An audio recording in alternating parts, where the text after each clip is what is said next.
Hello, everybody. Hello, hello. Is that the right button? That should be the right button. Why is the game... There it is. There it is. Hey, Dag. Hey, Julie. Hey, Killer. Oh, man, we got a lot of shout-outs right off the bat today. Hopefully some of this will work. So, guys, we met Dagath raiding out after a RimWorld stream, and he is a fellow 500%er. So we're going to shout out Dagath. We're going to do this one over here. God, I need to get extra shout-out commands. That's not how I do that. Anyway. Still getting used to all these things. And then...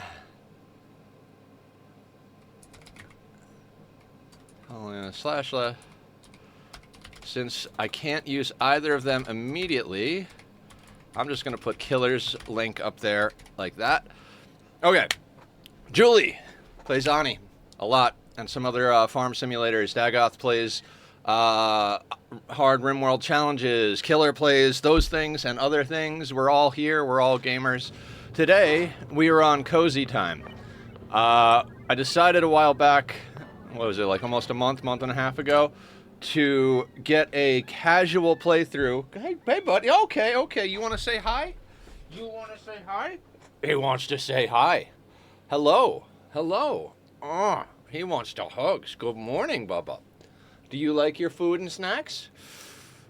I love him. No, Bubba, go play. Go play.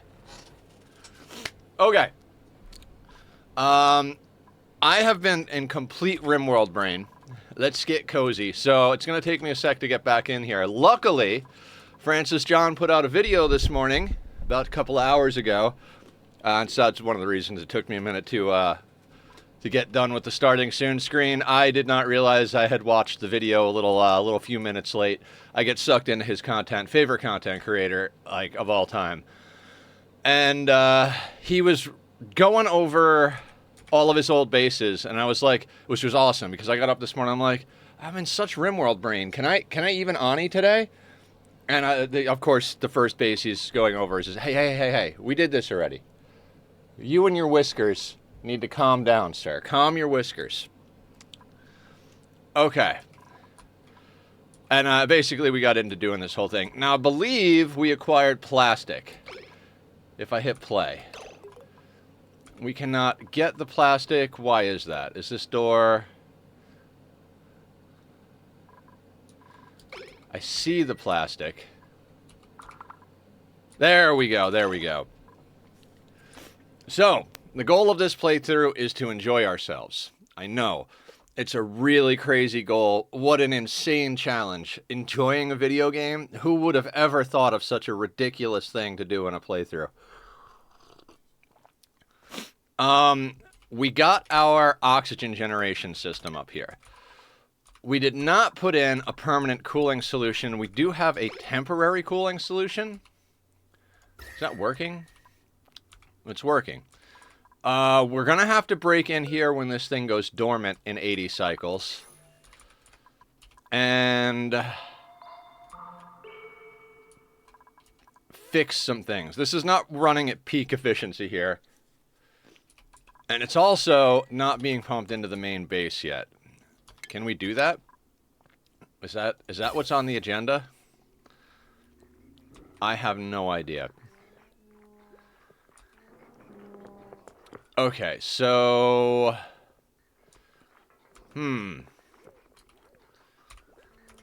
Oh, that's what we were going to do. Dreco Farms, an industrial area. We need both of those things, and we need them in spades. So, why is my music not playing? We need music. We need background music to get cozy. There we go. Let's put on some acoustic stuff. Nothing, no metal today. Well, not right now anyway. Okay, so we got hatches. We got naturally occurring Dreco farms. We've got a small area up here for power that's using the hydrogen from our open air electrolyzer setup to back up our coal generators, which is good because we don't have infinite coal. I mean, we've got hatches, but it's not a huge map. We got a pocket of really hot obsidian over here. We've got a volcano here. We've got a volcano here. I believe this is our teleporters, it looks like, because we've got the little gravitas tiles over here. That's the other end of the solid. This is a little end of the multi-planet pipe network. What is the goal for today? I gotta start actually writing down goals, but I think the general goal for today is to start strip mining some more stuff and probably get in a proper cooling, like, oh yeah, that's what we were gonna do. We were gonna start putting in the steam turbines over here and getting them ready for the industrial area that we were gonna put in down here. We could put this volcano inside of a steam chamber over here, recycle the heat from the volcano into power, and then use the igneous rock for materials. It feels like a waste. I'm not gonna lie, it feels kind of like a waste. I believe we've got a new recruit. Let's check in. Oh, kitchen would be great too. Yeah, kitchen would be wonderful. I think Turner just came online. He's running around till he gets better athletics. We can't let him run around in a suit with a 5 athletics. He does have exosuit training as a interest, so we get him a good handful of skill points, and he should be able to get out and about and be useful to us. Turner here is unnamed. I think everybody else has been named by the community, so if anybody wants to name Turner, there's a point redemption available. Somebody named... Yeah, you're already here. Somebody else named one for you. I don't remember when that happened. I think it was Laz, but I'm not 100% sure. But you, as usual, are a Camille, so get it together, Julie. And you are our cook. And you have a side in medicine and tidying. And a saucy redhead at that. Al over here was our original researcher. She is pretty well sorted for now. Barb is our mechatronics engineer. Green Thumbs is our farmer, rancher, and was doing grilling until Julie came online. They can also get a side in mechatronics engineering. Mechatronics engineering is never a bad thing for everybody to have. Yeah, because you make... I got it. You make the sauce for the food, so saucy, gotcha. Hello. Welcome on in. How you doing today, Barb? Killer is our digger builder. Turner, what were you coming online to be? That's right. You were coming online to be a mechatronics engineer. You have passions in... You have athletics, machinery. You don't do art, which is fine, because I think Vermin has a side in art we're going to get them into. They are pretty much our dog's body. They haul, they clean, they do all those things. Guys, I stayed up late playing my my off-camera peaceful RimWorld playthrough, the one I'm playing for story instead of combat. So it's like, yeah, okay, all day, massive difficulty. God, that cube. Mom gave me money to eat before classes. I got myself Pringles and a white chocolate bar. Ooh. That sounds delicious. Now, where do we start, guys? We can't rip this out because we're pumping that water into the oil well over here. Do we start with stabilizing power?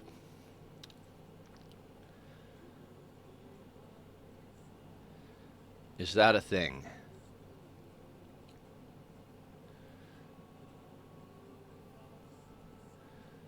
I mean, our power is quite atrocious. Getting all this stuff out of here would be helpful. All right, we have to make decisions, right?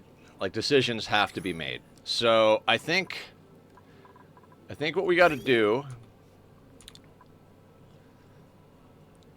is do a little knot untying. This is going to be precarious. This is going in here and coming out here on the bottom. Not the worst, but not the best, because it is in the way. Like, if we go into power and we go over to steam turbines, let's say for shits and giggles, that's where that goes, right? And then that would give us... That would put this right in the way of that pipe right there, which is a problem. We could jump it over, move it around. We could do a lot of things. The magic of Ani is being the only one that just understands your piping. Yeah, right? I understand it. Not great, but I understand it. Blah, blah, blah, blah. I honestly don't... I don't know what... Emily, what's going on? I don't know where to start, guys. Like, if this was the RimWorld playthrough, I'd just press play, because I know the colonists would be making things and doing things.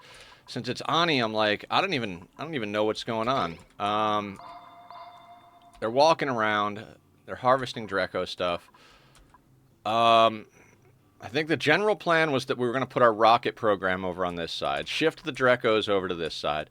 Housing was going to be over here, because we need to bring our ladder to the left.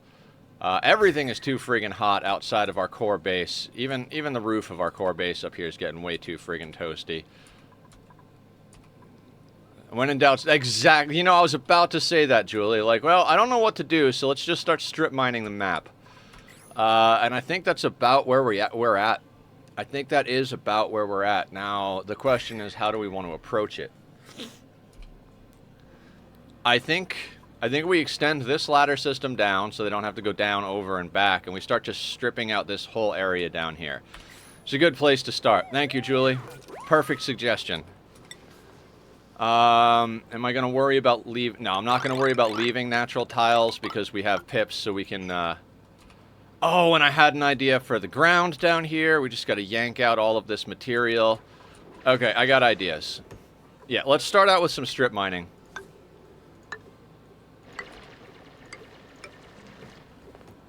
Since there's already natural gas leaking into here, we're gonna get this all blasted into here. Hang tight. Your shoutouts are on cooldown for 19 minutes. Dang it. Yeah, we had a lot of people come in. I'm gonna bring the Nightbot shoutout back is what I gotta do, because that one doesn't have a cooldown, and then we could use all of them. Guys, I know the shoutouts aren't currently off cooldown, but go check out the Bat guy. How you doing, Bat? Welcome on in. We're back in cozy mode. Please stop doing that, Al. Why? They do this, and I don't know why. They just jump back and forth between the pole and the ladder there. It's absolutely staggering how dumb the dupes can be. I am doing great. I'm not going to lie, I stayed up kind of late playing RimWorld, and by late, I mean early in the morning. I think I went to bed at like 3:30 in the morning. I almost went to bed at 2. My cozy RimWorld colony, because I've got a cozy off-camera colony. There's pictures of it in the Discord. Got hit with toxic fallout, and I was like, God, I set up for this, but do I really want to redraw the zones and build roofs to keep everybody from? And I was like, nah, I should just go to bed. I don't want to deal with this. Well, actually, I'll just draw the zones. You went to bed at 6:30. Cheers to all the vampires out there. 2 is reasonably normal. Are any of these guys useful? No, we're at 7 dupes. Shine nymphs or rust. So here's the problem. I never actually processed the rust, because I'm like, well, I don't want to run it through the rust deoxidizer, because it's a lot of infrastructure for a very little reward.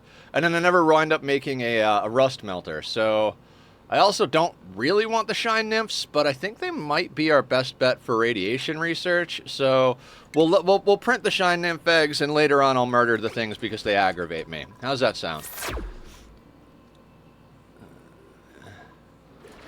Go to bed at 6:30 and wake up at 7. She does. She's not lying. All right, let's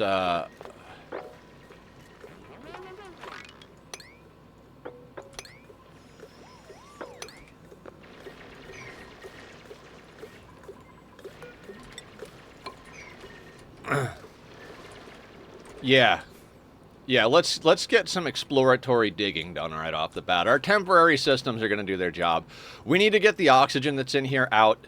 We need to give this thing, maybe not necessarily give it more breathing room, but we need the water to instantly turn to steam. So we need some temp shift plates and might need to move a couple of pipes in here. We've got a lot of cycles before that becomes a thing. We probably won't even be able to get to it today.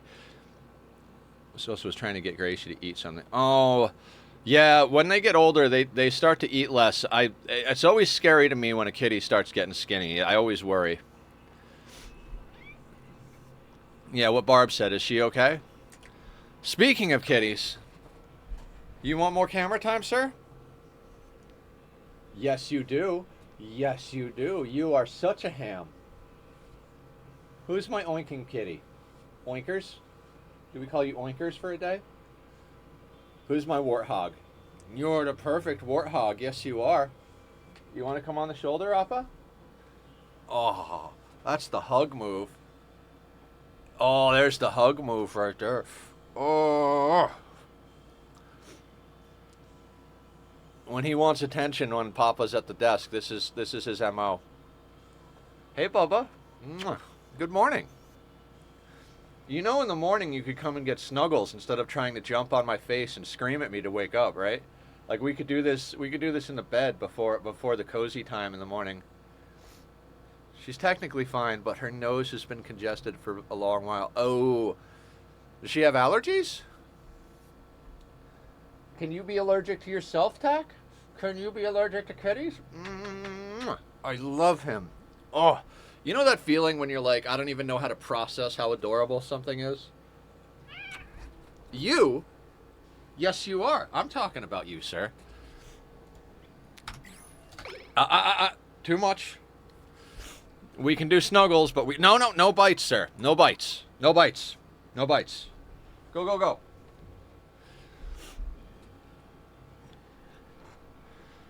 A new med, and I think it killed her appetite. Oh, okay. Yeah, I've been on meds that fuck my appetite up, too. I sympathize with the kitty.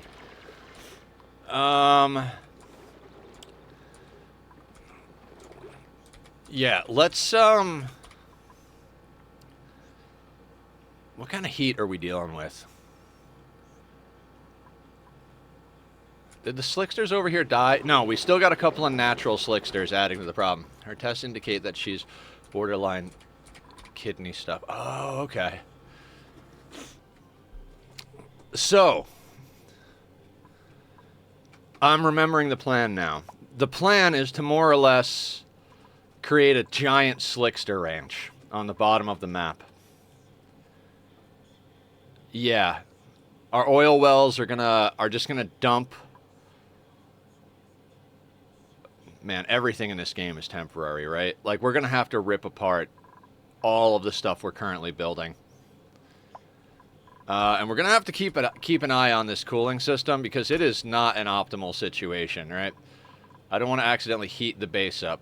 13C. Oh, it's so sexy. Yeah, everything is temporary in Ani. Julie, Barb, anybody else? Bat, I know a lot of you guys also play Ani. Francis released a new video a couple of hours ago where he's going over all of his old bases. Also, if you play RimWorld, he's going through all of his bases, not just his Ani bases. He had a series for a long time called Base Lovin', where he would review his base and he would review other people's bases that they sent in.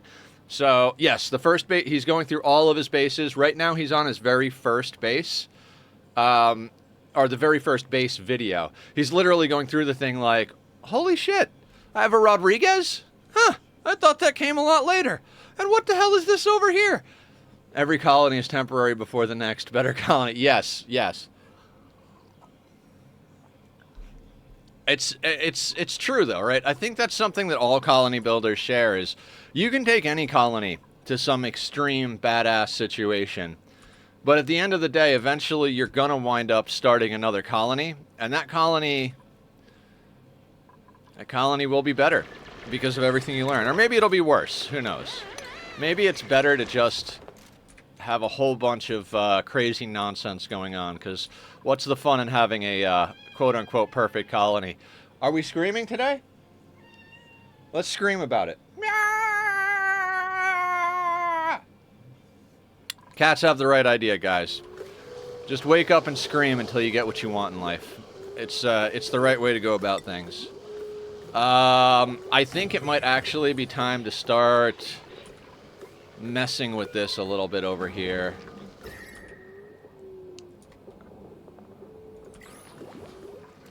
Let's not break the nature reserve, Nether. Don't break the nature reserve. But let's maybe just maybe, try to get ourselves a slightly better airflow situation here. You can go there.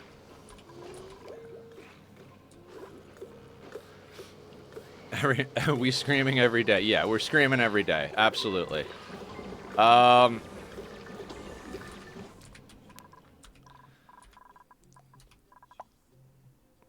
feel a little overly basic at the moment. So, more or less, the plan is that this is our temporary colony, and that we're going to start from the left and build this section and then move over, and they're just doing left to right, top to bottom. I mean, a little leeway in the top to bottom bit, because we are going to get at this bottom section. I'd like to get the slicksters being ranched. I mean, at the moment, the gases in here are an absolute friggin' nightmare, but renovation day? I mean, every day is renovation day in Ani. How you doing, Aya? Welcome on in. Welcome, welcome, welcome. By the way, if anybody wants to see me curse more than I have ever cursed in the entire history of streams, go watch the first, like, half hour of yesterday's RimWorld VOD. We lost Speedy. Speedy is the creep that came in that transmutes steel into other things, and Speedy got into a social fight, and of course, my dumbass tried to micromanage to avoid my colonists getting hurt, and that ended with my vampire-wielding mono-sword colonist cutting Speedy in half, and she's dead now. We put her in the freezer, but we already have 3 other people in the freezer we'd like to resurrect. I'm not going to lie. She jumped right to the front of the list. Barb, Nether, and Salen, they don't have transmutabilities. They're dope colonists, but they're not magical alchemists, and I would like that back. We're using more traditional means to generate wealth to further our colony now, but I'm going to miss the shortcut that is magical, creepy weirdos. Also, we finally converted Badass Killer over to our ideology, and in doing so, he's going to have a lot less mood breaks, because now he's allowed to actually take drugs, which is fantastic.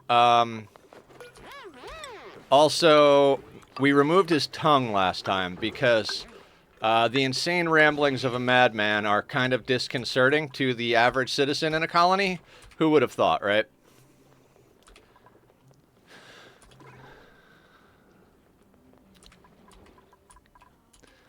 Now, if we need to, how much plastic do we have? 570 kilos. We need 200 kilos per steam turbine.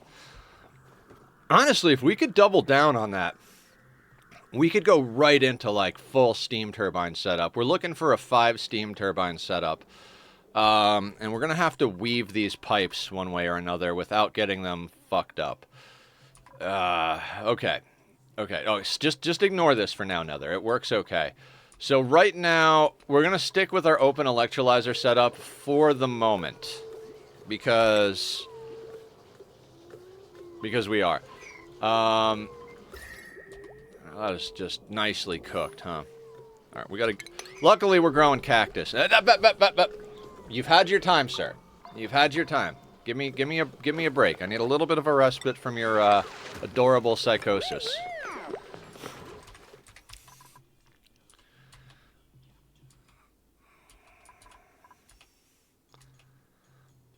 Now I'm thinking, I got an idea. Slicksters. Let's move the slicksters. They'll be able to jump. So let's do a little quick shave of this thing. I mean, we're gonna dig all this out, right?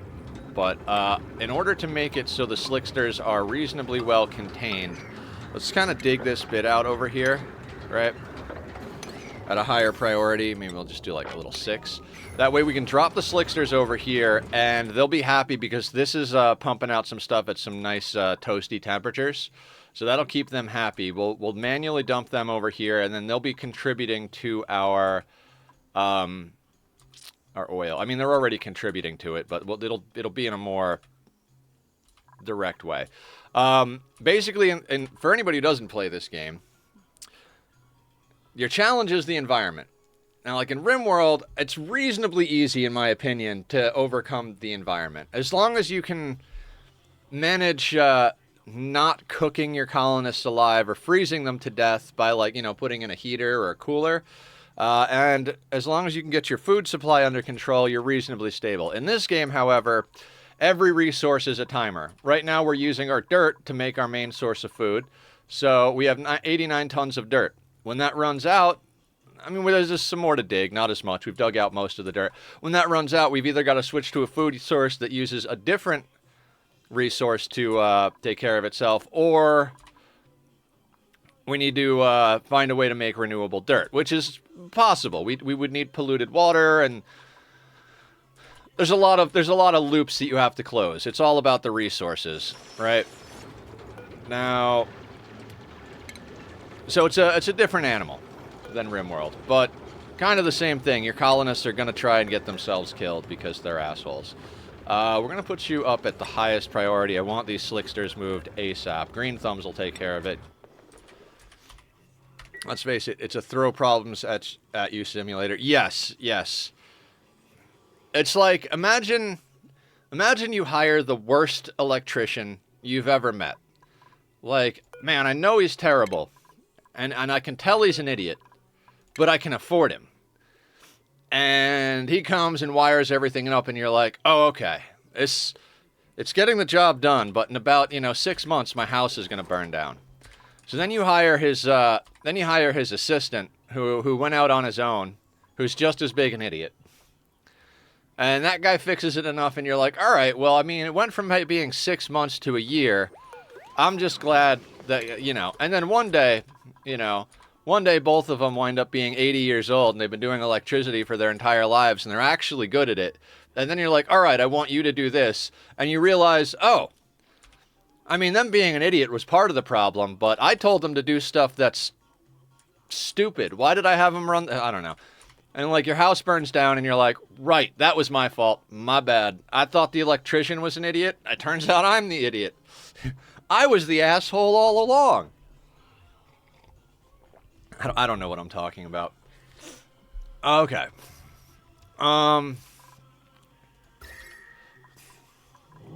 Look at how nice and chill that oxygen is, though. Even though we're pumping, like, obscenely hot water into it, our cooling loop is doing work. Oh, it's so fucking gorgeous. You love to see it. You love to see just nice and chilled gases next to your super hot liquid source. I got ideas for this. I don't want to focus on it because that's what we did last time, which was last Tuesday. We're doing Ani on Tuesdays and Thursdays. That is the general plan. I feel that Past Emily is just the worst. Yeah. I hear you. I mean, Past Nether, every once in a while, he hooks me up, but oftentimes that guy is just like, fuck it, I don't want to deal with this, you deal with it. So, I mean, that's half the fun, though. So I guess he's letting me have all the fun, right? All right, let's do that. Let's just get stupid with this whole thing, right? Dancing in the moonlight tonight. I'm listening to El Creepo. It's such a weird name for a band. Like, they did one album, and it's some of the guys from Dog Fashion Disco, which is one of my favorite bands of all time. But they're doing, like, not acoustic, but, like, acoustic-ish. Very, like, very cozy, like, just, I don't know. I think this song is adorable. The other thing that's going to be a thing, all of these resources, we need to get those. We have this storage system here. That's temporary too. There's like a million resources on this tile. I'm probably going to install better info tiles. If not today, probably next time. Thing I was getting to, we're doing RimWorld Monday, Wednesday, Friday, and we're doing Arnie Tuesday, Thursday. Last Thursday, can Green Thumbs get out? All right, let's let Green Thumbs out. Turner can't get out. Killer can get out. Al can't get out. So Barb, Vermin, Green Thumbs, and Killer. Yeah, those are all Laura builders and stuff like that. Last week we had to take a day off, and I say had to because we had to. Hellblade 2, Senua's Saga, came out, and after 2 days of banging my head against the wall and getting all the help from everybody, We were finally able to get it going. We did the entire game on Thursday. It was a 9-hour stream. It was pretty exhausting, but definitely well worth it. And we found out that there's additional narrators and stuff, so I'm going to be playing more of that off camera, I do believe. But not right at the moment. I don't know. Sorry, that sentence didn't go where it was supposed to go.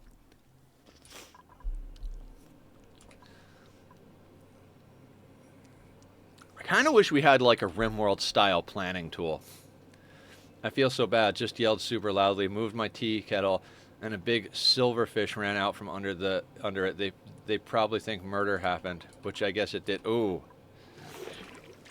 Who, the kitties think murder happened, or the silverfish think murder happened? All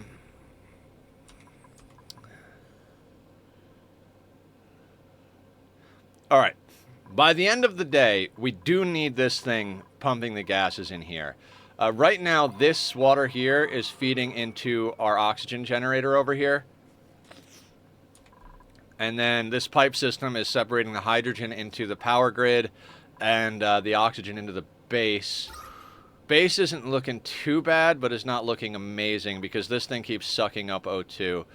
I think I really don't want to spend that algae. I'm being greedy here. I'm being very greedy. I think we should actually dig out a bit of this area, though, just to get the airflow going a little bit. I think the air is having trouble traveling downward and getting caught by that thing, so... I was practicing scales right before, so my yell is loud. Oh! I had to Google what a silverfish is. Now I regret... Oh, yeah, don't do that. I could give you a whole list of other stuff that are a bad idea to look up, but I'll not do that. Start deconstructing that. Can mop that up. Get that out of our way. All right. So I think the theme of the start of stream today is cleanup. Let's get ourselves organized. Let's get ourselves a little bit of elbow room. Let's get ourselves some resources consolidated. I'd like to move some gases around at one point, but that's not going to be today. Yeah, they are very creepy. There's Barb. What are you doing? Oh, you're working at the exosuit forge. I can get on board with that. Cooling loop. Cooling loop is actually doing the cooling? Like, that's a thing, huh?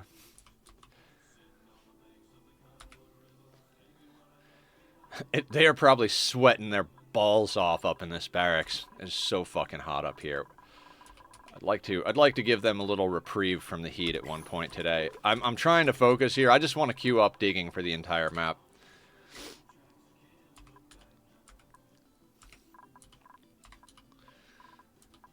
No research focus selected. Yeah, we don't want to research just yet. We're not in that situation. I'm gonna have to give them access to some water for research. Okay, so yeah, we gotta get on to the steam vent electrolyzer setup over here. What we did, so it's a submerged spam, so we have infinite hydrogen storage over here. We're at 20 kilos a tire, and infinite oxygen storage over here. We're at 370 kilos a tile. Then we have infinite liquid storage over here. It's having trouble even telling us how many kilos per tile. We're at somewhere between 1.5 and 2.5 tons per tile over here. So this steam gets turned into water. It gets pumped from this pump into here. This pump pumps it into here. And right now we don't have the gas pipes going anywhere, so it doesn't care. The hydrogen is keeping the whole system on, so the pump works and everything. But more or less, we're just filling up a big old backlog of oxygen and hydrogen. I have pressure things in here, so it turns off the electrolyzers when these are both above 20 kilos, basically. That way we're not burning through all of the water. If we had it hooked into the main grid, there are ways we can automate it to help siphon off some of the extra power to support the base. But we've got a lot of coal, and We're coming up on a ton of backup hydrogen. What I should do is get this thing on its own battery so it kicks on independent of this. Is that doable, or is that just going to be an obnoxious endeavor?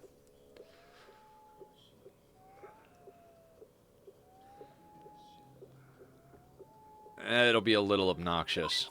Alright, let's not worry about that. These are things that are not important.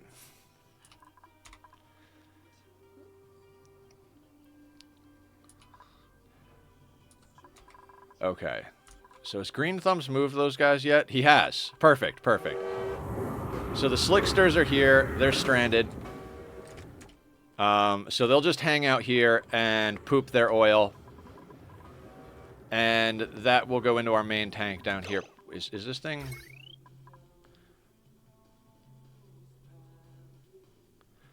disabled because of automation grid. Now, is that because it's actually... yeah, okay. So we've done enough brute force cooling of our coolant, which is just water at this point, which is dangerous. We're cooling down a steam vent with regular water, so it's not an impossibility that we might, what do you call it? Boil the steam in the pipes, which is not a thing we want to happen here. Oh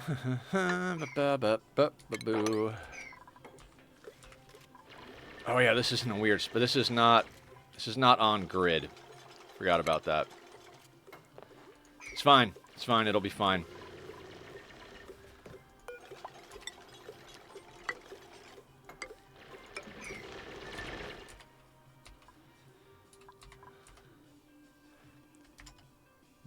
I gotta turn this down. Like I said, I'm listening to chill music, but the first half of the album is way quieter than the other half, so you know, gotta make sure we don't break any DMCA over here. What's the temperature on our oil? 88 degrees. So crude oil isn't gonna boil, until it hits about 400 degrees. So we can dump a whole bunch of temperature into here. And that's our temporary heat dump. Basically, we're using this water that was kind of just sitting in a blob over here to make oil. That oil is going to be our temporary heat sink. And then once we get started on a petroleum boiler, that will be used to start up the system because we need the output of the water from the petroleum boiler to be fed back into the input of the petroleum boiler because we don't have enough steam coming out of here to both supply oxygen and the water to get that going. So with having a little bit of a backlog of oil down here, we can get the system started up and start purifying the polluted water that comes out of it, thereby making the system not just a closed loop, but a water positive loop, and that's what we're looking for. I'd also like to snag any of the extra wild animals we come across and drop them on our little, like, wild meat farm over here, which, how are we doing on calories? 67,000 pickled meal. That's right, at the end of stream I disabled some of those. That's way too much? Just shy of 10 cycles worth of food. I don't want rot to happen because that's just unnecessarily wasteful. So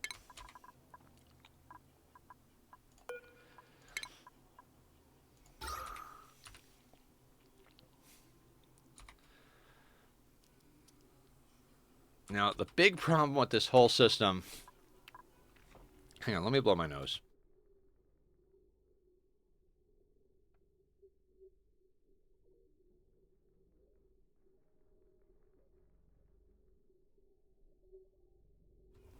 Morning stuffies, you know.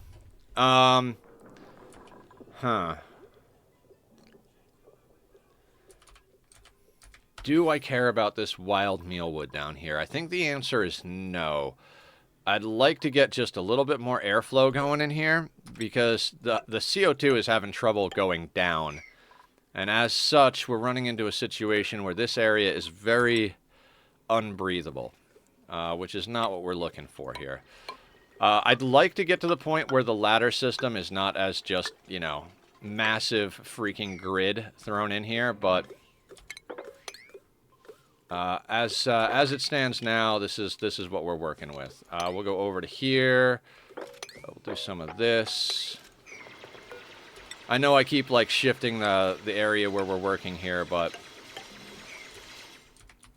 there are some people inside that can do the digging, and the other diggers are outside. It's gonna take a while to get through this. We could boost the speed on this just a little bit, right? Get a few things going, drink a little bit of coffee, say hi. So what I want to do, we're going to have to put the steam turbines a tile lower because we need a tile above them to do our water shut-off stuff. Might even want to give ourselves a little bit more space than that. The idea is we're going to strap 5 steam turbines up here because the output of 5 steam turbines is a full pipe of water. We're not going to be outputting a full pipe of water, but we are going to want to, we're going to want to have the option to do it. Because we're gonna be boiling water in our steam chamber for the dirt. I'm not entirely sure how I want to do all of this, but we'll come up with some designs. I think both Flower and Emily said they were gonna try and find me some designs for boiling boiling stuff in a steam chamber, boiling polluted water in a steam chamber, because I always have trouble making it work properly.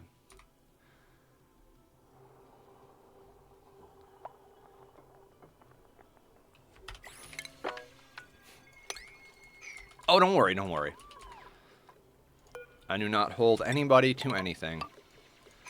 You're not in the right spot.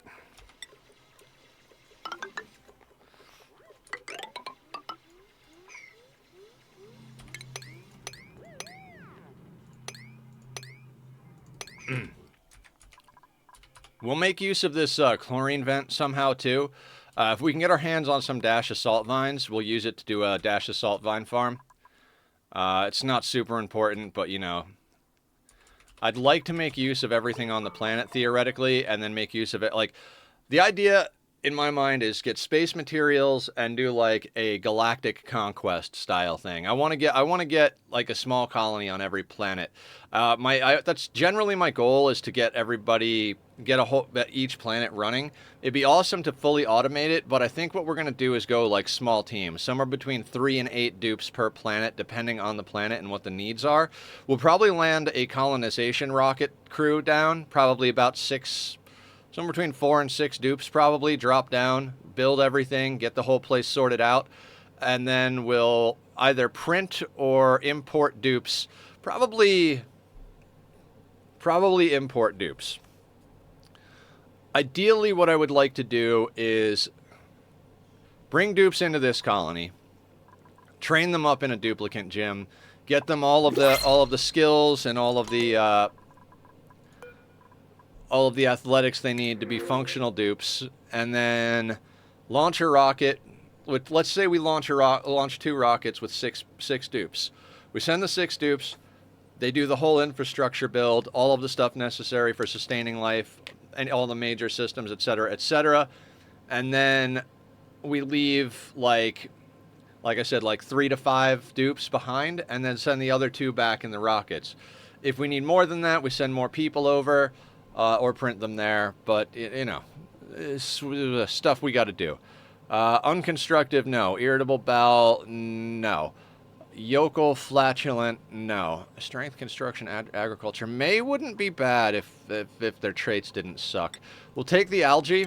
We could always use that for our space program to start.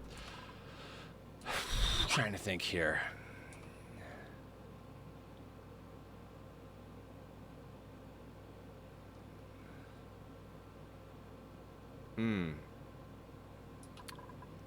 We don't have a gold volcano on this planet, so making oxalite's going to be a problem.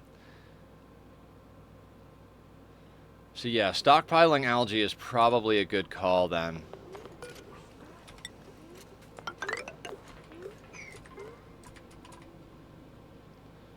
I'm trying to think... Yeah, algae is probably going to have to be what we use as the first material we produce oxygen with for space exploration, to get ourselves out into doing some data research and whatnot. But I'm trying to think how we would make oxalite long term. We haven't gone to our second planet yet because the teleporters are down here.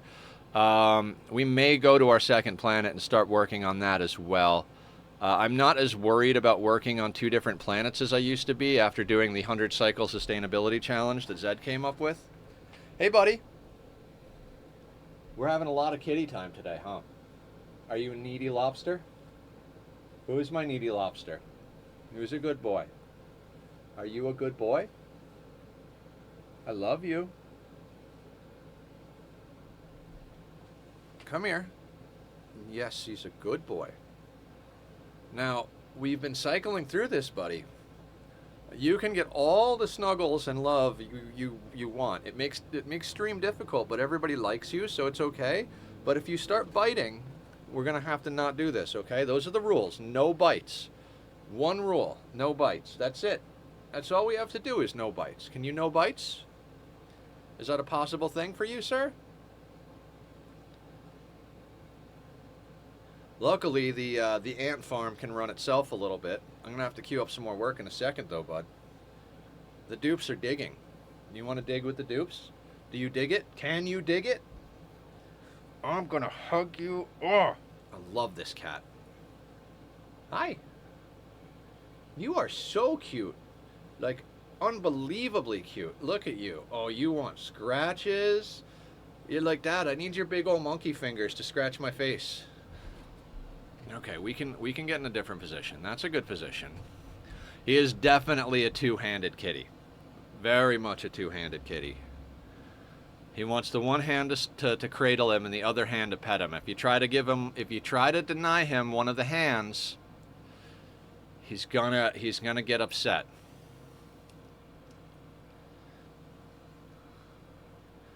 Right, bud? You know what?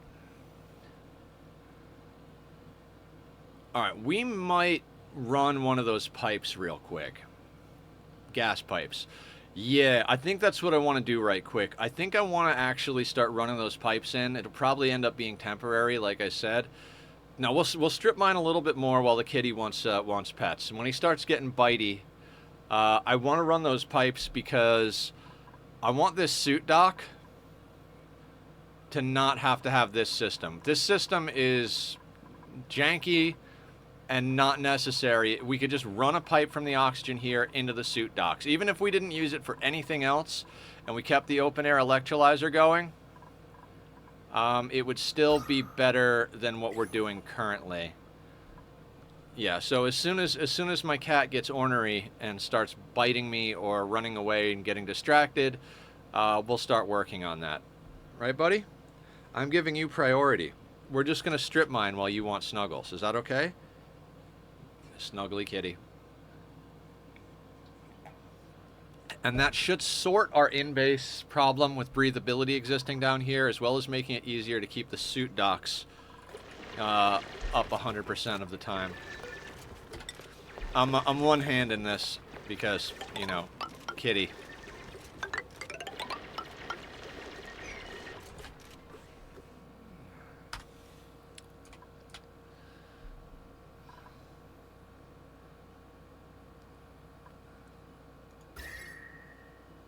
Why is that so hot right there?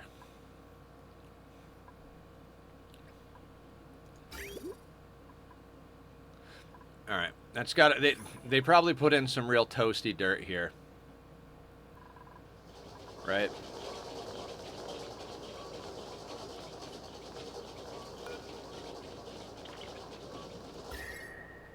Yeah, that is exactly what happened. The idiots went and put hot dirt, 30+ degree dirt in there. Hi. He's mad. I took the second hand off for half a second. Yes, sir. I know you don't understand, my buddy. I know you don't understand. It's not fair, right? It's not fair that Daddy has other things to do. You're such a baby.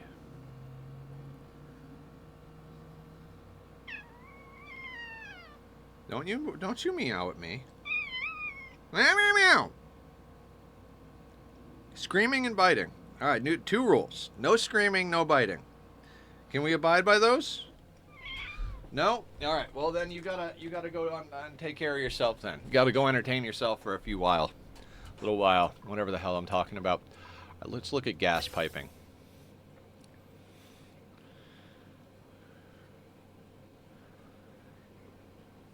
Huh.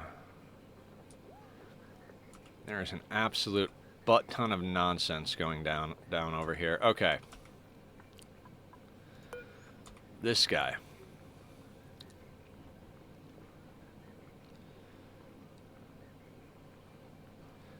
I'm trying to think ahead here.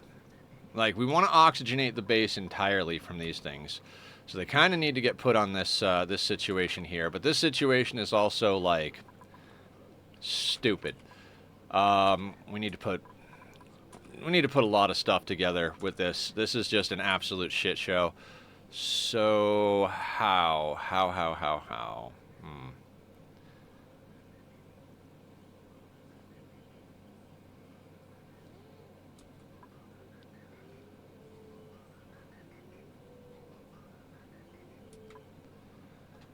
Okay. I think I have an idea, right? Again, all these temporary systems that are going to exist. We're going to move this pipe straight through the Draco Ranch. I don't think we're destroying anything there. That's actually going to go through these. And we're going to have that like that. And then jump it onto this. That will create a problem, though, because there's an input there, so we're going to need direction on the pipe. So we'll put that there. Right?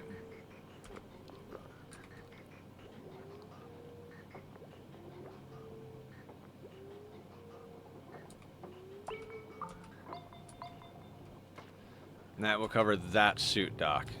This is such a weird system. This thing we're gonna bring, I think best bet to stay out of the way of the other systems. We're gonna want that to come across there.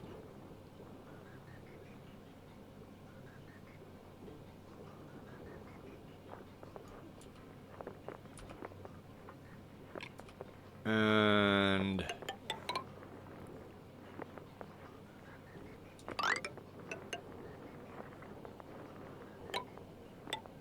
that's going to go there. This is where your gas bridges for priority come in super handy. We're going to put one of those there, and the other one... Shit, that's not going to work either because of direction. Alright. Time to make a few minor adjustments to this system. Totally gummed up the works over here.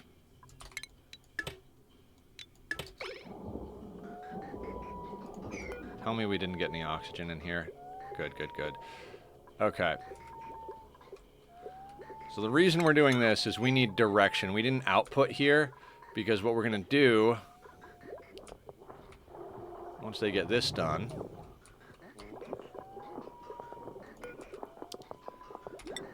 figuring out priorities with piping is just, it's one of those things where it's just, it's not an easy thing to understand.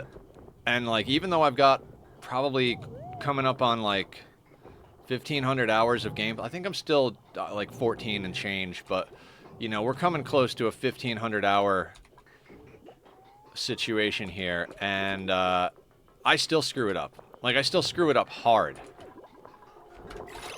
That is in the way. That needs to go. We can dig some of this out now, too. Alright, that got built. So let me explain. So this thing is pumping through to an input. Green is out, white is in, right? And we need this to go this way and then go this way. Which is fine, except if we put this here, it sees this as an output. So then it's like, oh, we're outputting here and we're outputting here. So it's going to try and send all of it to this input, which is going to gum up this whole passive filtering system we have set up, which is a problem. So if you put in this thing here, The only thing that this gas sees is this input, and if it can't go through that because of the automation for separating the gases, then it sees this input. Then it goes to the output. This output comes onto this line, and it's like, oh, you see two outputs. Like, obviously, the output can't go to the output, so then it continues down to the inputs that are below it, right? We snipped that there. Might as well put the whole goddamn system in place here.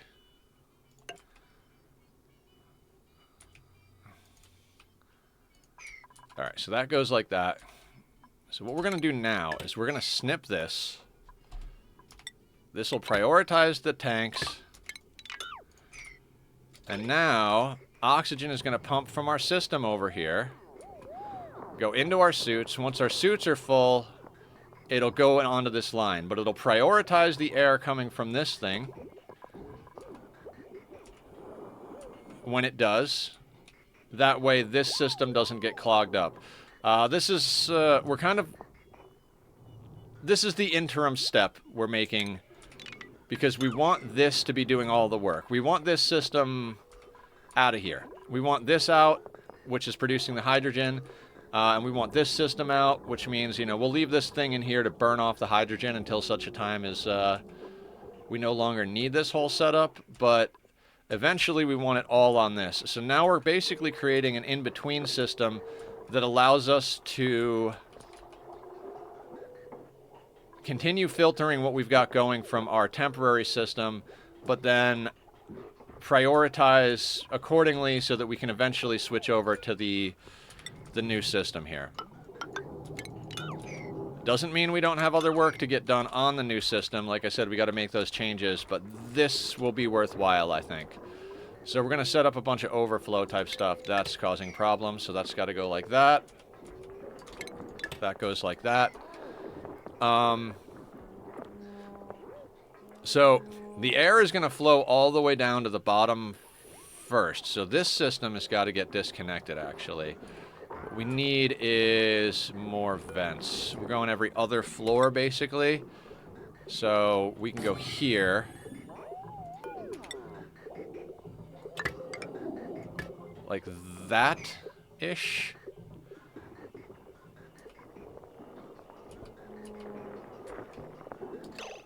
Wait.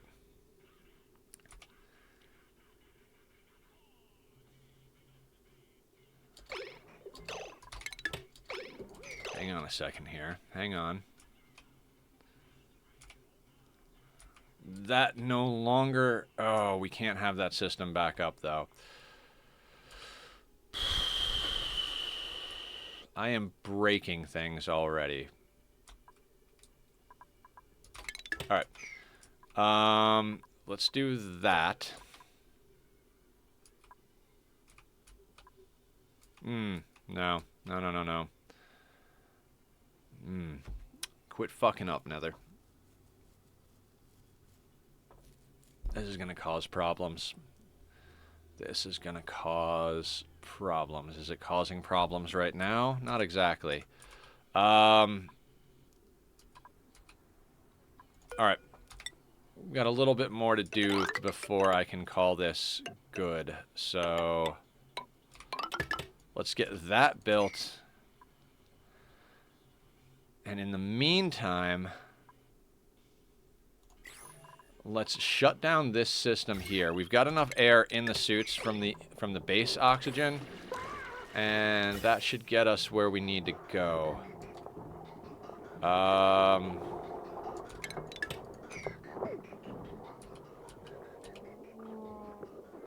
We'll have to keep a manual eye on this for just a hot second. We're basically going to convert over to the main system.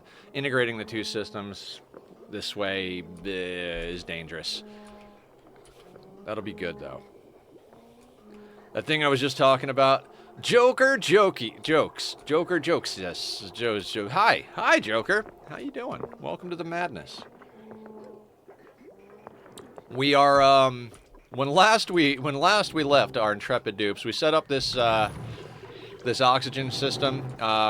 We'll have to break back in here when this thing goes dormant again and make some adjustments, because it's not cooling it fast enough. It's a bullshit system, but Doing pretty good. Doing pretty good. Starting to actually wake up. Finally got enough coffee in me that my brain is starting to power up. I stayed up super late playing RimWorld. We're working on a very difficult challenge on stream, and then off stream I have a peaceful colony. So I played hard mode all day, then played peaceful all night. Now we're into Ani cozy vibe situation. And, you know, there's a little cheddar on there. We're stopping just short of liquid Velveeta, but you know, I do a lot of challenge playthroughs where like I give myself extreme restrictions. We did a max difficulty Frozen Forest, no teleporter, home sweet home in under a month of streams. That was an insane one. The last challenge we did is make a colony fully sustainable within 100 cycles, and then take your hands off the keyboard and see how long it lasts without any interaction. I got to cycle 497, I want to say. I think all that's uploaded. But basically, I got a little bit too into doing extreme challenges, so I decided that we would do a cozy, casual playthrough this time around with Ani. Between the RimWorld challenges, the Ani challenges, and then playing every game I play on hard mode, I was like, you know what? Let me just make a colony that's for hanging out and playing and talking with people. So, yeah, you hate the teleporters? I could get behind that. I mean, we left them on this one, but I totally get you. There's something about like having to get to Rocketry to get to the next planet that's like it creates an interesting dynamic. But basically we're just here to have some fun and just chill, talk, not do things that are so hard that our brains hurt, because I do a lot of stuff that's so hard that my brain hurts. Max stress and stuff, because I don't know, it's just, yeah, Joker. I don't know if you play RimWorld. I do that on RimWorld. I play RimWorld on losing is fun with the threat scaled to 500%, and I don't use kill boxes and I don't use traps. Like, there are a lot of people that do it, but it is definitely some obscene difficulty stuff. And there's just certain games that feel better when they're hard, right? Yeah, there are some cool similarities between the two, but they also both have their own unique uniqueness.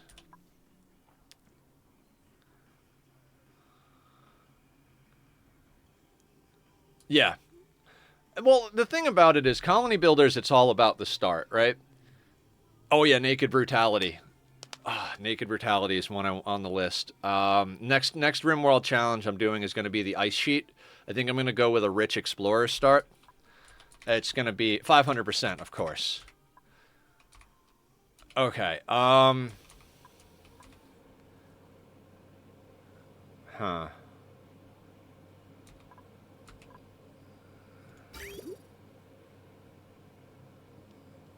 Let me think. So the oxygen is pumping in from here. I think what we do... Oof. I think what we do is we give a little pipe snip here, and then we let this temporary open air spin down. And then once we've filtered out the hydrogen that's up here, we can bring this system down as well. Because I'm way too confused with three guys when I have zero clue on what's going. RimWorld I got into before Oxygen Not Included, and it was the first colony builder I got into, and it was definitely like, what the fuck is going on? Like, I did not understand what I was doing, even in the slightest. So I'm with you there. It's not an easy game to understand, and like the zoning and stuff like that is so weird. So like now that I've got like 1600 in Ani, and we're on like 14 and change, or no, 14 and change on Ani and like 1600 on RimWorld. There are things in both games that I like and that I wish were in the other games. Like in RimWorld, there's a forbid command. Basically, you can click on something and forbid it, and then the colonists won't fuck with it. So like, let's say we queued up a building, right? And it's like, okay, I'm designing something. I could click on this and click forbid, and it's more or less like setting it as 0 priority. They will never build it. Doesn't matter how long it sits there until you unforbid it. And I'm like, fuck, that's cool. The thing that I wish that RimWorld had that Ani doesn't, or that Ani has, is building priority. Like if you have 2 workbenches next to each other in RimWorld, you can set the minimum skill level or who works at the workbench. But let's say you have one crafter, and like this workbench has the stuff going that's the higher priority to make. You can't tell them to work at this bench first. Like they'll work at whatever bench they work at. There's like an internal game priority, but it doesn't always match your priorities. So you can't prioritize which bench they go to first. So I wish that RimWorld had priorities, and I wish that Ani had forbid commands. Now that being said, I can almost guarantee that there are mods in both games to accommodate those requests. I watch a lot of RimWorld streams, but playing is still a different thing. It is. It is.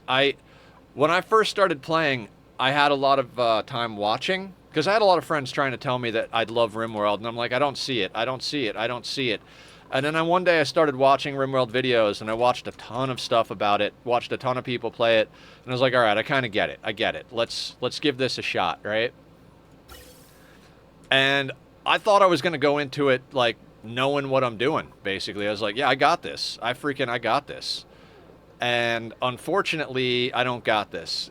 It was way harder than I thought it would be to actually do what needed to get done. Okay, so we want this hooked in now. So that'll distribute a lot more oxygen to the base.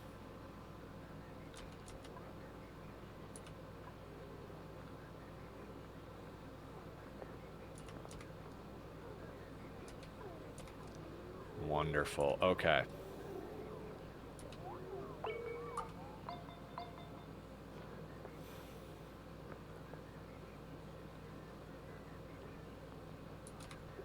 Now, as far as gases go over here, there's not a lot of hydrogen left.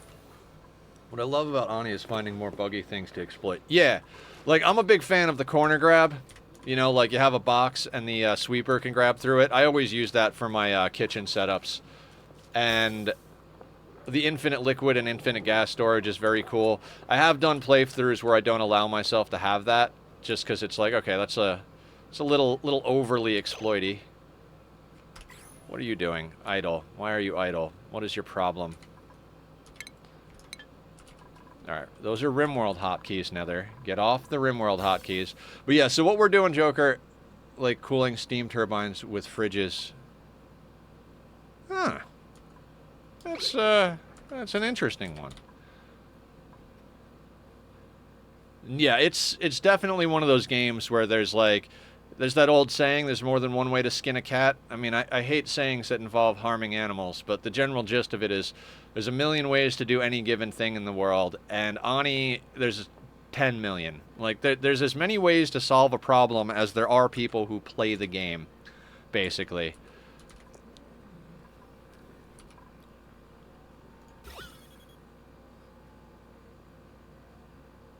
Alright, so I don't think I'm overly worried about filtering out the rest of that hydrogen.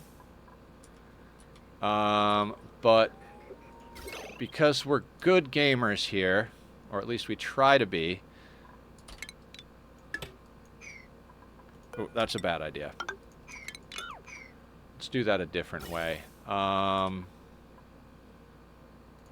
First, let's snip power to this guy.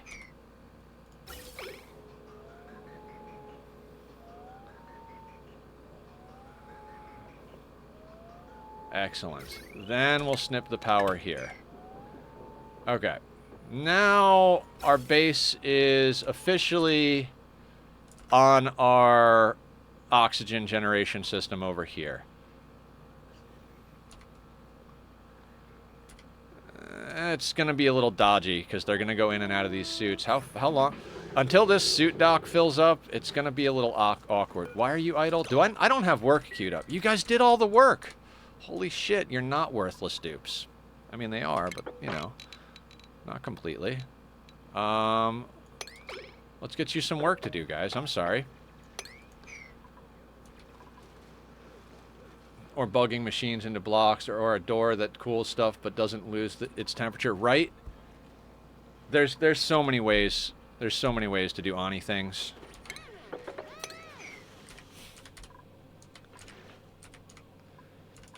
I'm a big fan of Francis John, both for his RimWorld and Oxygen Not Included content. I found him because of RimWorld, and the best thing is that the devs say it's okay. Yeah, well, we've talked about that before. Is like, you know, a good video game is almost more like a conversation between the developers and the players, right?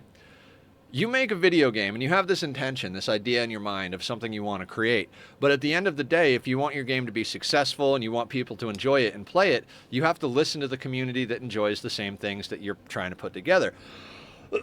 So if the community really enjoys the way it works, it behooves the devs to like embrace that and lean into it. Now, you don't want things that exploit the game to the point of breaking it. You know, you don't want an exploit where you start day one and you know, you're going through the tear by cycle 5 or something like that. That would be a little too far. Maybe not. And, but, you know, if Io was saying, it's emergent game mechanics. It's something that's not intended, but once you realize it's there, it's like, oh, that's actually kind of cool. I mean, it was a glitch to start, but now that we know about it, it's a feature. You know, it was a bug that became a feature. And Ani has a lot of that.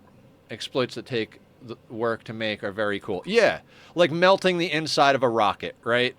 You can get an absurd amount of space inside of a rocket module if you're willing to take the time to melt the steel and glass tiles of the thing. Now you can build a freaking nuclear reactor and a fully sustainable colony for tons of dupes in there.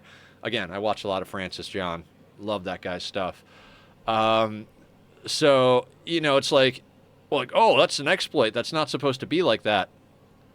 If you want to take the time to melt the interior of a rocket, I think you've earned the space in that rocket. You know what I'm saying?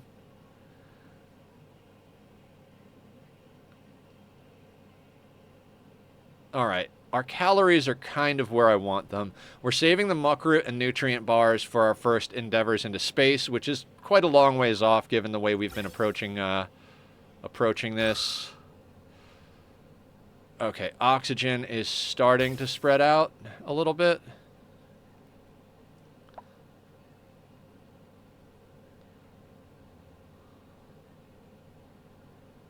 Huh.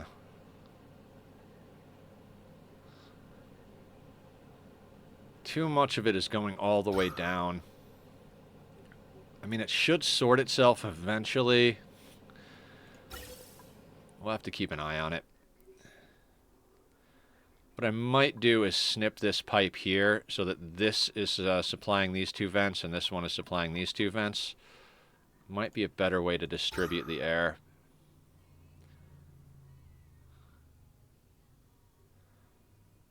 We'll see if it works that way. We'll continue to queue up our strip mining operation, because that's always a good place to start. Julie said that, right? When in doubt, dig. At the moment, we're still in a bullshit kitchen. You know, just a little refrigerator and a carbon pit next to the cook area. Got to get a deep freeze going. Our cooling loop isn't even officially a cooling loop at the moment. We literally just got it in. We're temporarily dumping our heat into this oil here, which we're taking this water that was in a pocket over here from the steam vent. We're dumping this into the oil well. We've got a couple of wild slicksters helping out with it, and they're dumping oil down here, which is where we're currently dumping our heat. Last stream, we just got enough plastic to put together a steam turbine. We're planning an industrial area over here. We're going to put down a row of about 5 steam turbines, do all the industry, eventually convert it to a full-on steam sauna, probably build this volcano into the steam sauna for the purposes of helping with power, and getting the resources and whatever. That way we can use the heat in there to boil water. This has got to stop. I don't know why you do that, but they get stuck on that ladder system. This is all temporary. This ladder system has to move over because right now it's going to go straight through this. This one is going to... Everything is temporary. You know how Ani is. This is probably the first permanent section of the base right here, theoretically, is the spawn. So, and the cooling over here is absolute bullshit. I didn't put in a proper cooling system to cool the steam. I just took a little wedge of radiant pipe off of our cooling loop, so the last place it goes is through the steam over here. There should be temperature shift plates. The radiant pipe should actually be next to this thing. Should probably actually just use some sort of cooling injector, you know, like a little door thing, but we'll get there. Once we put the industrial area up here, I'll probably readjust this to a proper tame of the steam vent. Once all that's in, we'll also, the cooling loop will be here, or all the aqua tuners will be in here getting cooled by the steam turbines. We'll move our kitchen probably somewhere in here, use that to cool off a thermo regulator. I might even make the thermal regulator out of steel and put it in the steam chamber, but I try to leave it as close to the kitchen as possible because hydrogen warms up in those pipes way too quick. So probably like put a thermal regulator right under the cook area type of thing. Freeze an area here, put that across the hall from wherever we're going to put our great hall, which I think the great hall is probably actually going to go in up here where the current barracks is. Our main living floors are going to be like in this area.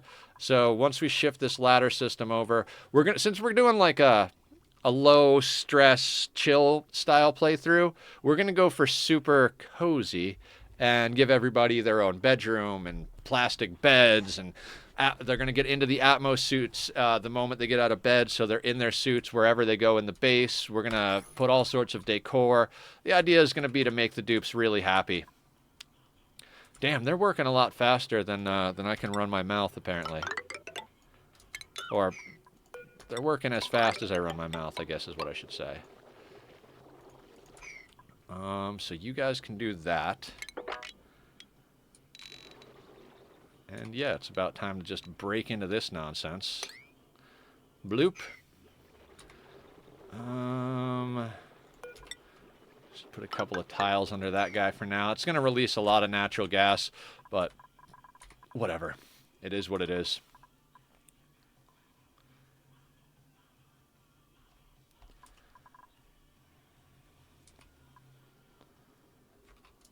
And we will put the ladders on a higher priority than the digging. I thought, I accidentally screwed that up. You guys should be on like a 7-ish. Do I not have this battery set on anything? No, I have that set. Do I not have the automation wires built?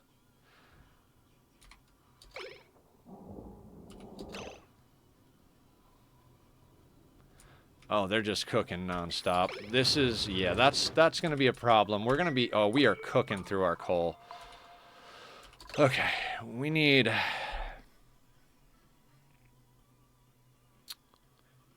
alternate power systems here. Power is now officially our bigger problem than anything.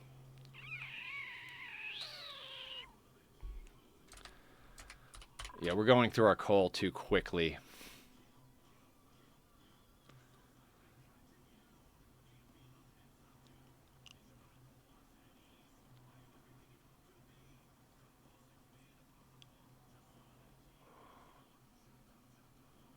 Huh.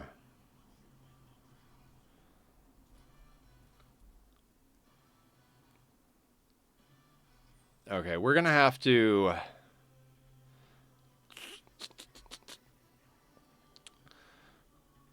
We might have to switch gears here. Because these things are burning flat out just to keep our aqua tuner going.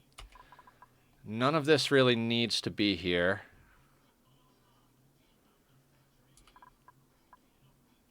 Huh. Let me think. We might have to get the main section of the base switched over to hamster wheel power for a little while.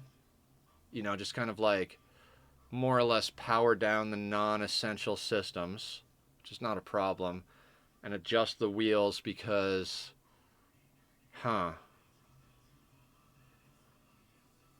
we don't have a substantial amount of natural gas. We don't have our industrial area up. Right, power is now officially our biggest problem. Because if that aqua tuner shuts down, every other system is going to have problems. And we've got 52 tons of coal, which is not going up very quickly because we've only got one hatch ranch. If these are going to run flat out to keep that thing running, we're gonna have problems. Huh.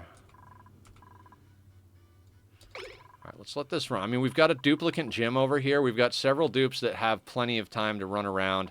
Turner here is training up, so we could convert the gym to some sort of power generation facility. And we could leave the hydrogen burning off from that system over there. I mean, we've got almost a ton of hydrogen in that tank. That'll last a little while.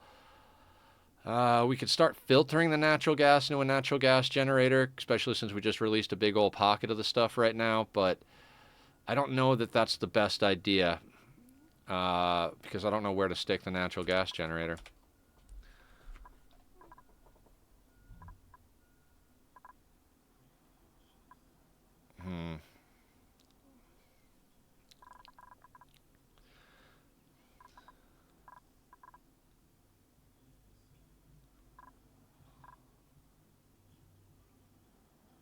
Huh.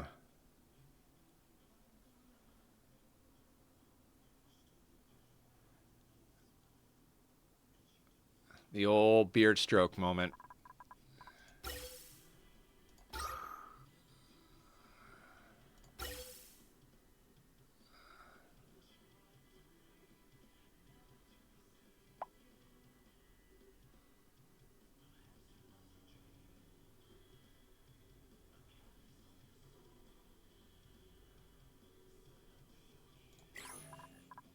Just watching the numbers.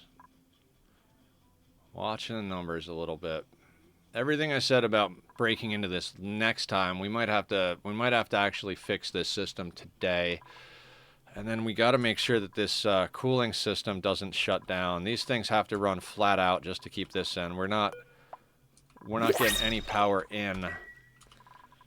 Can't really have any more dupes running because we don't actually have enough coming out of here to support 16 dupes. We definitely have enough to support at least like 8 to 10, but Drecklet eggs. I don't think I can take on any dupes until we solve some of these problems. So we'll grab the Drecklet eggs and we'll stick them on our little like wild tile over here.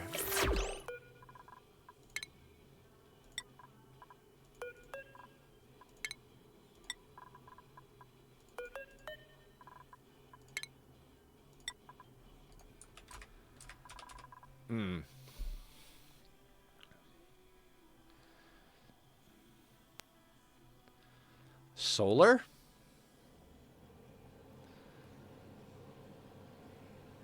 What's our light like? I always forget about solar. Oh, I don't have glass. That's right, I don't have glass.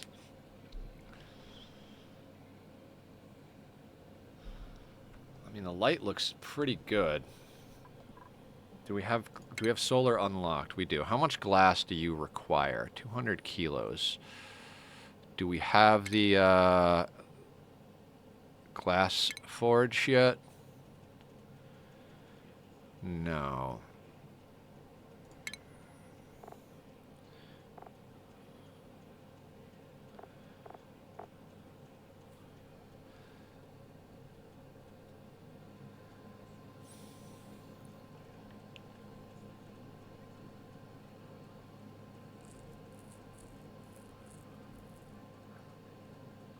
We could do a temporary petroleum generator, like that's 2,000, right? What if...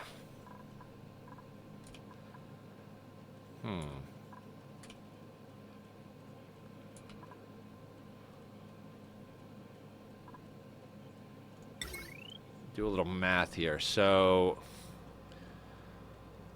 we need 2 kilos a second going in there. This outputs how much crude?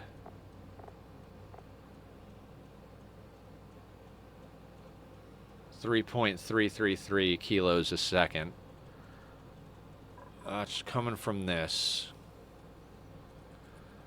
We would have to cut that in half because we're not boiling it with the volcano yet. So we're talking 1.66, 1.7-ish. That would more than provide enough for that, plus give us a little extra. Ooh, okay.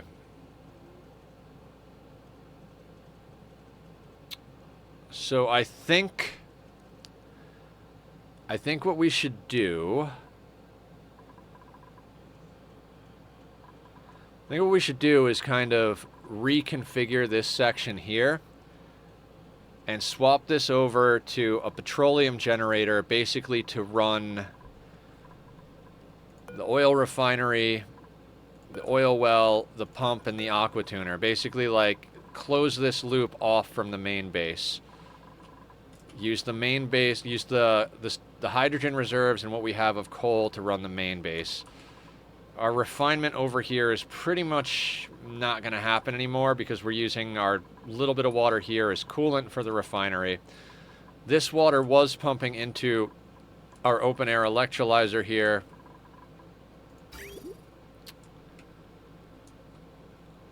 If we could get it into our other system, that would be good.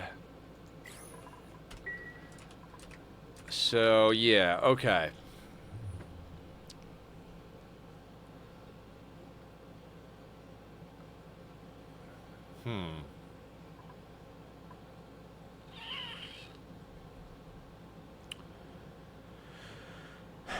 That might, yeah, I think that's what we got to do. It's going to be a little bit of an awkward transition. What I think we're actually going to end up doing is kind of like rebuilding it maybe like down here. Now, we built a lot of stuff out of steel over here. No, we built it out of iron ore and just said, fuck it, we'll get away with it, right? Right, because I ran just a little bit of the cooling loop through here. That's why we're getting away with it. Okay. Okay. Now, I put way too much water over here. That's going to be a pain in the ass to get out. And I don't want to drop it down here because mixing oil and water is not a fun time. But yeah, I think that would sort us. We can't keep burning coal to run our cooling system. So, as much as I would love for you guys to do all of this, this is now officially off the priority list of things we need to get done. Luckily, nobody got trapped and killed during that. At the moment, I'm trying to cool a natural gas with fridges. That's interesting. This whole cooling with fridges thing intrigues me.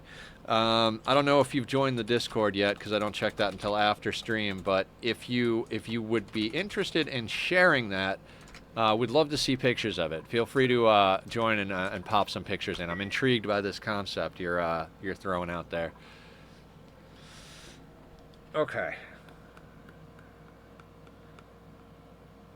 So the petroleum generator is going to give off CO2 and drop water.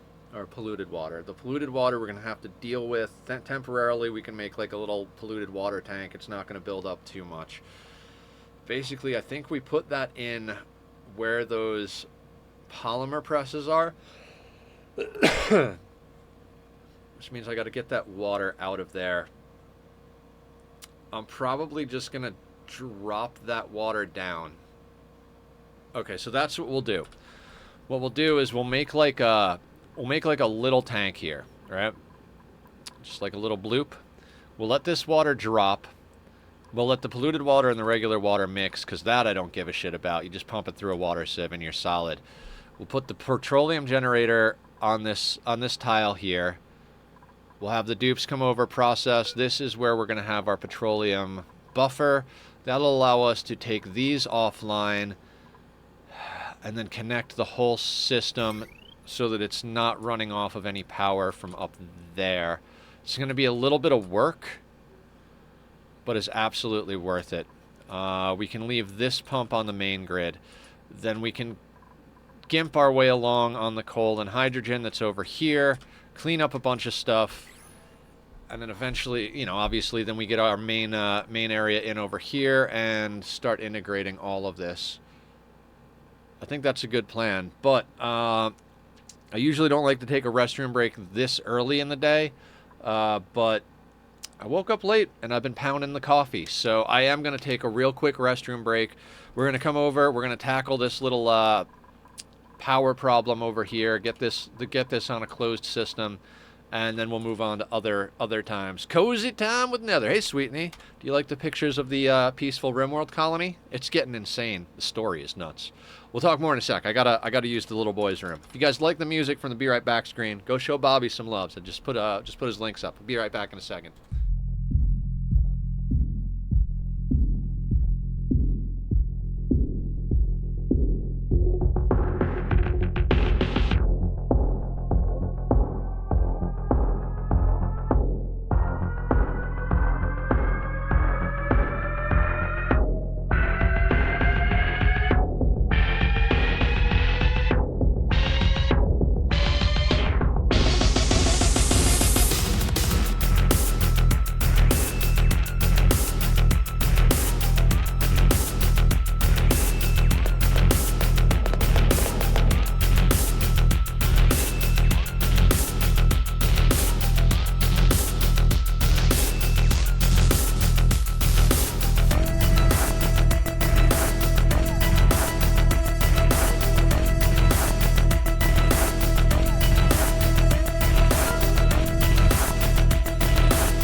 All right, back to the madness that is dupedom. So let's get this system sorted. We need a lot of things, but okay. So what we're gonna do, just a real quick little like bloop bloop skadoop. We'll do.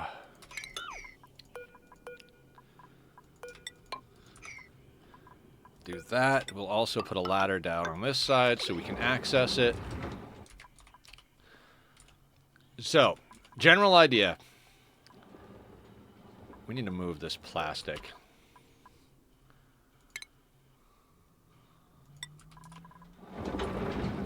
And we need to deconstruct these. We'll get more plastic going soon enough, but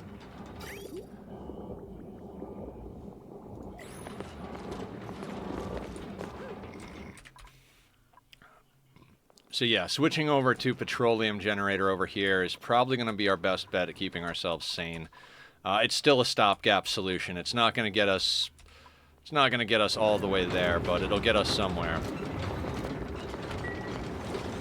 Temporary solutions all day long, right?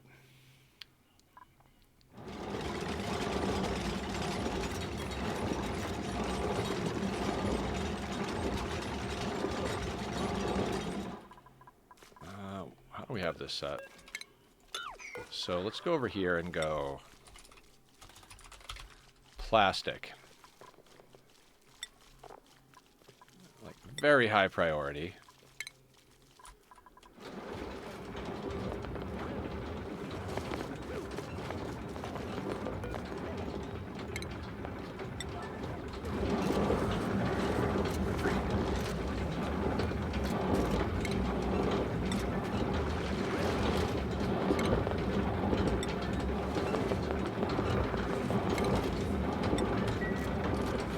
Alright, 621 kilos.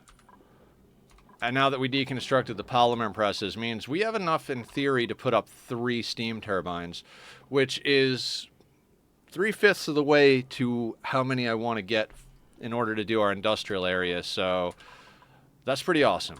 Maybe we might could have done a little bit more and had enough for the whole build, but we'll deal with that later. That's it's not going to be my problem right now.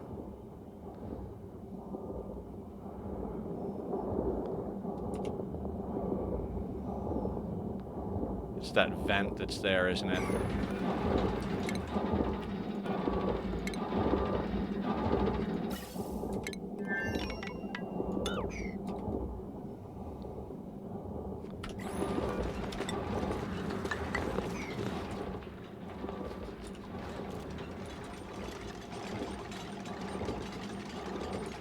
Yeah, so we're on a timer as always. Oh, I kind of like started down a trail of thinking that I never quite got to. The thing about starts to colonies, whether it's this or RimWorld, is that once you've gotten over the initial difficulty of a start, every base is the same. Well, not the same, but like once you have power, food, water, air, like once you have sustainability,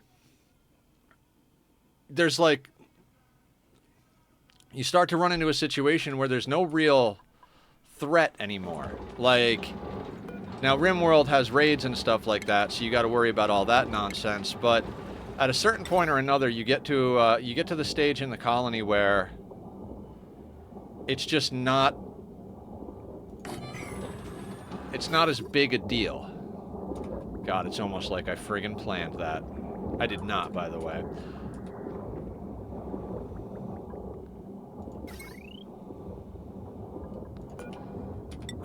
We will bring power over here, because why not?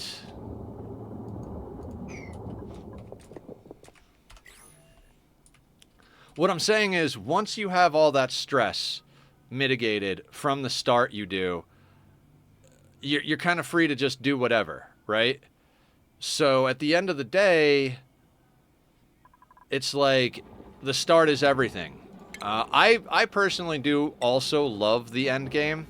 Like, I love making large contraptions, whether it's this game or RimWorld. I do believe that goes in the middle. We're gonna put that there just because I don't want weird gas things happening. In fact, let's just do that.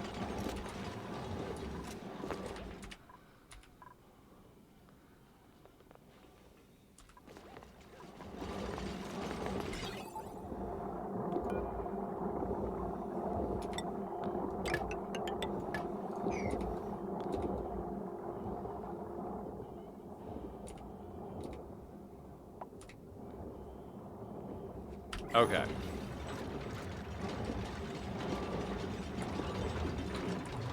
Wow, they are actually pretty goddamn quick at building things, right? That's just fucking cool. God, this is just jank as shit. I don't have the battery plugged into the grid. Of course they're running flat out, Nether. Dumbass. Oh my god. Oh my god. Talk about an amateur friggin' mistake on that one. Oh my god. That was that just kicked me in the nuts. Yeah, classic Nether, absolutely. Honestly, that being said though,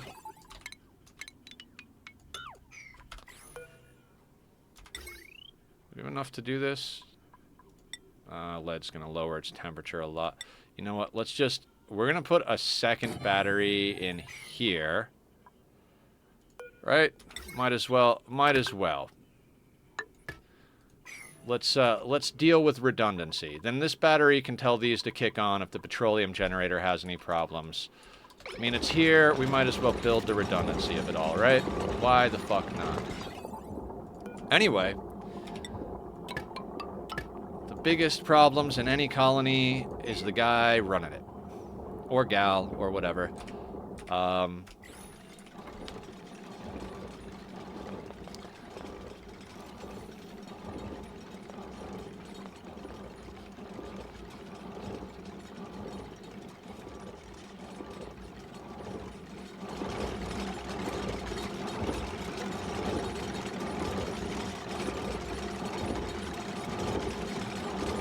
God, I'm just trying to make it more difficult for myself. Still like this idea, though.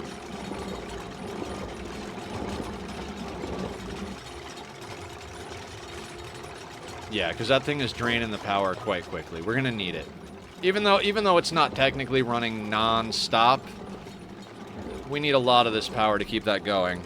Now, when this thing eventually goes dormant in 71.9 cycles, we should need considerably less cooling.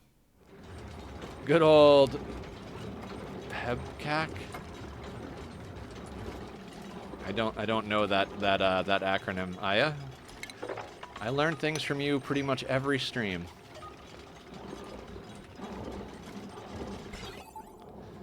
Alright, so this one is at 90-60. Let's drop this down to like 90-40. This one is going to be on 90-60.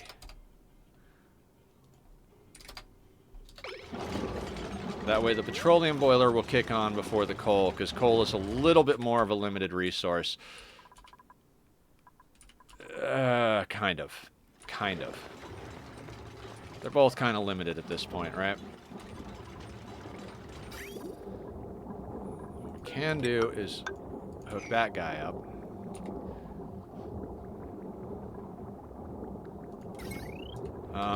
We're going to snip that. We're going to dot build that system there.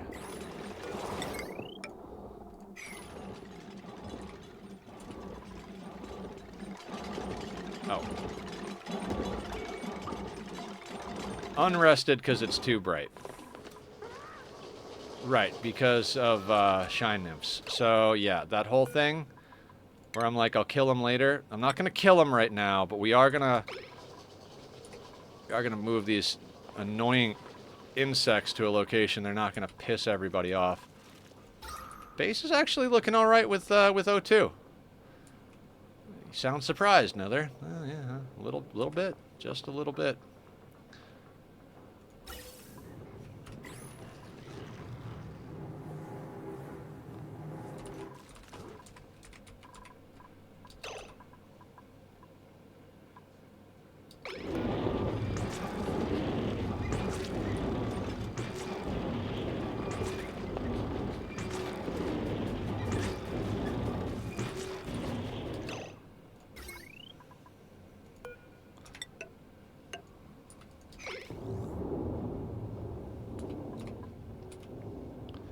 I'm not gonna bother destroying the other one. Oh, no.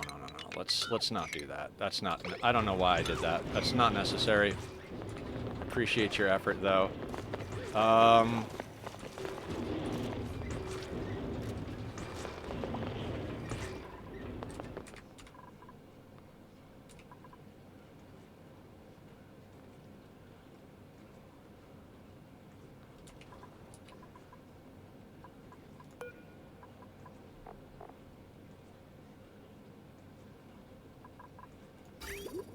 Did that actually work?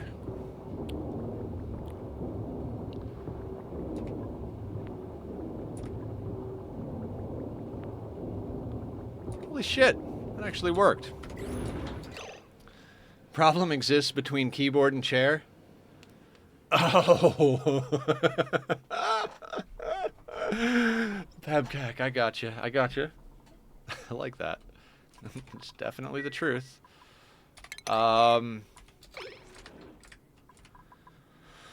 Okay.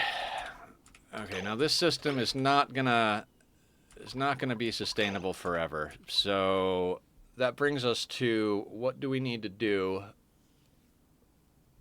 to make that a thing?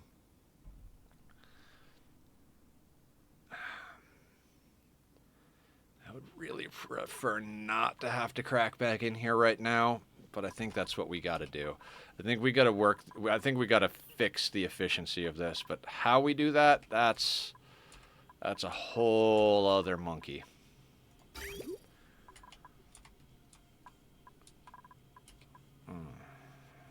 Is there some tricky chicanery that we can pull here? Okay, so if this thing is erupting, let's look at our overlay here. We've got oxygen up top. Yeah, I truly don't know how we're going to yank the oxygen out of there without having problems with it integrating with the steam. It's just not a... I suppose theoretically we could raise the ceiling here so the oxygen floats up higher. How am I going to do this? Okay, I think worrying about the oxygen is not the key takeaway here. I think getting this thing to not overpressure becomes the key takeaway. So let's fuck around here, because I want to find out. Plumbing. So I think what we do is we run that over there with insulated, right? And we're going to shift these. Do I have more refined metal available? I've got iron. Do I want to put iron in there? How much iron ore do we have on this planet? 51.8 tons. I'd prefer to use copper because we've got 130 tons. I might need to refine a little bit more copper real quick.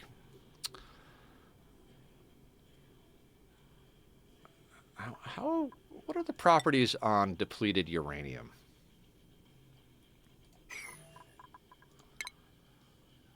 How is your specific heat capacity and thermal conductivity, sir? It's a computer tech term. Nice. I like the chicken. Specific heat capacity of 1, thermal conductivity of 20. 1 and 20 versus copper.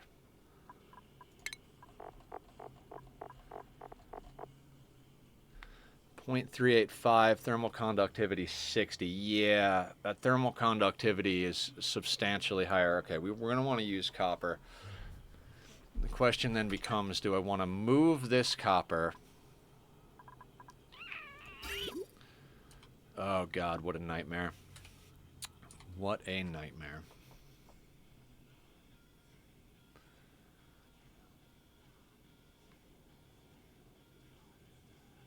This is a horrible way to cool this, by the way.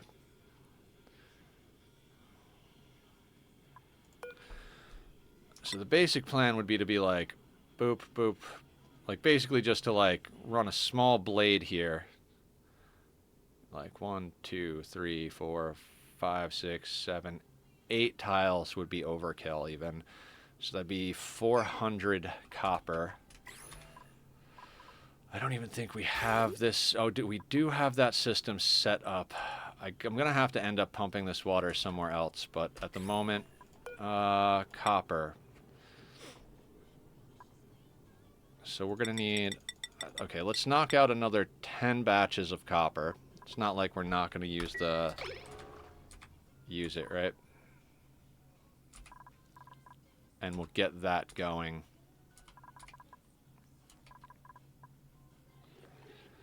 And then we're going to have to get back in here.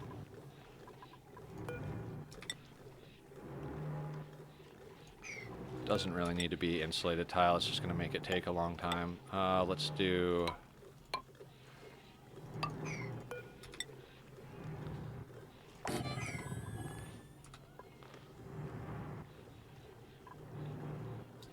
That's CO2.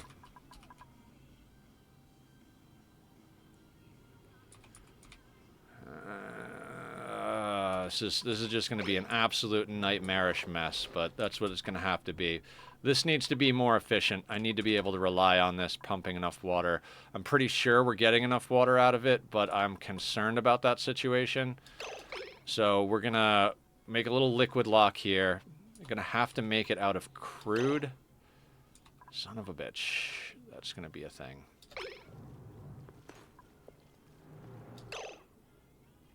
You know what? Can I... No. I'm not willing to do that. I'm not willing to do that. We have to vacuum that place out. Introducing more gases is just going to cause more problems. More gas, more problems. So...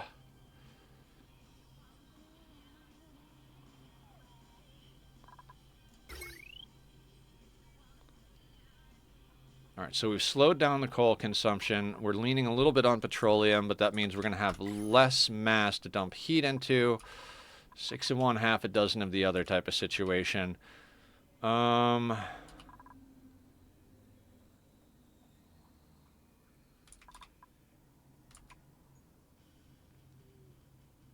that whole part about just digging everything out, I don't think we can afford to do that time-wise. I think what we got to do is actually start planning this area over here, because we're going to have to move some pipes and we're going to have to do a bunch of different things, right?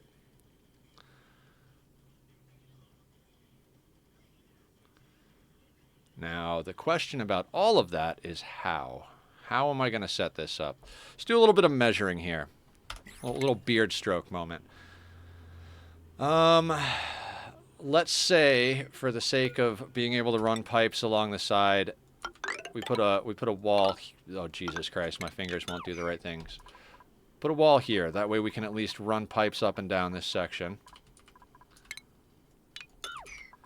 Now, I said we wanted 5 steam turbines, right? Which is 25 tiles. So we go over to here. That's 5 steam turbines. Then we're going to need another 2... for a buffer tank for the liquid reservoir. So that's our 27. What else do we need up there? We're going to need a liquid lock to get in. I'll stretch in a second, Aya. Give me 1 second to do a little math here.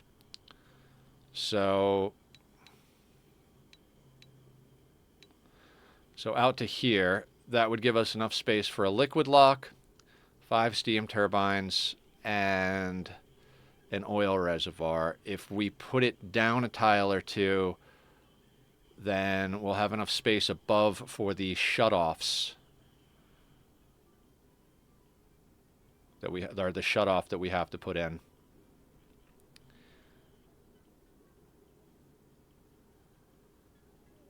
Yeah, so 1, 2, 3. We're going to want them to sit on this tile here.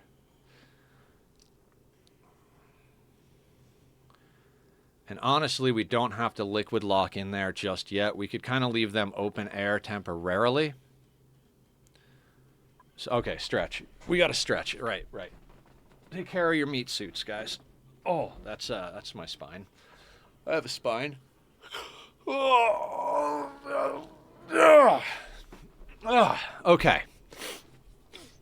Okay.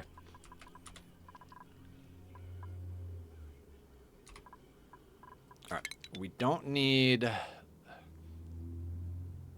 You know, I'm going to leave that there, but this is going to need to be insulated. Actually, you know what, we're going to go insulated just for good. Yes. I've heard the meat suit thing before, but ever since you've been here, I'm like, that is fantastic. So we're going to run that like that temporarily. I like that. That'll do. We're going to have to move these pipes a little bit. Maybe. If we put our first one over here... actually, yes. So let's...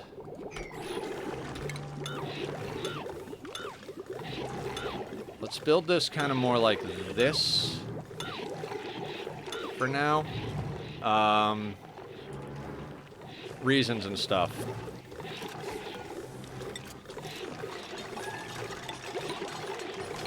That'll go down to there. That can go there. Sorry I left VC so abruptly last night. I was tired and I was done with RimWorld. Yeah, no, I understand. 100% understand. We've all hit that point where we're like, you know what? I just hit fuck it. No stress at all. I love how I started playing a peaceful colony, and now you and Killer are also like messing with peaceful colonies. RimWorld is not a peaceful game in general, but I love. I mean, well, it can be, I suppose. I suppose it can be.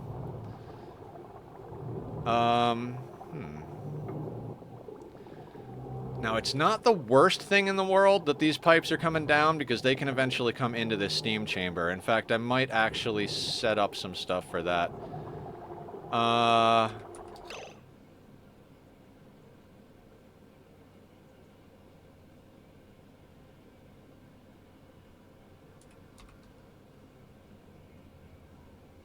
want to see something real quick with the steam turbine.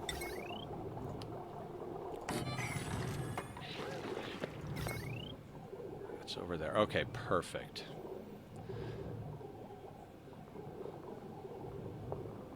Vacuum lock section. Okay.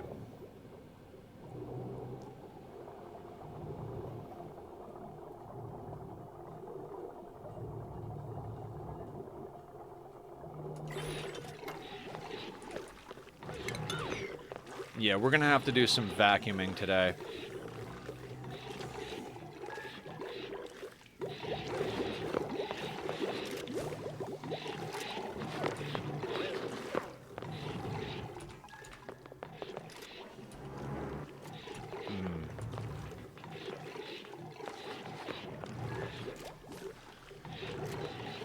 Pardon me while I bite my nails, stroke my beard, and do thoughts. So here's the consideration. Eventually, we're going to be producing a fuck ton of power here, right? So heavy watt wire can handle 10 kilowatts. Is that what it is? 10K. Whatever the actual number, whatever the actual letters out after it. The heavy watt regular heavy watt can handle 10. Heavy watt conductive, I believe, can handle 50. Theoretically, I'd like to run all of the cables for our industrial area out of heavy watt conductive, but we're not at a point where we can refine those materials like that. That being said, I might want to set up the infrastructure. No, we can't really do that, because here's what I want to do. I want to be able to get the heavy wire into the steam chamber over here, because I want to be able to not have to run multiple transformers to run aqua tuners in here. I'd like to have one aqua tuner set up basically for this system and another one set up for the base, right? Like basically one that does the cooling for our industrial stuff and one that does the cooling for our base, so they're off the same grid. Not the hardest thing in the world to do, but it does mean that we're going to need at least 2.4K of power going into here, which is more than a conductive wire, which would mean we would need 4 transformers and 2 separate conductive wires to get power in here. So what I'd like to do, in theory, is put one of those there.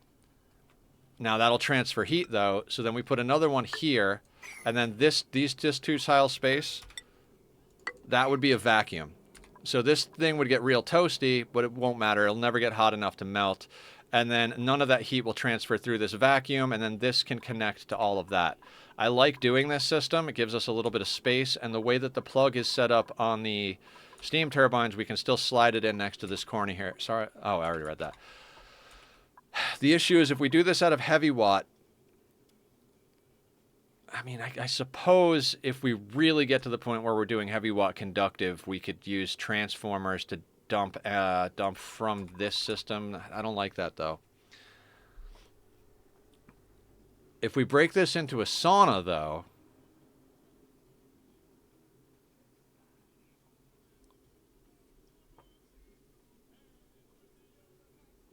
Yeah, I think we do this, right, with heavy watt. We'll worry about having first world problems of having too much power later on. I'd like to do this. Okay, so that's going to require effort. Everything requires effort. Maximum effort. Do we have mini pumps yet? We don't. And even if we did, we couldn't fit it in that small of a space. We could... No, I'm not willing to sacrifice the plastic. All right, we're going to do this. We'll do that. You know that feeling when you make a base so bullshit and just thrown together that it works? You mean every one of my Ani bases? Sure.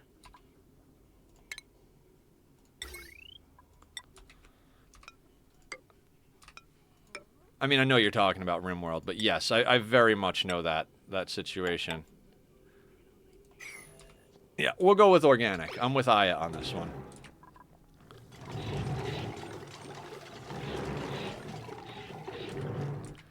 I honestly didn't think we'd be throwing together all this stuff. See, that's the thing. I come into this game, and I'm never sure what exactly we're going to be doing, right?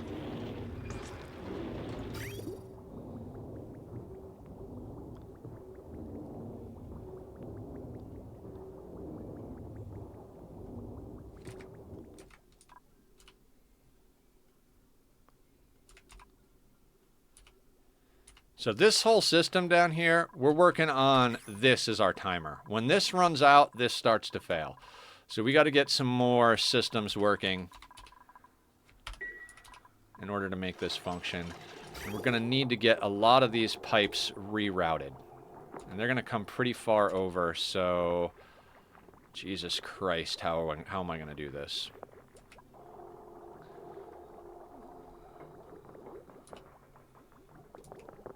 All right, this pipe here is vestigial currently.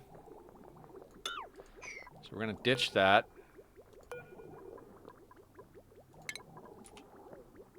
Okay. So that being out of our way will give us a little bit of room to maneuver the other pipes. We're going to spend a lot of time moving, unmoving, doing a bunch of different stuff with this, so we'll do what we got to do. This brings to light the issue of not having enough steel for a second aqua tuner.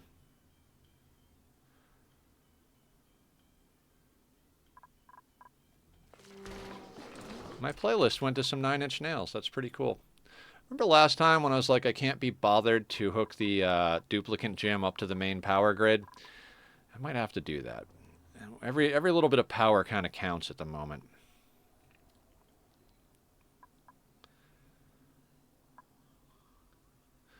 It's organic.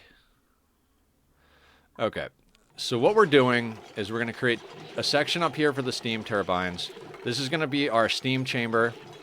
And once that's all sorted, all this stuff that we're doing can get dumped in there. Like this aqua tuner, we might end up having to decommission it and replace it in here just to get that going. But we'll worry about that in a second. We're going to get this place started. Get it vacuuming out, and while that's going on, we're going to reroute these pipes for the cooling system just a little bit.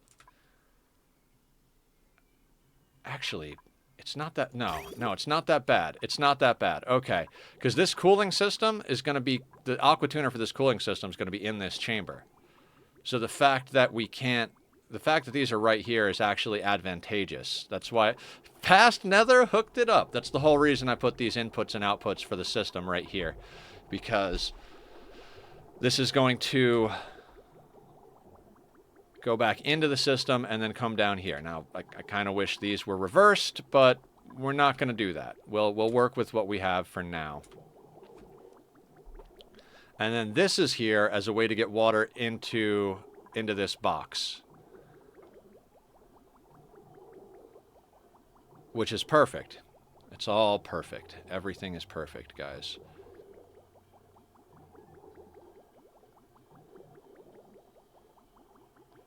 I'm actually stoked. This system is fantastic. All right. I didn't screw up too hard here. And then we'll eventually deal with filtering this water.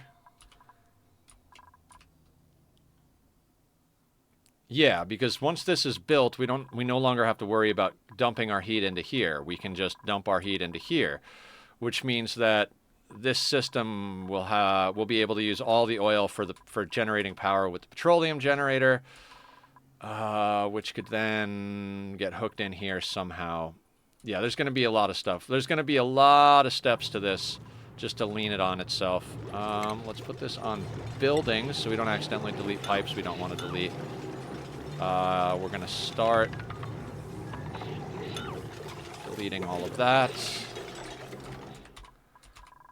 Oh yeah, this is not even remotely difficult compared to some of the things I've done in this game and in RimWorld.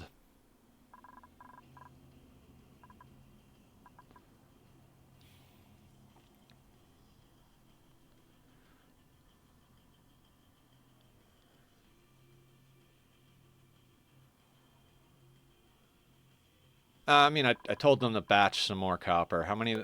You can finish that job. We're going to need the copper for something or another, right? We're going to need a local sweep point.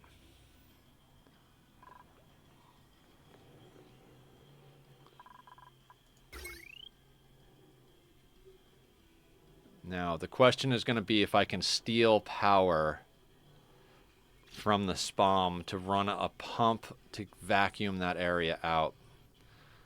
That's an interesting question.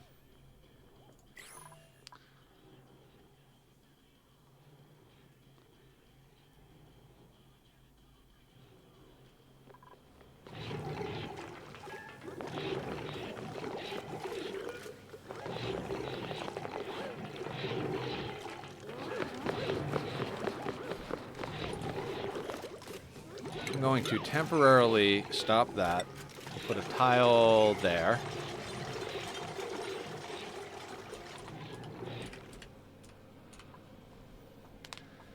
Okay, now I'm excited.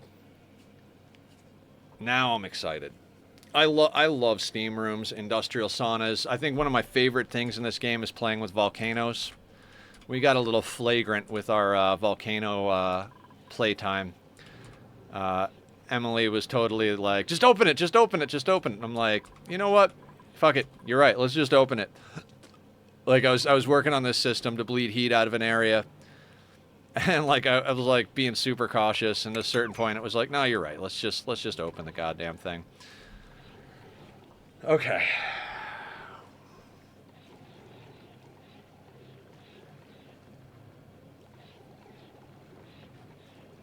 Size of the steam room is going to matter. Please come over and make all my steam rooms. Of course. Happy to do it. It's a little bit tedious, but it's just so satisfying when you get it right.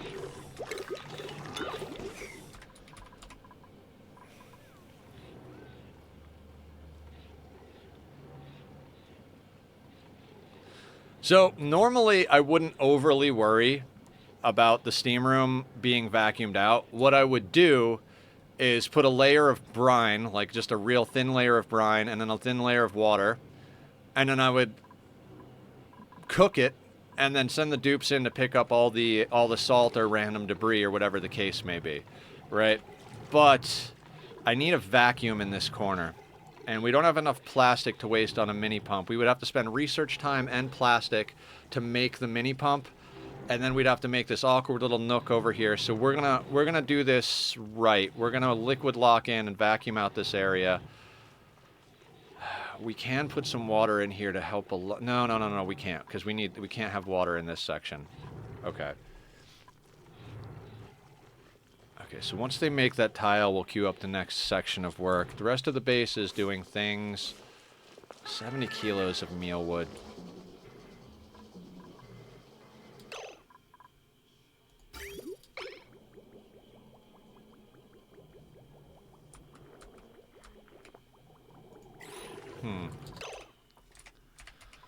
Okay.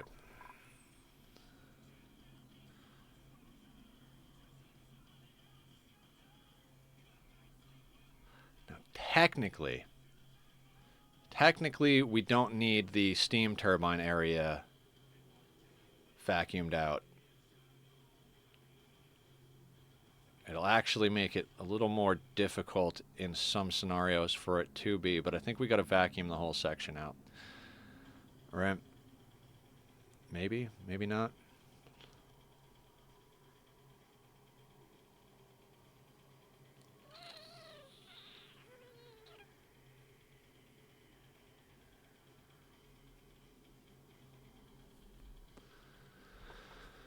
Okay, so 25 plus a buffer tank for the cooling loop. We could, in theory, budget for a second buffer tank because we'll do a separate cooling loop for the industrial area. Could just brute force the whole thing and send it through 2 or 3 aqua tuners, but I don't think I want to do that. Then, so if that's that, then the wall for the whole system would be over here. 25 plus 4, 29, and then this would be the wall right here, right?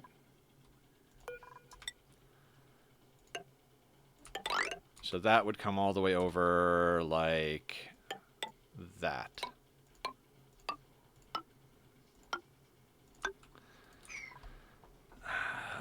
I mean, I'm getting ahead of myself here, right? Like, we don't actually need something this big. We're only going to have, like, a couple of steam turbines and 1 aqua tuner in here for now, but I'm trying hard to think forward. We're also going to need to be able to get into the steam room itself, not just into the... Oh, this is a whole freaking situation, isn't it? Do we start small and expand becomes the question. I think that might be what we have to do. Got enough plastic for 3 steam turbines, right?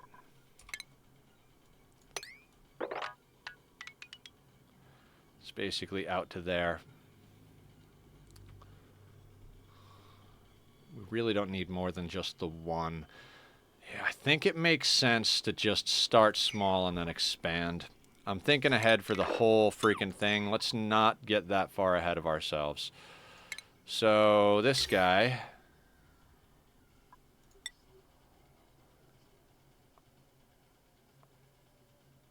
overheats at 1,000, so making it out of lead is fine. So that guy's going to go down there, is the theory.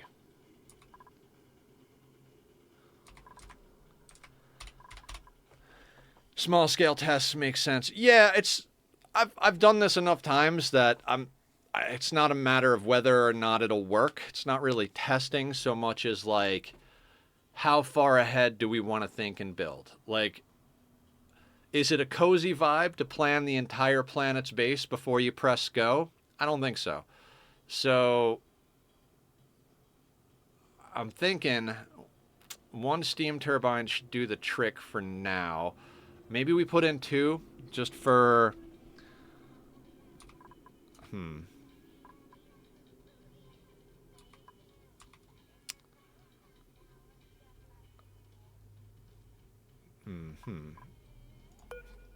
Alright, so 2 would be there, 3 would be there, which kind of fits nicely with the whole thing up here.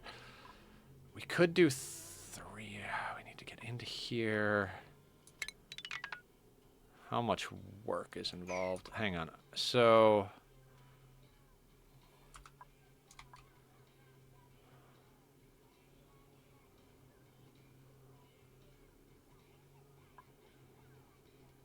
okay, so let me explain the process for the Ani players who are wondering how my brain is working and everybody else who doesn't play this game. So we need this to be a vacuum because we can't have anything in here gas-wise other than steam because it'll clog the input ports of the steam turbine.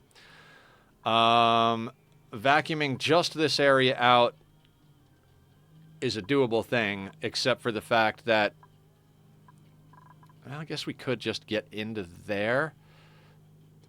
We're going to need crude. Hang on.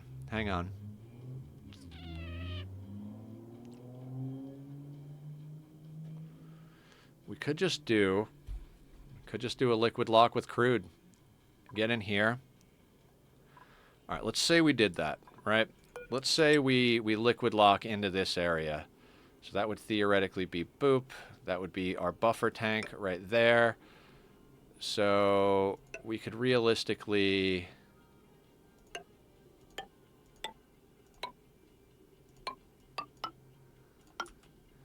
That'll grant us access to the steam room. And then these can just be outside. Then we could just vacuum this bottom area out. Problem is it makes that more difficult to get water in there. Does it, though? Does it really?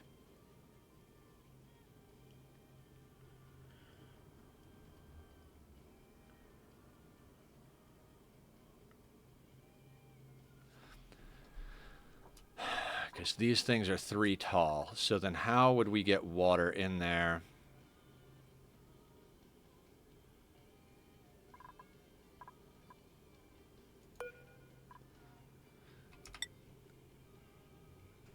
So then if we... Right.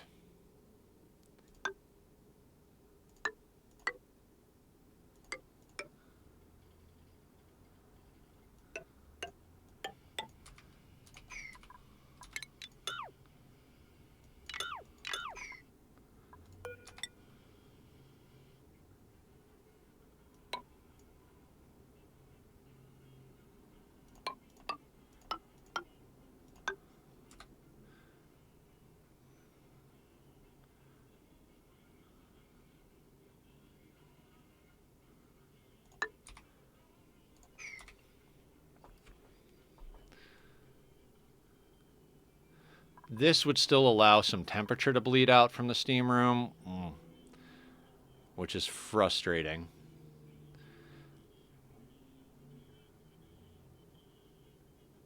I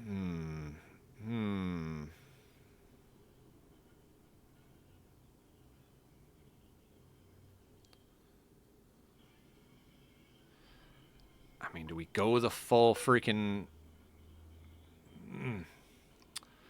See, this is the thing. Is like if you're setting up a temporary system, you don't want to put in the work of a full system. But if you're going to do enough work to make it worthwhile, so you're not having too many problems, then it becomes like, well, why not build the whole friggin' system, right? So in theory, we would want to do this for accessing the steam room because this would be vacuumed out along with all of this. So the only place that heat would transfer from the steam is to the oil that was here. Then there would be a vacuum here, and that vacuum,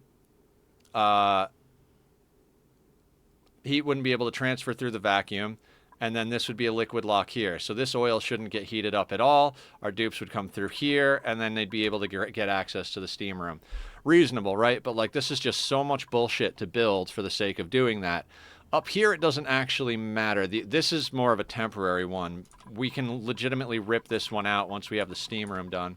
Why not just put 1 drop of oil on 1 tile?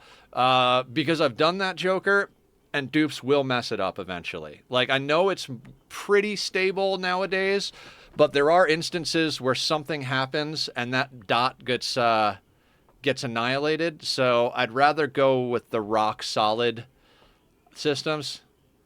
Yeah, it can go wrong with a single drop. The top one can stay a full vacuum. Yeah, I mean, in theory, yes. We could just put a little bit of crude or petroleum or use conductive panels for cooling the steam turbines. I don't overly care about, like, the only reason I really want it there is for vacuuming out this whole area.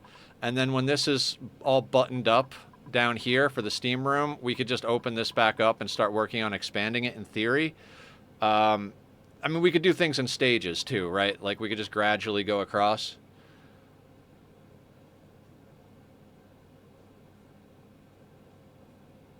I just want to be lazy. I just want to be lazy.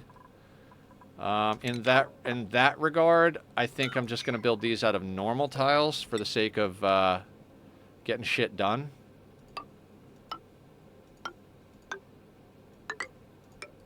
So I'm not worried about heat up here. Here I'm worried about heat. Okay, I think that's the plan. Is it a good plan? Probably not. Is it the plan we're going to roll with? Yes.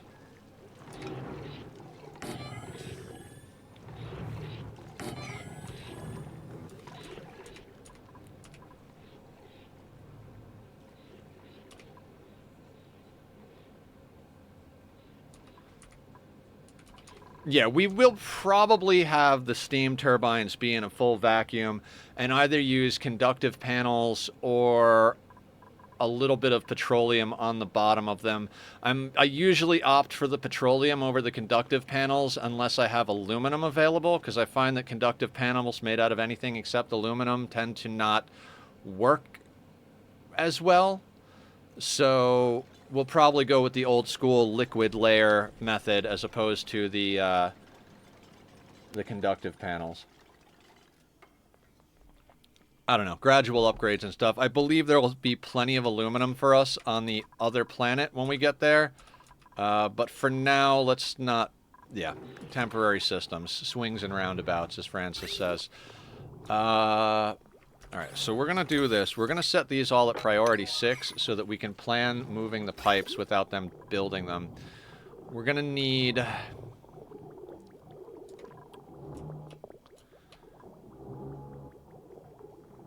This is going to go into the aqua tuner, right?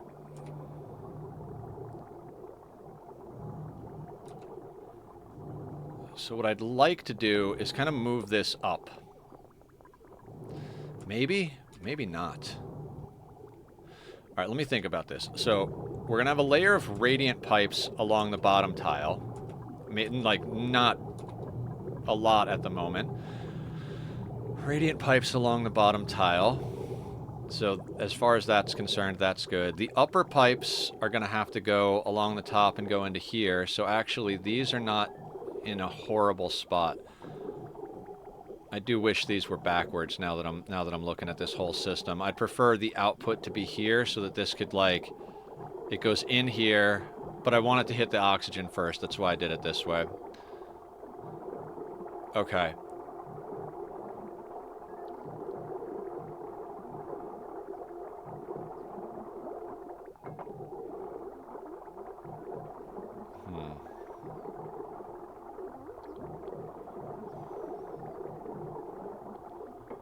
Right, because this is actually...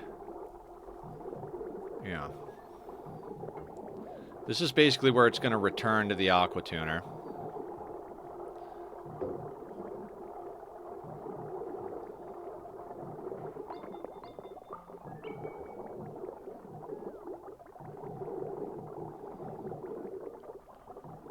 Try not to get too ahead of yourself, Nether.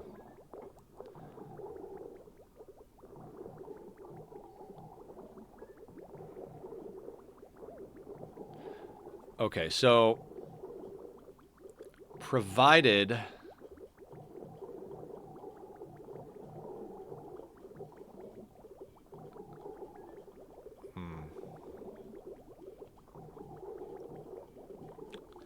we're going to split the loops eventually. Okay, so the first steam turbine... Okay, I might have measured this wrong. Give me half a second, because I think I might have already fucked up. This has to go here. No. That has to go one over. Because it can't be on these tiles. This needs to be here, here, and then that would go there. Which is fine, because we could put the buffer tank here instead of on this side. Alright, that'll work. Let them work a little bit. So then if the buffer tank is here... then the output from this would go into the buffer tank. Okay, so this would come out here, go through the radiant pipes on the bottom, and then into the buffer tank, and then down into the steam room. Yes.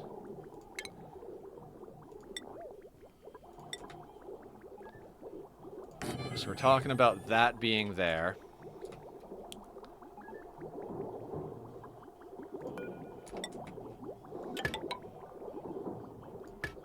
That goes there. This would come down here. Right. Because it's not just that we're moving this loop, we're interrupting this loop. So we have to build it in a way where the current system stays working up until we hot swap to the new system, which is where it pays to have a lot more... I don't know what you would call it. And I think to make this extra good, we're gonna do an airflow tile there, since we're actually gonna do the vacuuming. Yeah. No. Let's just stick to classics. Put that there. Delete those.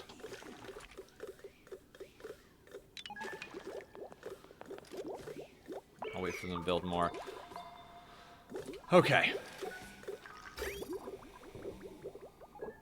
So this actually works out quite well. So what would happen is this is going to go this way and jump over that.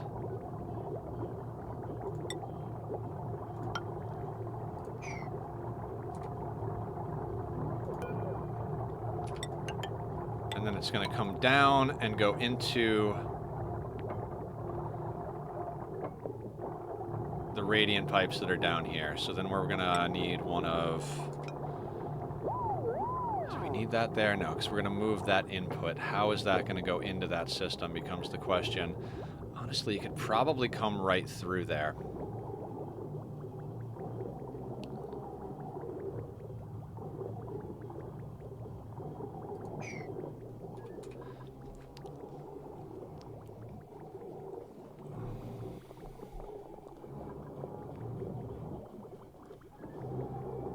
Right, it could...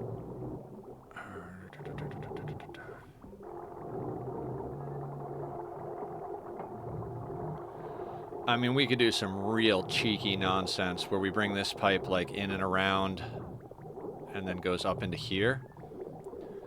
I might do that.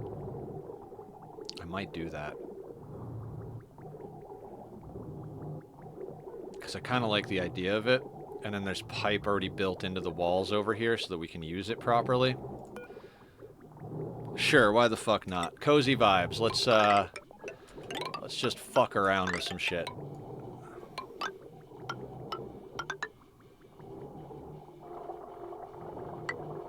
We'll build that much of it. And we'll cancel that guy temporarily.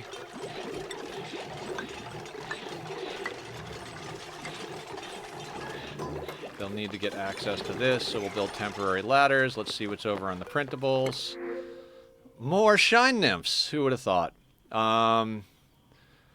Slow learner, narcoleptic, shabby dresser. Meep is not terrible, but we already have someone who's on top of all that action, so let's just grab the nymph. You need to go somewhere else, like anywhere else that is not here. I'm trying so hard not to murder the nymphs.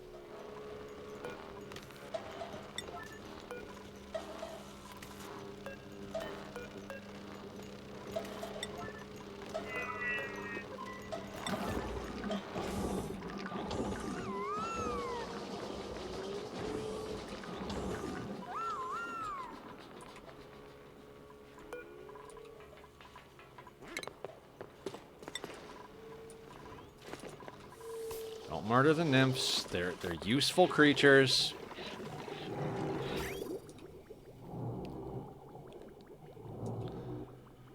Alright, and then we could borrow this pipe, I suppose, or we could just come... probably, right? Let's just... We're going to build all of that. Now, this is going to be a crazy, convoluted system. Basically, the water is going to come out of the base, run down through here, go all the way up through into this system, and then it's going to loop back around, cool the steam turbines, and then come back out again. Now, as far as going out to the base, how is that happening currently? That's over here.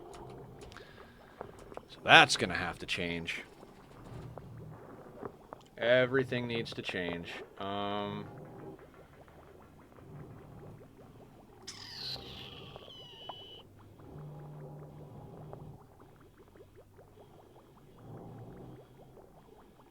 I think the piping is going to be cool. I don't think it's going to be straightforward at all. Now... Oil.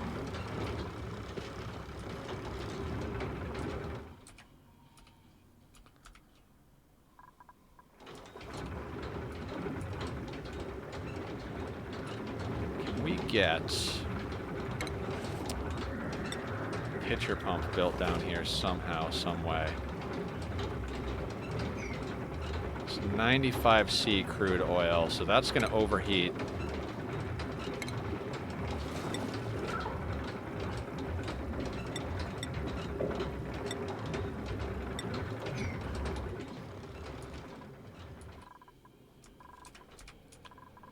All right, we've got a few little buckets here of crude.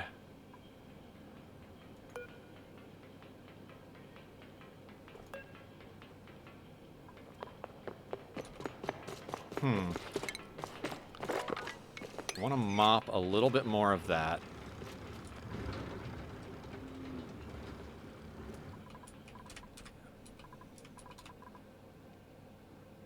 Okay, we're going to have to do some nonsense to make liquid locks that are solid, but that don't waste material.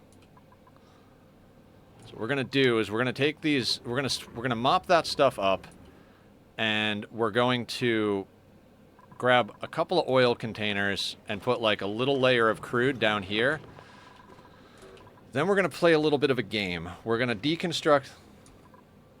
Yeah, you can layer liquids for liquid locks, Joker. It's a way to get away with not having to have tons of stuff. Like you can put you can put a little bit of crude and then a little bit of petroleum on top of it, and you can layer it just like you layer it inside the spam here. Same principle as the Hydra, except with a liquid lock. It'll be more solid than putting a single dot of petroleum or a single dot of crude, but will be a lot more stable. It'll be more stable, but it'll use two liquids. It's a whole thing. So, in order to get the petroleum, we're going to deconstruct this temporarily and then rebuild it. Getting the stuff back in there is going to be a pain in the ass, though. Is there a better way to do that? You know what? Real quick. Let's play this game. How much is in there? 1.7 tons. Yeah.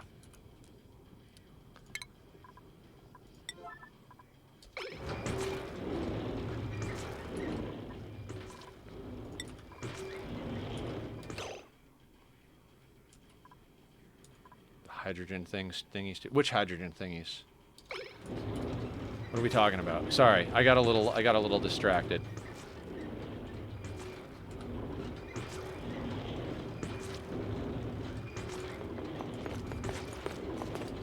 What I'm doing with them? Oh, these the Hydra submerged spam setups. Yes, okay, I gotcha.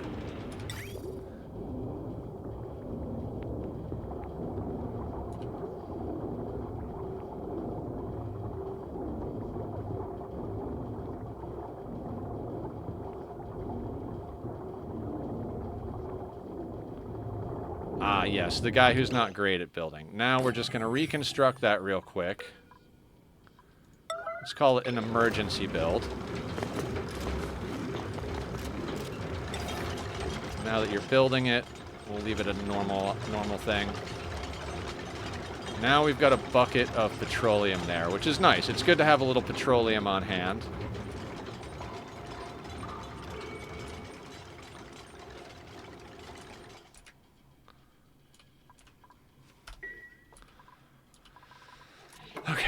And what we're going to do now is we're going to go into furniture and grab a pedestal. We're going to build one right there and one right there real quick.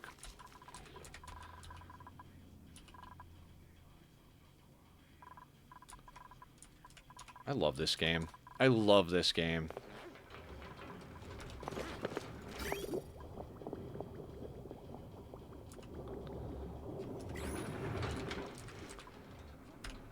Okay, so now we've got a little bit of loose petroleum to play with. We got a little bit of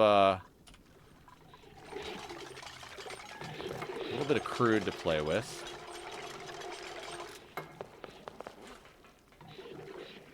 I suppose up here we could just layer waters, right? Like, we don't really care about this. It's not going to be hot up here. In fact, quite the opposite, so...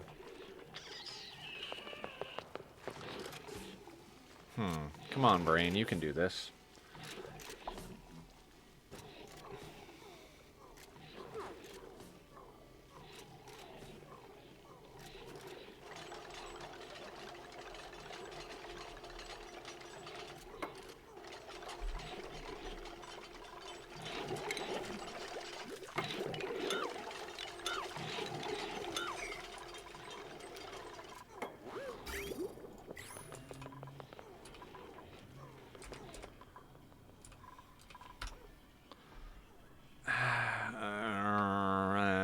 You know what? At the moment, we have more crude and petroleum than we have other things, right?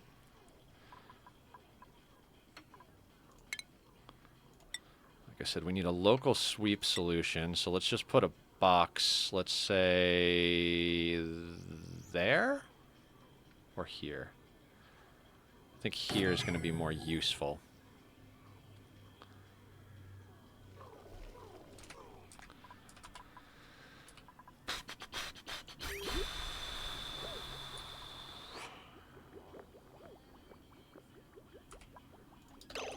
This isn't going to work.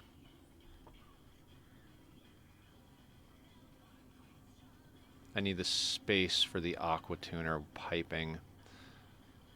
Although, hang on.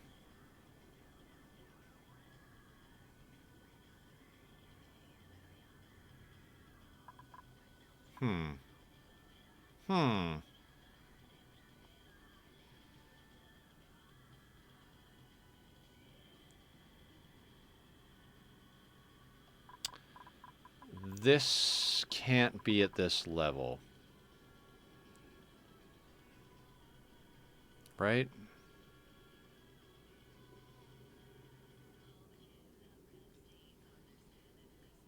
I might have something. Hang on a second. What if instead of being at this level, it was at this level? Yeah. I might leave these pipes in this wall because we're not going to break into this little section for a very, very long time, so that might be useful. Okay. Change of plans. Luckily, they haven't built any of the things that are super in the way yet. Cancel that. Deconstruct that. We're going to do something a little different. We're going to build this way.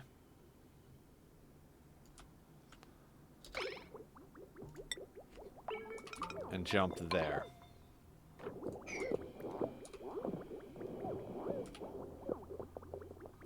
And I should be able to function like that, theoretically. I'm trying to do so much thinking ahead here, right?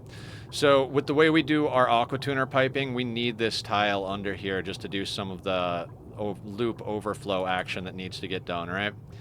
So we can't have the pipes down there,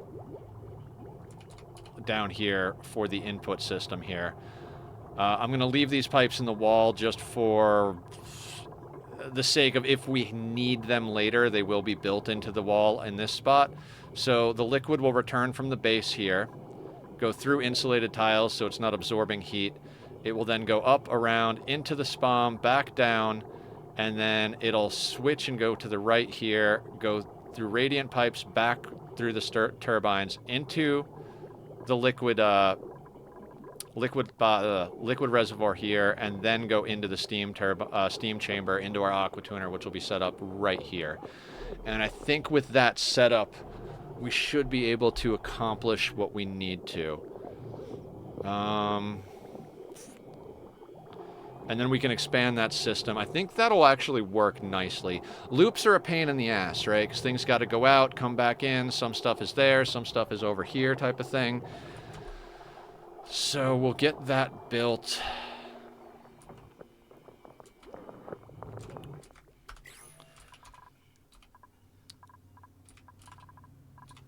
Okay, so here, let's do... We're going to do a little bit of crude.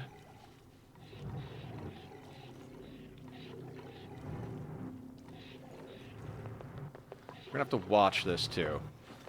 I don't want to waste things. This is going to be the same situation. That's also, we're going to put a little bit of crude there. This one, we want to... Where is petroleum? Petroleum. Select. This. Petroleum. Select. Little trick. I think it was it Lefo or Geek that taught me about that? Can't remember, but either way, it's a great trick. They will put exactly 200 kilos of any liquid onto a pedestal. So if you need a little bit of liquid to do something, it's a great way to get the job done.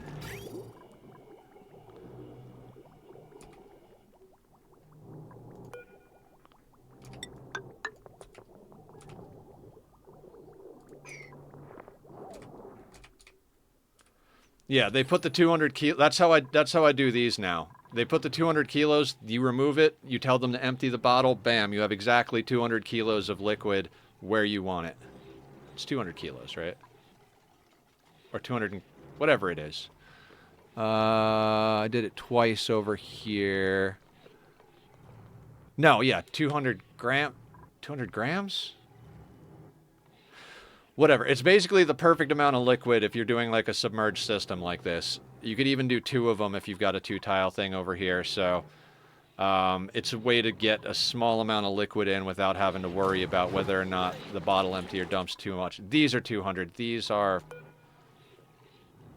We'll see in a second, I guess. I don't remember all of the numbers off the top of my head. I just know what systems work. But yeah, it's a really great idea. This is going to be sweep only. These are turned off, so we're not sweeping to those at the moment. We're going to put this at a high priority. We'll tell it all. Shouldn't be anybody scheduled to go over there. Good, good. So that we're gonna sweep as we go here.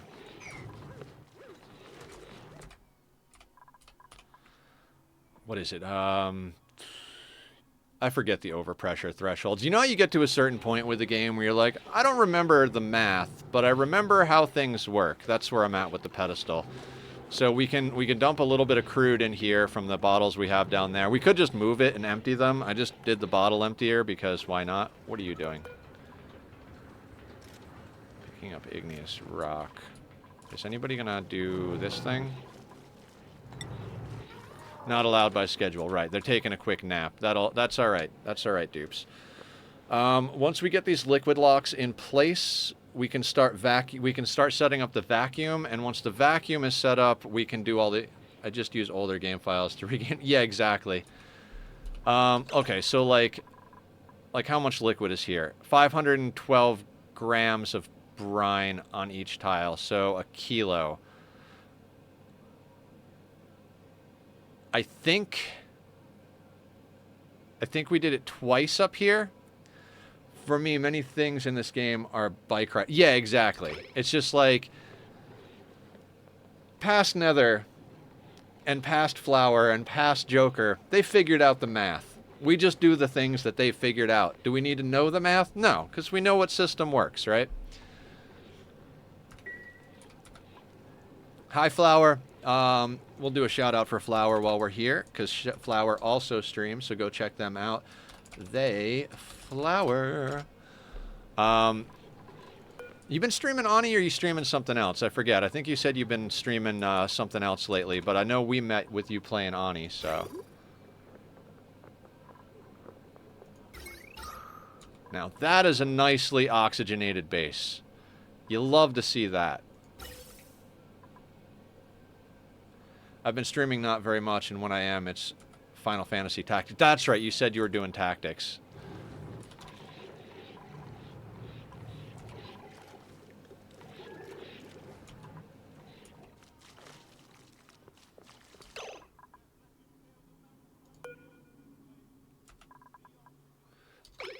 Supplying construction.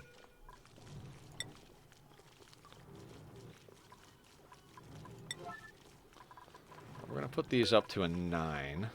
I want these done immediately.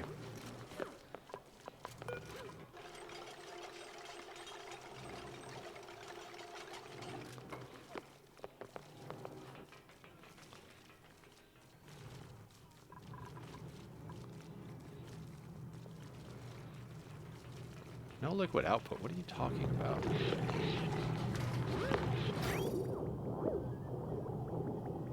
Right. Okay, you'll be fine. Okay.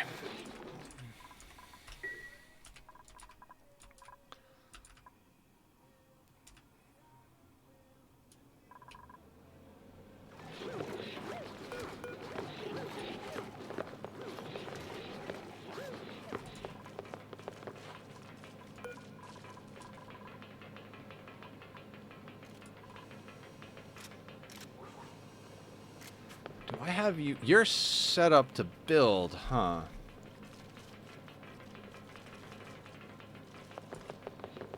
I might have to adjust your priorities because I need you doing other stuff than building.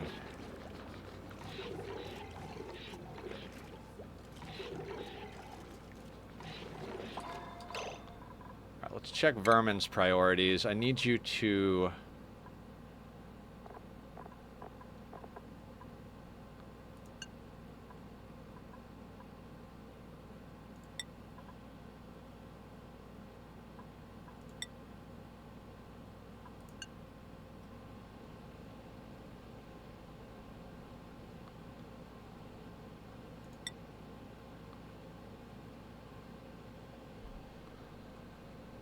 I think that as a temporary thing, because they're our main dog's body, so to speak, so...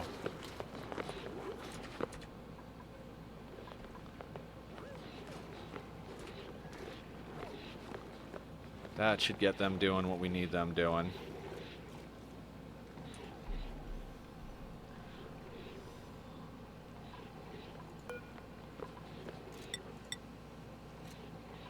Alright, so he's going to put that in the container.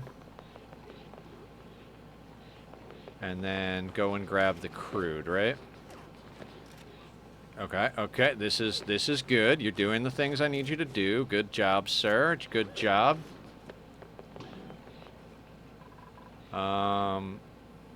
What we could do is still uptick their building. Because it'll be priority based whether he's doing hauling or building, and all of our building is at a 5 and the hauling stuff is on a much higher priority.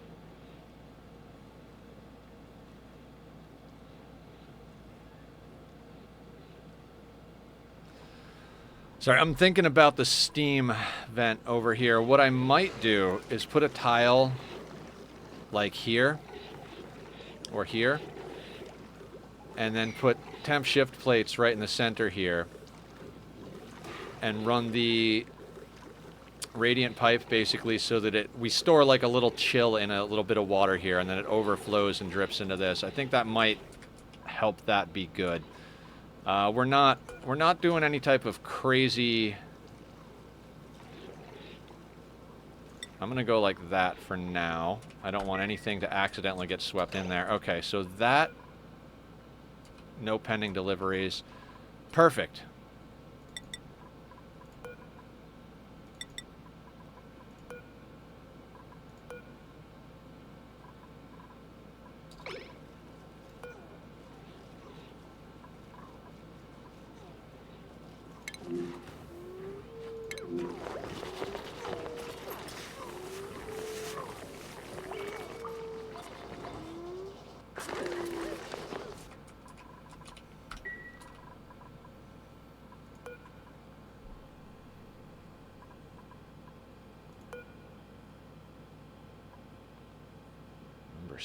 6.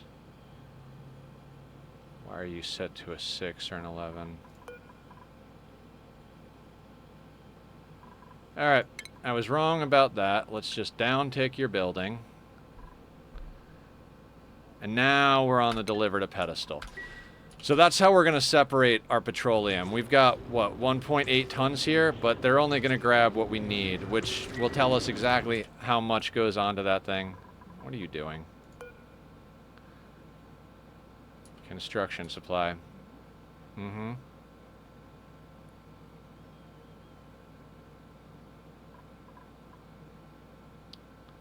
That's a storing errand, so let's get you down-ticked on that.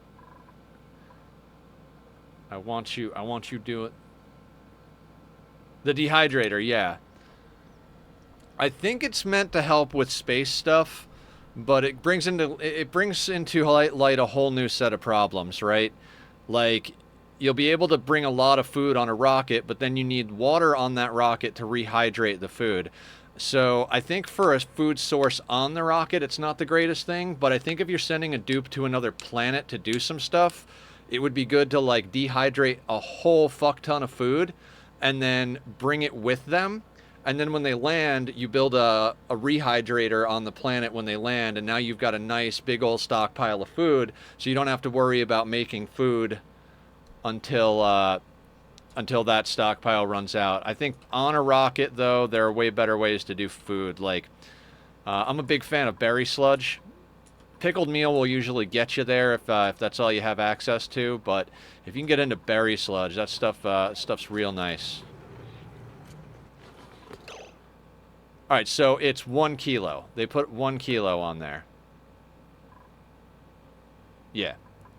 I also thought so, but I think it's just a beginner-friendly way to keeping food fresh. Yes, that is a good point. All right, so now we remove this. We hit empty.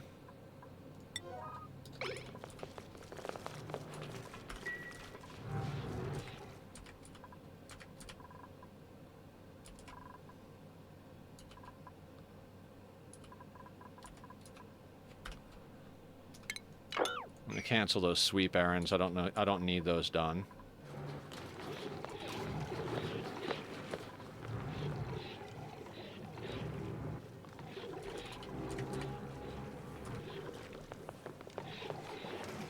Pardon me. Excellent. You are doing exactly what I need you to do. Remove. Empty. The dehydrator allows us to ranch pips for water. We can dirt, mealwood water, and barbecue water and just never rehydrate. Could also be kind of patched for biomes that don't spawn with right ingredients for better. Dirt into mealwood.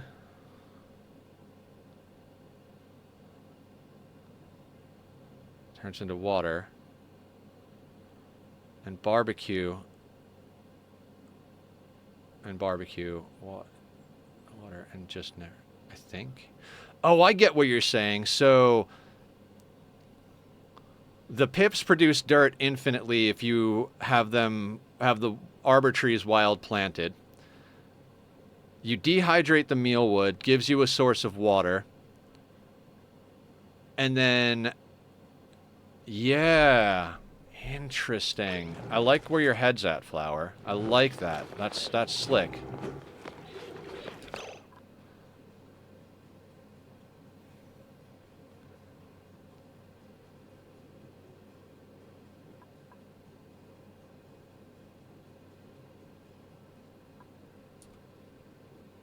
Actually, let's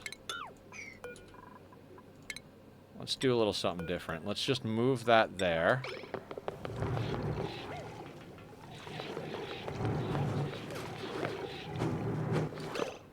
Well, that didn't work. I might just have them drop some patrol. Yeah, that was a little too, we're using a sniper rifle where we needed to use a shotgun, I think, on that one.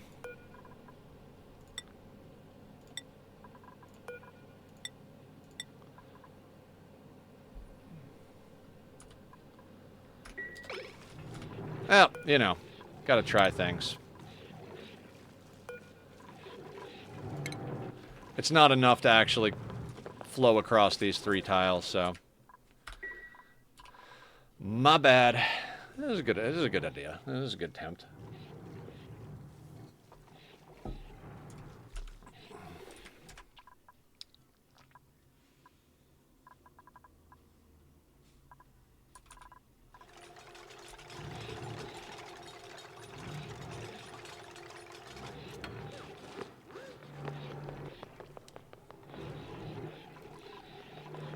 And we're gonna need to...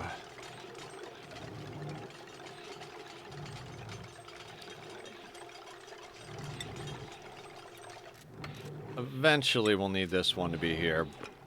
So we'll have it built.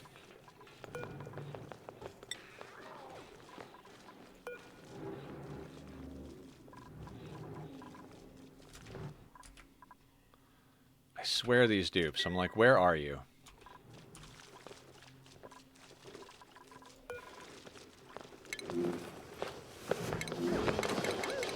Oh, you're on break. That's where you're at. Gotcha. Good dupe. I might have to play with that dehydrating mechanic. We don't have a fuck ton of water on this planet. We do have plenty of oil that we can turn into polluted water and power, though, so... I think we'll be okay. We did the math. We should reasonably easily be able to sustain 8 dupes once we get some of these loops going. Got a lot of CO2 freaking cooking now. It's just not an optimal situation. That's fine. Everything will be fine. We're going to be doing a lot of gas sorting at a certain point here. Pump the natural gas into some sort of storage, and then use it for our gas range that we'll eventually have, as well as possibly augment our power.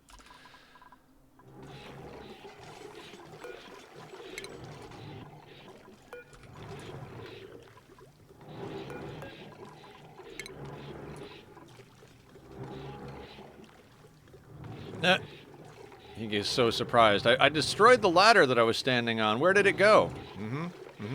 Good job, dupe.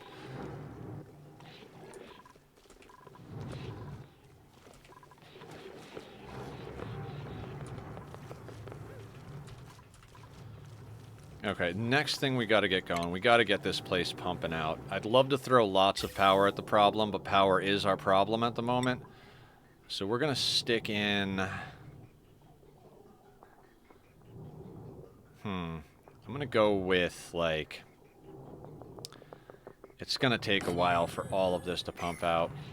I think we can take power from here. I was thinking about that. I don't have the glass forge researched, and we don't really have any way of dealing with it at the moment. So we will probably integrate some solar into this at one point, but I feel like by the time I get the infrastructure up to give a shit about that, like as far as like, actually we could, is that enough? 20 kilos? You know what? Yeah, I don't need any more than that there.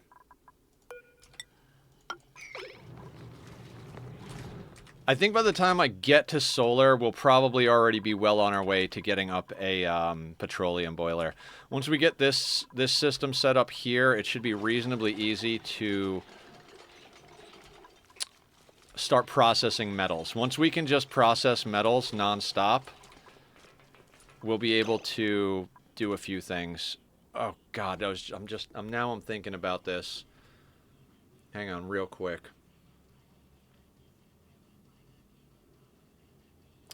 Yep. I'm glad you said something, Flower. Got my brain thinking. I want to put another one of these in. No, I can't put that there because we need the one that's there. How is power going to come out of here becomes the question.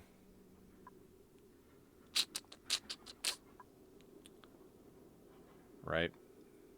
When we break this open into a steam room, a full-on like sauna, it doesn't matter, but we need to be able to put our refineries here, which means I want them plugged into the same grid as everything else. I Don't want to have to run power all the way around there. And we want to put one of these right here. So I think what we have to do is dig those tiles out and put that there. All right. Figured it out. All right, so let's...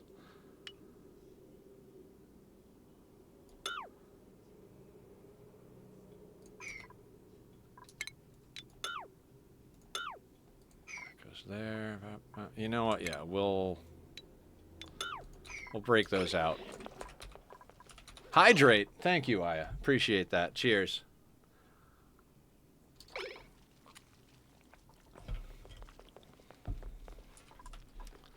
So you're pumping. Get a little bit more in there, and that should be plenty.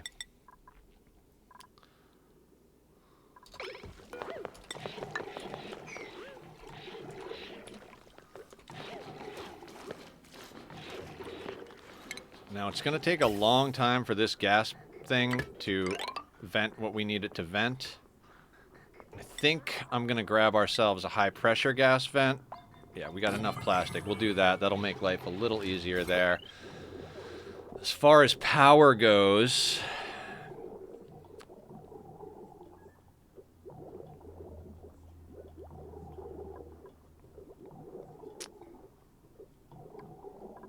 I think we can steal power from here temporarily. And I should have left that ladder in. Wait, can you get to that? No, that's unreachable, right?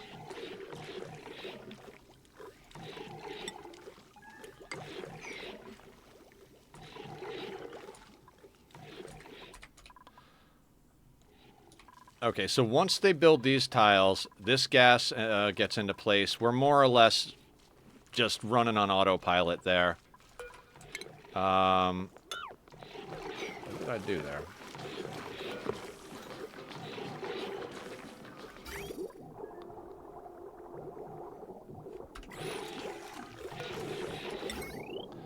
So we're going to put one of those there. That doesn't need to be insulated. Does it? No, it doesn't need to be.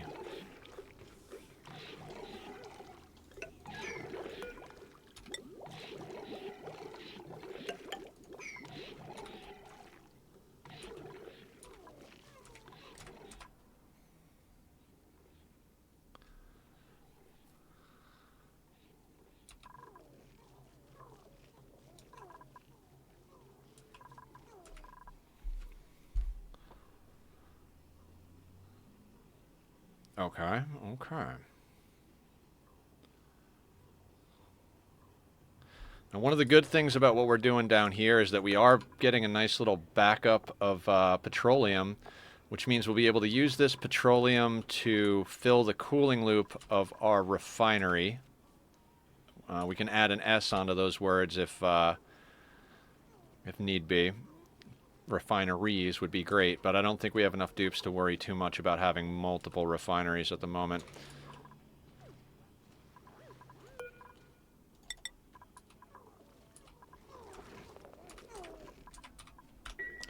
Okay. I miss my coffee, guys. My astronaut ran out of food, so I had to abandon ship. Not like this. Were you on your home planet? Like, are you orbit on the home planet, or did you have to do it on a different planet?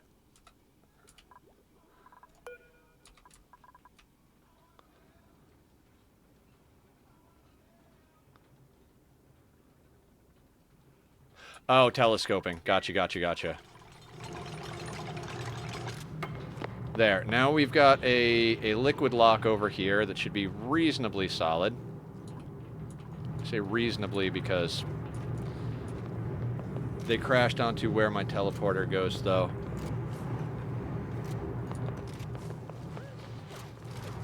Okay.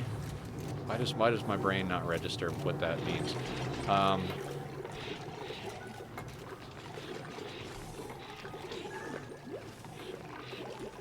Okay. Once this place starts getting vacuumed out, we'll start planning all of our piping and stuff down here for the cooling systems. Doing stuff like building the reservoirs.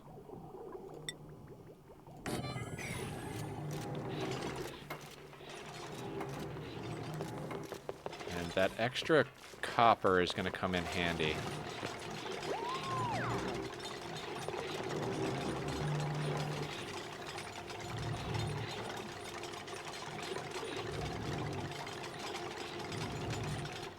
All right. Projects, projects, projects. Yeah, yeah. Mm-hmm. Definitely got to get this oil reservoir situation and this natural gas setup cleaned up at one point or another. Not today, though. Definitely not today. Air looks gorgeous. Ocean? 313-955-736.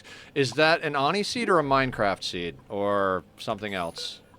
Laz. Hi, Laz, by the way. Man, they just want to keep giving us shine nymphs. They really do want to keep giving us shine nymphs. I feel like our operators are going to wind up getting irradiated, so maybe let's put this one... like over here.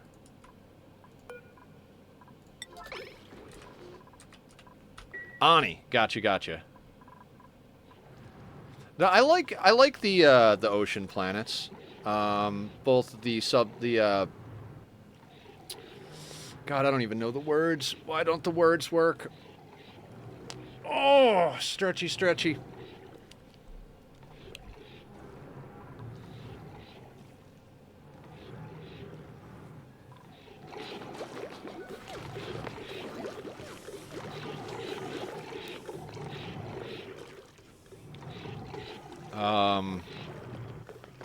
I want to say subsurface ocean, but that's not the right... Oceania. The Oceania cluster in the classic style asteroids is a really great cluster. You know what? For ease of airflow, I'm going to deconstruct that temporarily.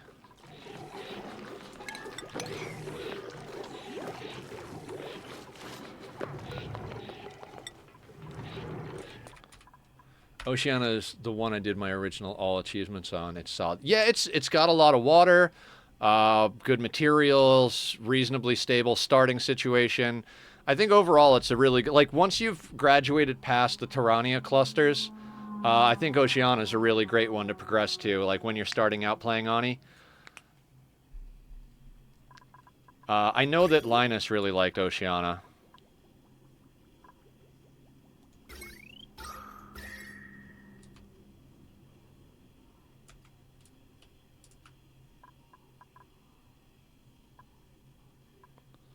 We're getting pretty toasty down there. Oceania's just Terra, but better because I can have modifiers. Yes. I think that's a good way of looking at it for sure. Alright, let's pick up the pace just a little bit. Alright, I take that back. We are overproducing food.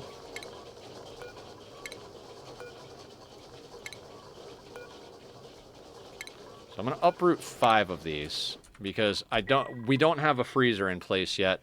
We've got a lot of other systems we're trying to get in place. Once we have a proper steam room, we can dump heat from just about anything.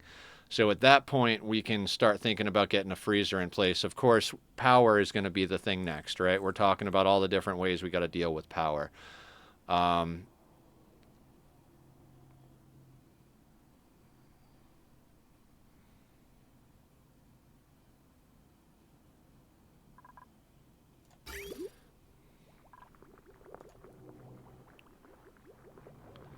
So what we're going to wind up doing, realistically, is we're going to be boiling our water into a steam chamber. I mean, we'll probably wind up filtering it at first. We're going to wind up filtering it at first, but eventually boiling it. Once we're boiling it, those pipes are going to prioritize pumping liquid. Actually, hang on. It's a full pipe's worth, isn't it? You need... No, you need 1 kilo of water. Okay, so yeah. When we have this set up going. We're going to be boiling water, prioritizing going into these guys, and then overflowing into this infinite storage so that we can supply more air. Oh man, I'm about to have a great night. Dad's taking his daughters to sushi. Such a treat. Oh, that's awesome. Sushi is amazing.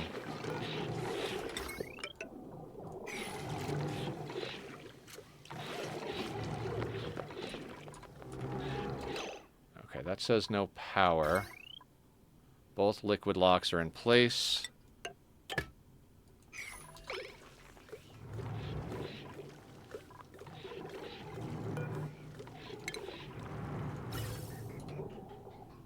No, this is going to take time to suck the power out of here. Or suck the gases out of here. So let's start moving our pipes around a little bit. So, like I said, this we're building this in here so I don't have to think about it in case we need it there. Probably won't need it there, but just in case we do.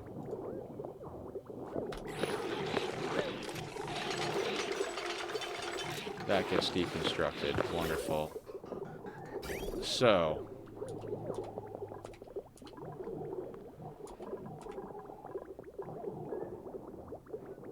this is going to come through here and into there instead.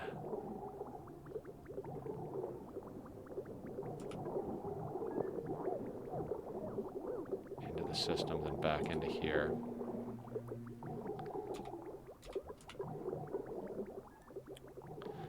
Can I move the pipes?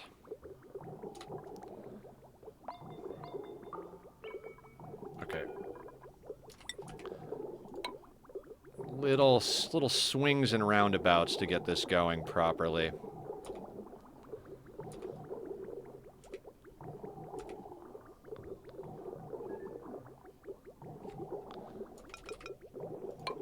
Put that there for now. That will have to move at a certain point. And then, how many tiles do we have here again that I want to run radiant pipe? 15 times 50. So 750 metal? I think we have enough for that, right? So grab liquid copper. Or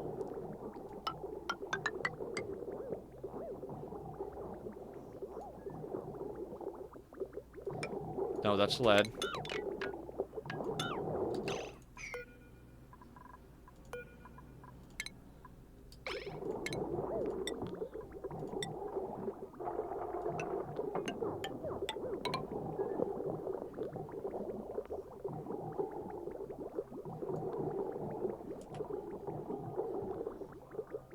$100, $200, $300, $400.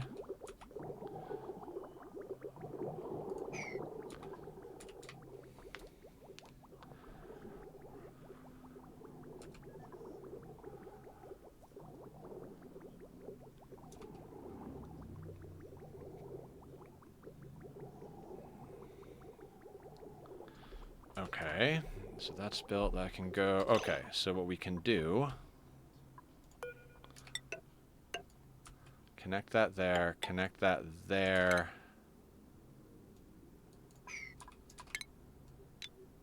Snip that. Right?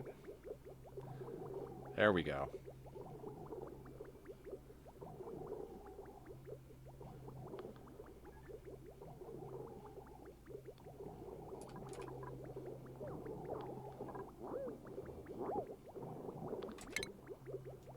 Then we can nuke those. Those can go.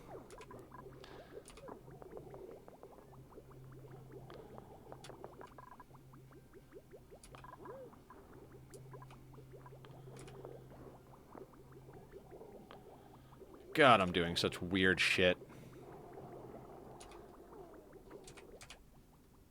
I mean, not weird. Not weird for Ani, but weird.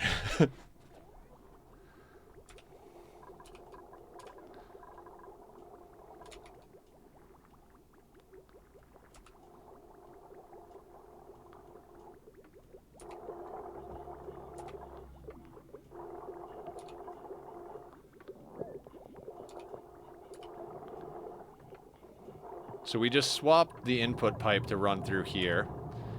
That's good stuff. Now, this will be where the hydro sensor is, so the aqua tuner will be here.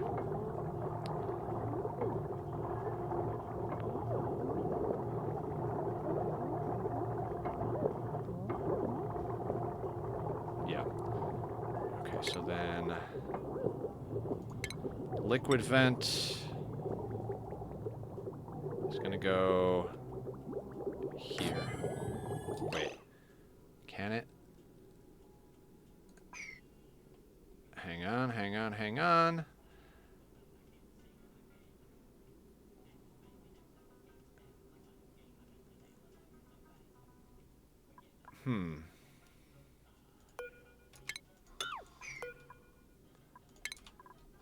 Let me reconsider my situation here. Let me just let them work a little bit. We need to get the stuff in place that needs to be in place. I don't want to bridge that, so we might bridge...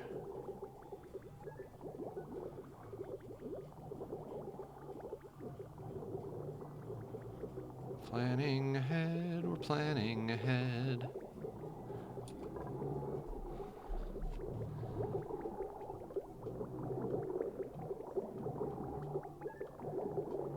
Okay, so aqua tuner be here. So what if we put it here? Okay, so we're gonna need to bridge there. It's gonna be interesting.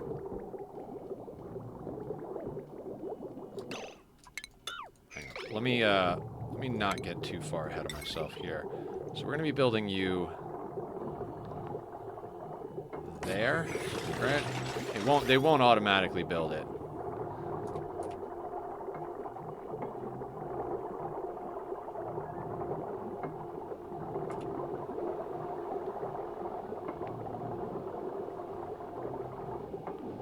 Yeah, that actually works out. So what we're gonna do, we're gonna bridge here.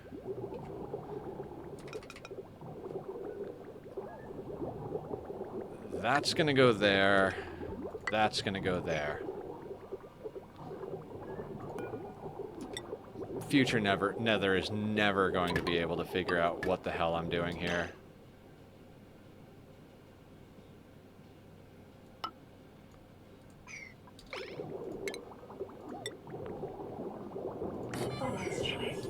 Joker is following. Thank you so much, Joker. Much appreciated. Thanks for hanging out today. It's really great to meet new people, and especially people who like to play Ani. Ready to add some laughs to our cozy colony?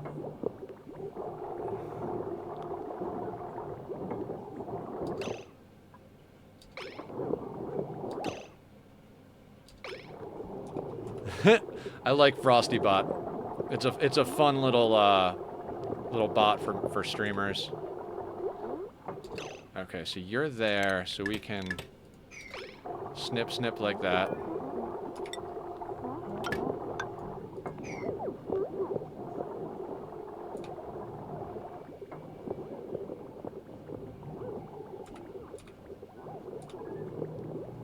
Okay, so then we need...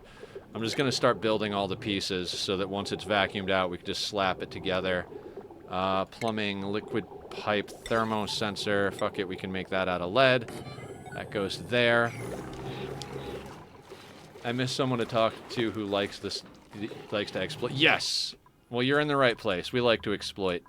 We do a little exploiting in RimWorld, too. Actually, yeah, remember earlier how I was talking about how if you want to see me curse more than I've ever cursed on any stream, to go watch back yesterday? It's because the colonist we had to exploit with died.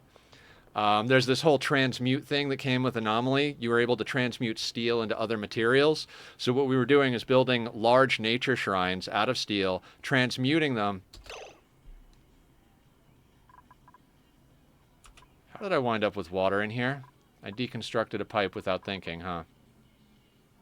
Can I mop that? Oof. Damn it, Nether. Pay attention. I mean, we need water in there eventually, but not in here. Well, first major mistake of the day.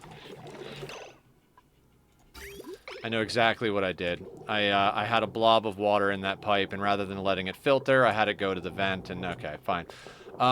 So we were using the transmutability of one of the anomaly creeps, basically to give ourselves infinite materials. We were pulling steel out of the ground, turning it into bioferrite, uranium, plasteel, and gold. If you deconstruct one of those nature shrines, once you've transmuted it to gold, 300 steel turns into 1,500 gold. So it's just phenomenal. And I did some dumb stuff. I tried to micromanage a mood break a little bit too hard and wound up killing the colonist. So, you know, my fault entirely.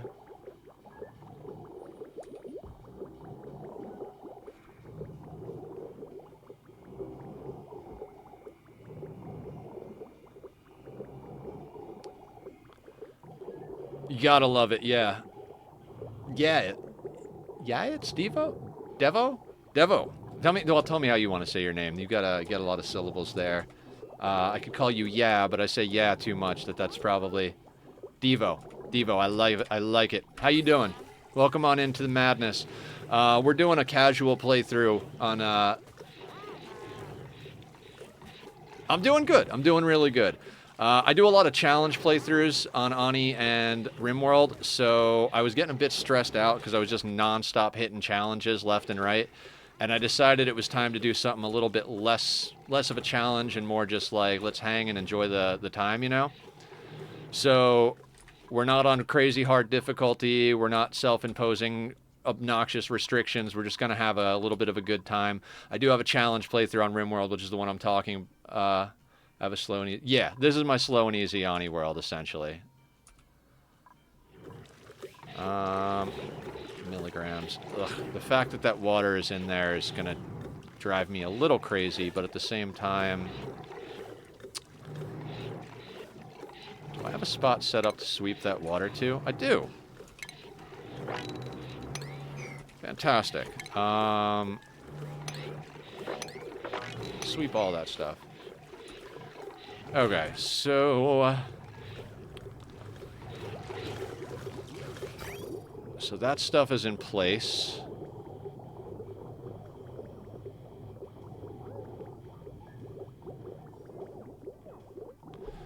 So the input to the aqua tuner is going to be there. The output will be here. So more or less output is going to go down this way and then back in here. Input is going to overflow here and then go here. To keep that running, right? And then I always forget where the automation point is. The automation point is above the output. Okay, that'll work. So automation wire made out of lead comes over and goes up like that. Some Hydra, and you're making a steam room for? We're gonna put an industrial area in over here. So we're making the start. We'll eventually convert it to an industrial sauna, but we're just gonna put a basic steam room here. We're vacuuming it out. Then we're gonna wall this in so that we can use heavy watt wire. Like once it's a vacuum, we'll put that there and then put a tile there. So we got a little vacuum chamber so heat can exchange upward or downward out of the steam room. We're doing a double liquid lock here. I eventually want 5 steam turbines across here. The volcano here, I keep going back and forth because I don't really know what's over here, but basically the plan is to use this to power a petroleum boiler so that we can put all of that into our sauna over here. So the petroleum boiler will get kind of built in this space. All of this stuff is more or less temporary. Our main ladder grid is going to have to shift over so we can get up and down like pretty much the whole map. Right now it's going past this guy. We're going to use these 3 reservoirs and basically make the entire bottom of the map a slickster farm. Because we're going to be generating enough CO2 to really go nuts with that. I never make heat rooms. I just make like a million cooling loops. Yeah, we're going to start with a cooling loop. We've got a cooling loop going right now, and we're dumping the heat into our crude down here. which is working, but we're heating it up pretty quickly considering we're cooling everything in the base and our spam and the steam vent. You know, we've been talking about that, Devo. I had a really, really good steam room going on my first really long run playthrough. And I kept winding up with just that little bit of polluted oxygen off-gassing and causing issues. Now, not major issues. I had a whole bunch of steam turbines, huge steam room, just massive infrastructure, right? And what I'm realizing talking to Flower and Emily and everybody else in here who plays Ani, I was running my steam room too cold. You know, you try to keep it chill. I've been in the tier three times, not one steam room. Oh, okay. I did the Tear, Home Sweet Home. I've done I think I've seen all the endings. I can't remember. Do they have more endings than that, than the Tear and Home Sweet Home? I've never done an all challenges run, or all achievements run, which I know a lot of people do, so.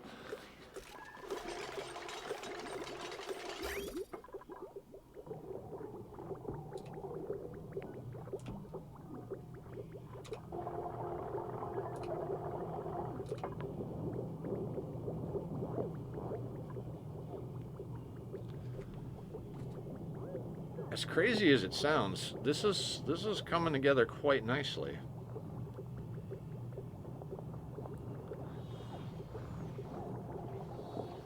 You wanna... AA takes too so long. What's AA?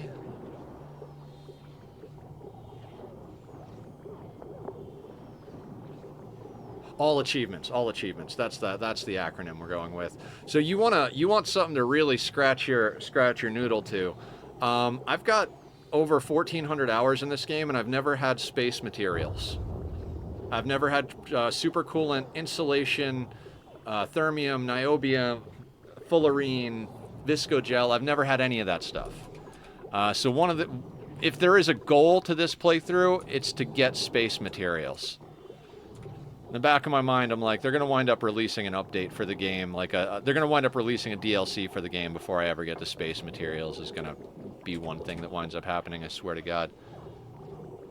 Yeah, I more so want the niobium and thermium action so that we can make a sour gas boiler. I would love to make a sour gas boiler. And for my petroleum boiler, I usually just copy the one that Francis John did a tutorial on. I'd like to get to a point where I could do my own heat exchange math and build my own sour gas boiler. I don't really want to copy his or anybody else's. But we'll see how that goes. Oh, regolith melter is that sounds like a good one to do as well. I'd like to do that myself. All right.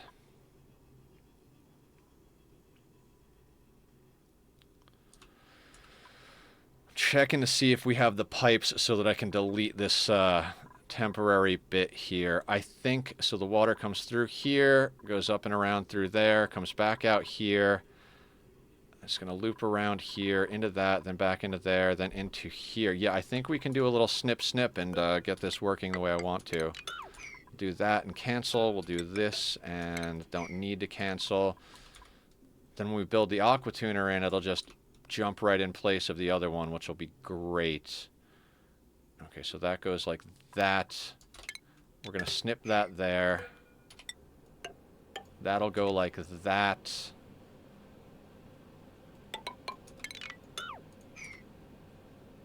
Then through...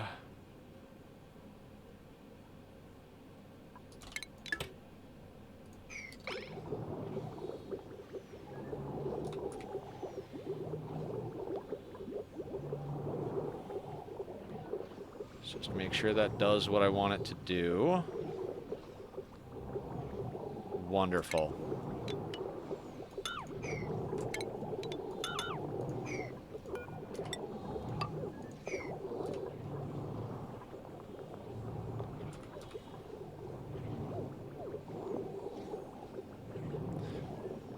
Yeah, one of the things I'm having trouble with in this playthrough is being casual. Everybody made the joke the first day we're doing it. It's like, wow, it is an interesting thing to watch Nether try and do something in a casual manner. My brain just min-maxes. That's just like the nature of how I like to play. Like min-maxy, hard difficulties. I never really thought of myself as that type of player, as like a challenge type player, but it's kind of become what I do a lot of, so... now, did I screw up the placement of this pipe? Probably, right?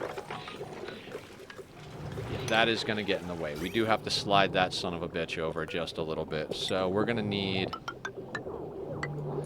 We're going to need that. Because I have enough to build 3 steam turbines. It's probably overkill, but why the hell not, right? I mean, I could flip that one... Nah, I don't want to flip it around. I want it to be that way. That's going to go to there.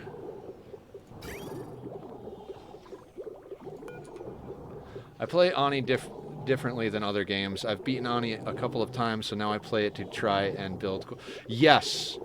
Ani is one of those games where victory is not necessarily what you're going for. Once you've done the endings, it's like, okay, what do I want to do that's fun and interesting? Like, you can live in an Ani colony for a good long while. 3, 4, 5, so...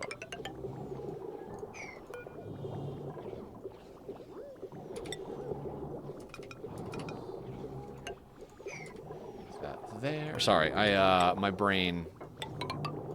ADHD. I start talking, and then all of a sudden I stop talking.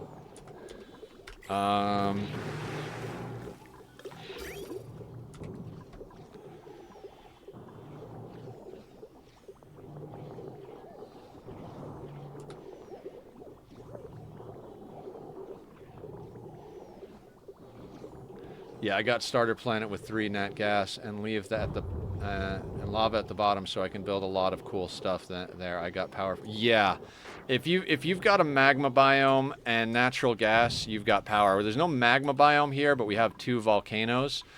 I'm honestly not sure how much of this, like, get to the start of your thought. Okay, process. I don't want to go super high population on this one. I want to have all of the planets with an elite team of dupes. We're looking at this primary planet, I would say between 8 and 16 maximum. If we hit 16, it's because we're training them to go to other planets. Oh, the volcano tamers. I mean, the metal ones are easy. If I wasn't planning on using this one for... I've been saying this going back and forth all day. I might have just built my industrial sauna with the volcano inside of it. But that would mean that if we're going to do a petroleum boiler, we'd have to put the petroleum boiler over here. And that just doesn't make sense. So we're going to use this for petroleum. At that point, I might tame this volcano for other purposes. I might use the volcano for power. I don't know what I'm going to do with this one yet. I don't know what I'm going to do with this one. I honestly didn't expect to have 2 volcanoes. I was just glad we rolled a volcano so that we could do a petroleum boiler because we've got the 3 oil reservoirs. But I was thinking, oh, I could use it as I could make a water filtration system. And I'm like, yeah, well, that's what I was thinking is since we don't have...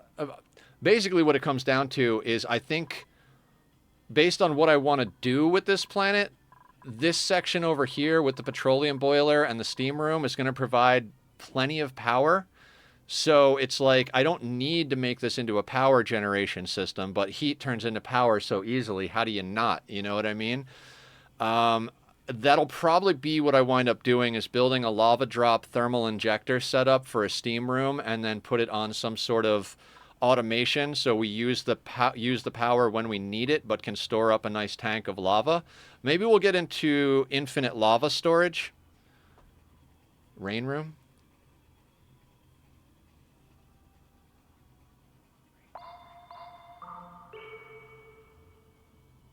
Yeah, I'm with Joker. What do you mean rain room?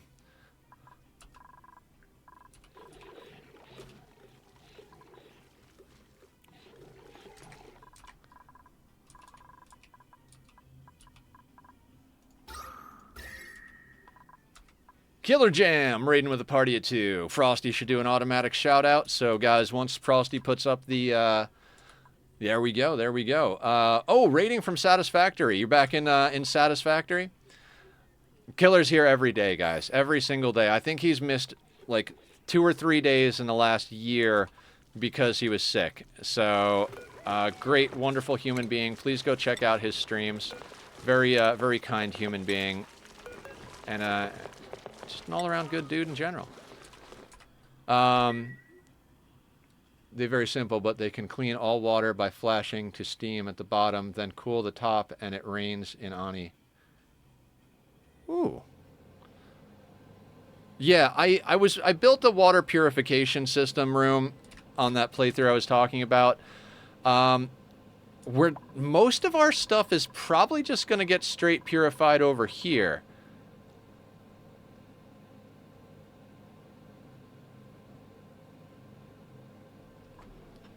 Maybe we will use it.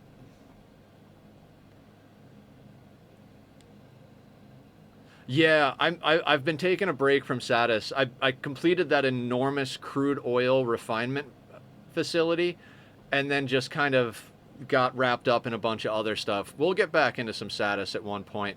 I want to finish the Mist series, or I want to at least finish Mist 4. I think after we finish Mist 4, we might revisit a little Satisfactory Saturdays type action.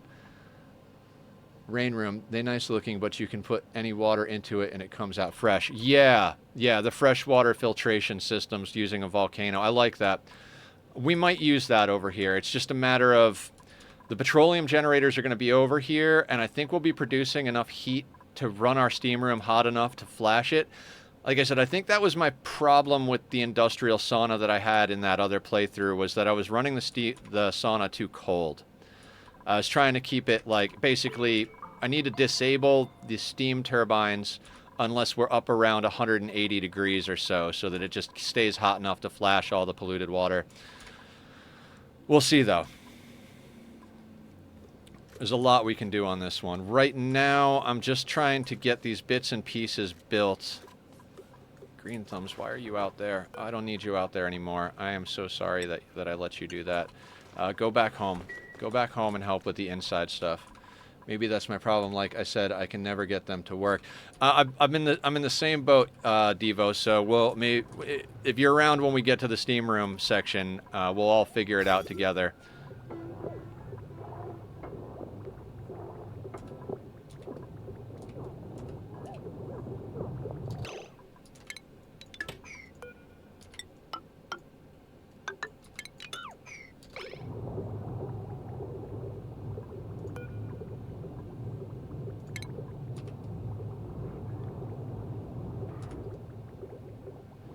Good thing Randy isn't here to fuck you up in any way. Yeah, I mean, God, if we had a storyteller throwing random events at us, it'd be like if I did the Twitch integration for this and just every like 10 minutes you guys dumped oil on top of me or like took away all the air or something like that.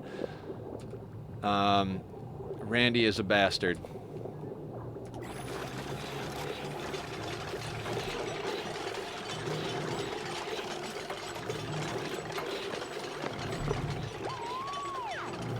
What I think we're going to do is we're going to start putting the liquids in here for this.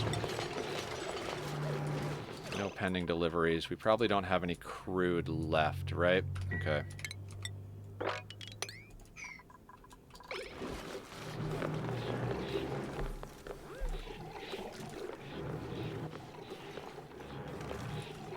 Okay. Coming together nicely. Again, we're going to expand this. We've got enough plastic to make 3 steam turbines. So I'm going to make 3 steam turbines. And then it's probably going to be overkill for our current purposes, but that's fine. We'll eventually expand out to 5 because the output of 5 would fill an entire pipe, so any water filtration will get done that way. But yeah, I've never... Devo, when I got mine to work, quote-unquote, I had so much power going, because we had we had a full petroleum boiler set up, plus we had extra crude, plus we had hydrogen, plus we had all this stuff going. So I just threw power at the problem. I stuck a gas pump, a steel gas pump, into the steam room, put a high pressure vent into the room itself, and then anything that wasn't steam got filtered out of the room.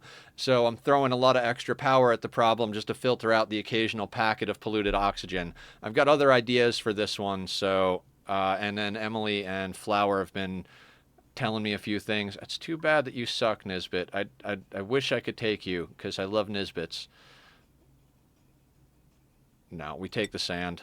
We don't need it, but we take it. How's our coal? Okay, our coal is not going down nearly as fast now that I got this petroleum generator helping out this this situation down. And we've got a nice stockpile of petroleum in here, so we're not going to crush through all of this oil super fast. That water is going to start to build up real quick.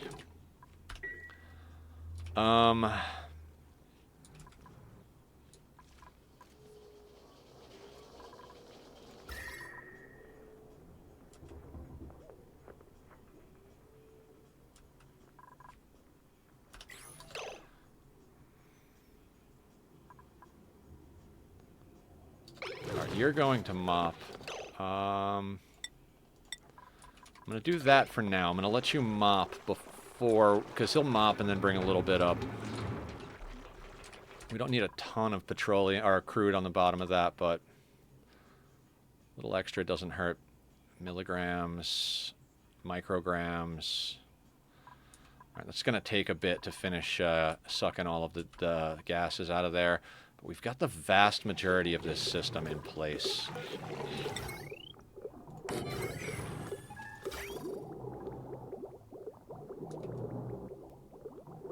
A storyteller in Ani. Yeah, that would be interesting. Huh.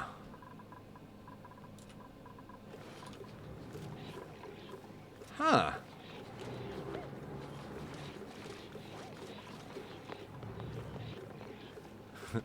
We should do a RimWorld Oxygen Not Included crossover mod.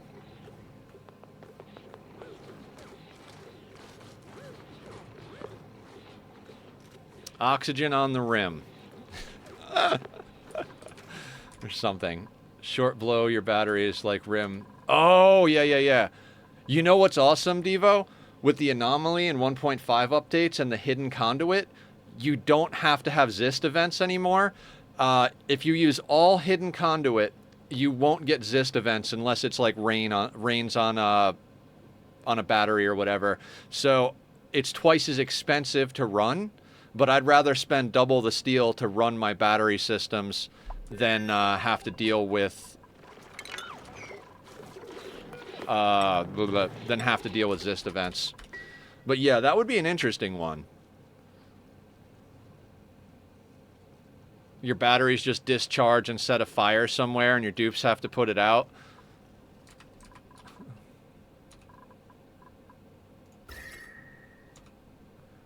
You know, since we turned off this electrolyzer, the temperature down here has actually been coming down a bit.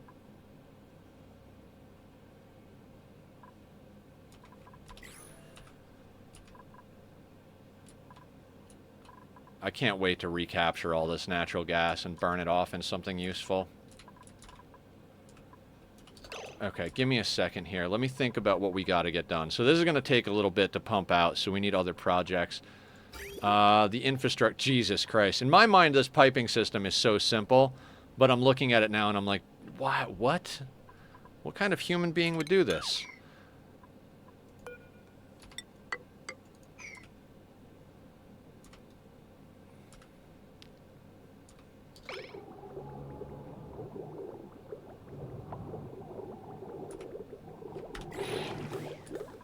And where is the power output, or power input on this thing? It's on the output side. I always forget that.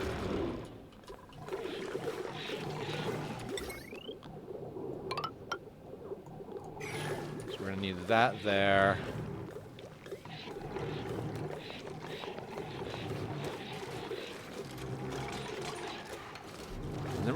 do a little bit of math here. Would be base killing, though. Start a fire and all the nat gas. Just blow your whole... Wow, right? That would be nuts.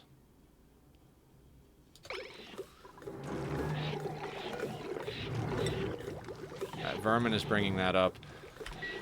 Okay.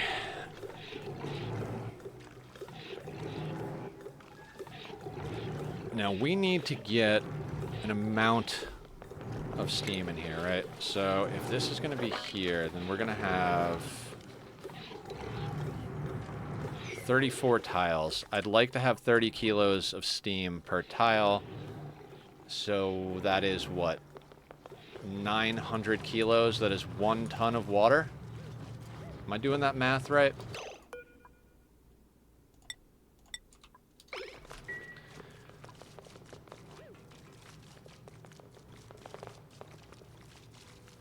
Yeah, so we need about a ton of water in there. It's the easiest way to get 1 ton of water.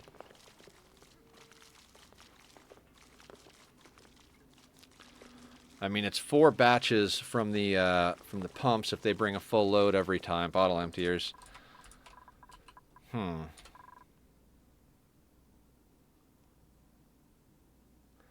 They haven't talked about Ani 2, but I hope they make one. They announced a DLC, I believe. I don't think they've talked about doing an Ani 2 yet, but they are doing another paid DLC that's going to be coming out sometime late this year, I think. I might have that wrong. I think Julie knows more about it than I do.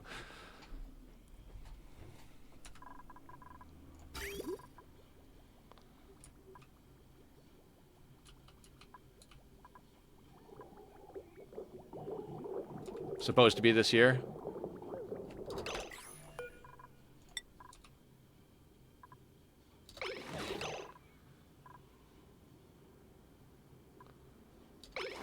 Put a little bit more in this one. Yeah, okay.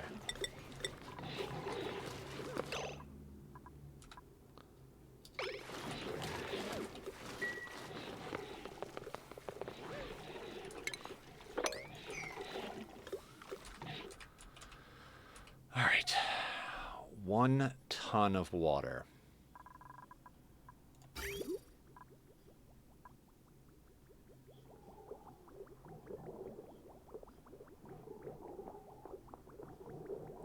Doesn't have to be exact. Do we have the meter yet? Yes, we do. Yes, we do.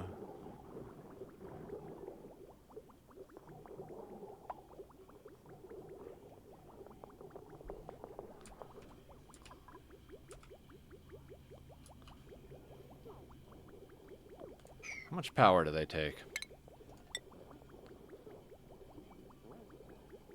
10 watts, easy peasy lemon squeezy. So...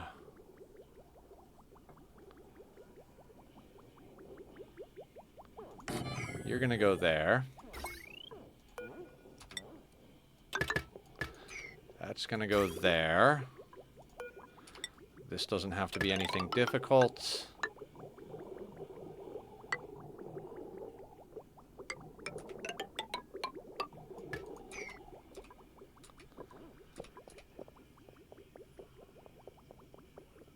I heard they were thinking about it. I didn't know they was. 1 ton would be easier to pump that in versus carry. Yes, agreed. So that's why I'm going to throw this little system together. We'll meter in a ton, have that go in there. It's going to be an interesting thing, right? I feel like I should put temperature shift plates in here, but at the same time, they're just going to inject heat into the insulation. I think we can get away with no temp shift plates, but we'll see what happens. When I said that you hadn't started building... Okay, yeah. I can be a little spacey at times and not good about stuff.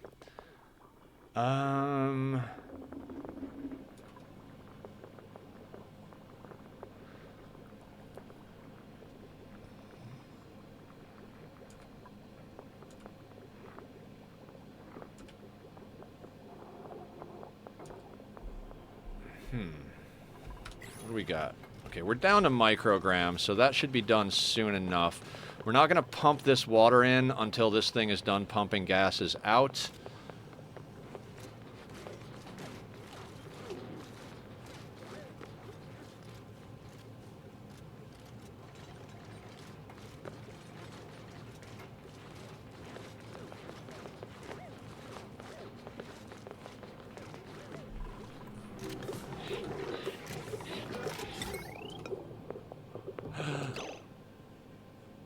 Fucked up. I done fucked up. If that's got to go there, this has to shift. God damn it. I just realized that looking at it. Okay. Gonna have to fix that.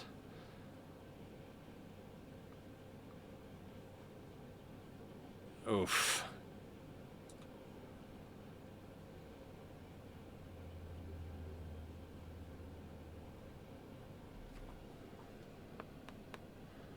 I mean, it's easy enough to fix. Just got to shift a couple of things, but at the same time, it's like, ugh. Do I want to just do a little right angle action, or do I want to actually? You done goofed, Ricky Bobby. Yeah.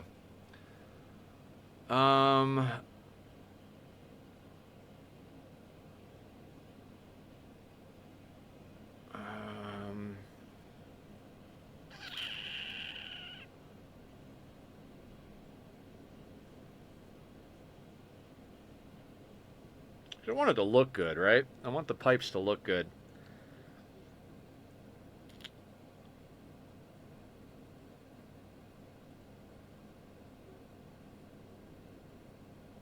Because easiest thing would be to just move this vent here and just come down and do a right angle there.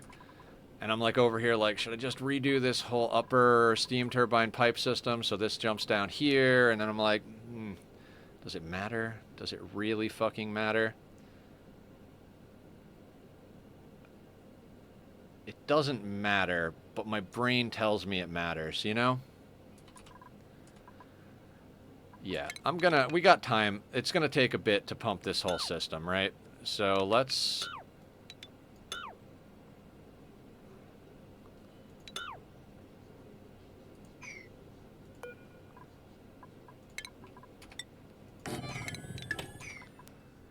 I remember my first aqua tuner, I didn't cut it off. I didn't know you had to, just ran it full blast for like 30 minutes IRL time, then it melted down and the whole thing broke. It was a mess. Oh god. Yeah, I've been through so many nightmare projects like that. Okay, so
and that one doesn't need to be there any longer, so that can get a dot build right there.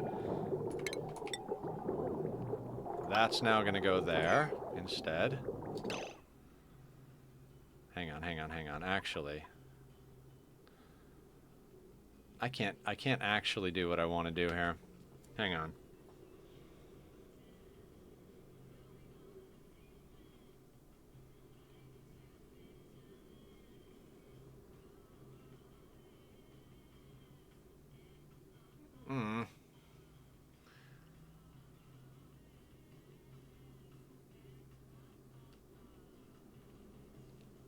All right.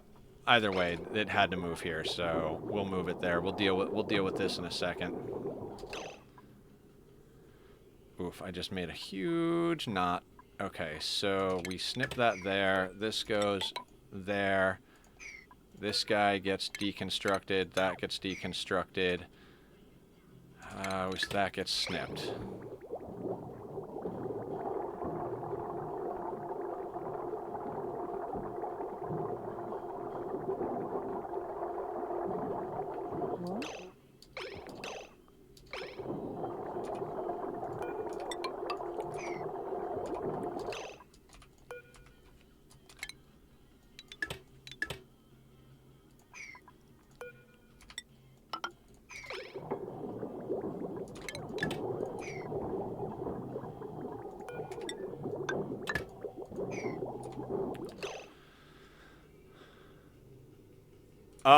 We're gonna be moving this aqua tuner. It's the base heat, this little bit here, the heat from the steam turbine or the steam vent, this heat from the oxygen generation, and then when we get a chance, we're gonna start throwing in our industrial stuff, which is going to be a whole thing in and of itself because we have to run radiant pipes inside of here, but we'll deal with that after we get this going. Basically, we're trying to build a system over here where we can get all of this heat-producing junk out of here and get all of this stuff and consolidate all that up into this area here and then do a petroleum boiler here for heat, or for power. So, just kind of like getting the base in order, you know?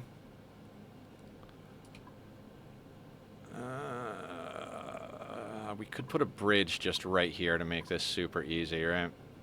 I mean, I guess you could straight run them through each other. Because it doesn't matter.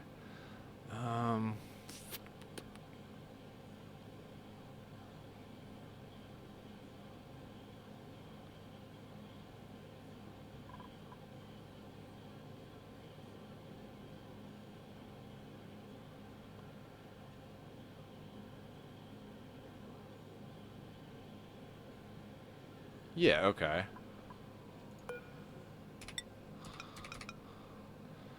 Just deciding on things, you know, like what do I want to do the most? So we're going to go like that. And I like to bridge on across these things, so can't really do that with that in that position, though. Then do we bridge the cooling loop? I guess we bridge the cooling loop. Right? Yeah.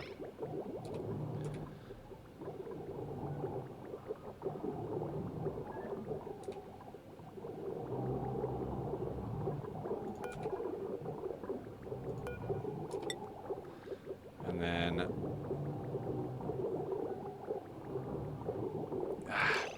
I hate it. I hate it. I liked how tight it was in the other spot. Let me think for a second here.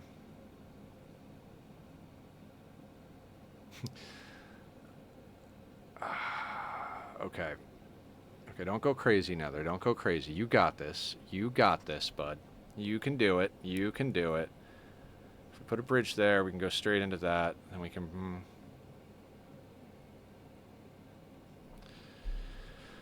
Yeah, that's the way I'll do it. That's the way I'll do it. So this is going to come over to here. That's going to come over to here. That will come down through here.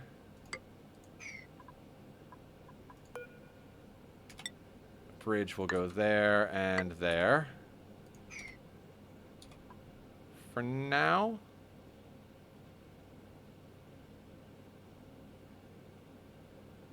that whole system is going to have to get changed later.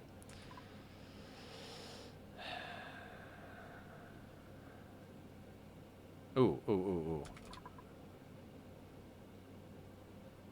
No, we're gonna do that. We're gonna do that. I'm casual playthrough, Nether. You don't have to plan the entire galaxy today. You don't have to plan the entire galaxy today.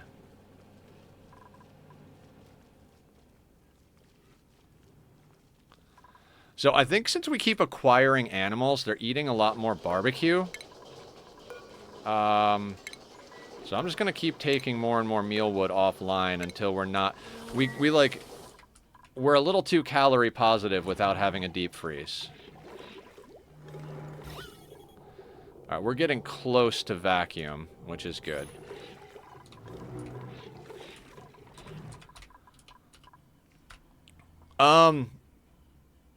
SPOM stands for self-powered oxygen machine, right? So a Hydra is a version of the self-powered oxygen machine, but a lot of people have considered the Rodriguez to be synonymous with the word SPOM. So, like, a lot of people, when you say SPOM, they immediately think of the Rodriguez or similar systems. And when they talk about Hydras, they put that in a separate category, but they're all self-powered oxygen machines. You're taking the hydrogen that you're generating from separating the water and using that to power the systems necessary to separate the water and generate the oxygen, right? So, at the moment, I prefer the Hydras on this playthrough because it's a casual playthrough. And, I used to only use the Rodriguez, but that was before right tools for the right job. If we were doing a challenge playthrough where we weren't doing infinite gas storage, I would be using a Rodriguez. Hands down. Love the Rodriguez. Actually, to the point where I memorized it and can build it in, like... I can literally just slap down everything for a Rodriguez as they're building it and just go, right? But if we're going to be doing a casual playthrough where we're allowing ourselves the ability to store gas infinitely, I'm going to use a Hydra system because space-wise, it's a lot more convenient. The amount of air we're producing here, we would need a much larger footprint. Plus, we're not planning on supporting 30 duplicates in this playthrough. We're planning on supporting at most 16 on this planet. So, I'm a big fan of right tools for the right jobs. You know what I mean?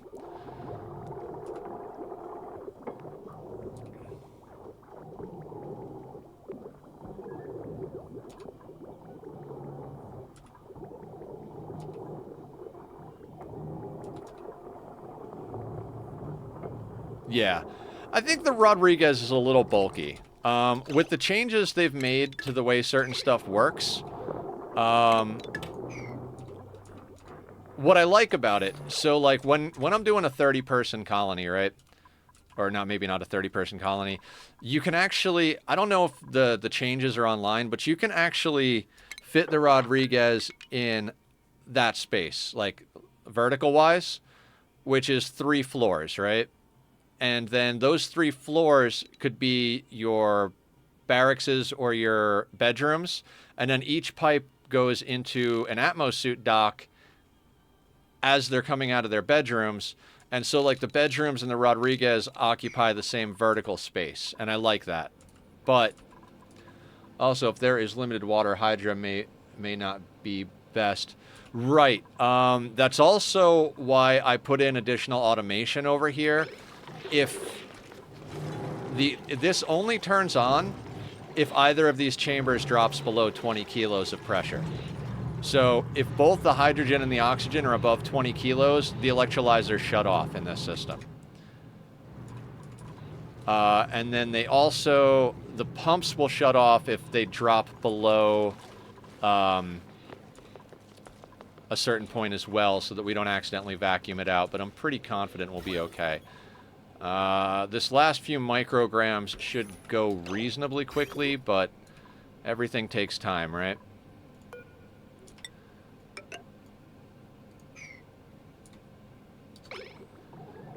Oh, the piping system's a little awkward, but we're gonna have to go back in. Once we start using the steam room to filter water out, we're gonna have to go in and make adjustments to all this piping anyway, so I always tend to break full rods. I don't know how, so I just make half rod, then I need a little more air. I'll make another yeah. I have definitely broken my share of Rodriguez's in my Ani playthroughs.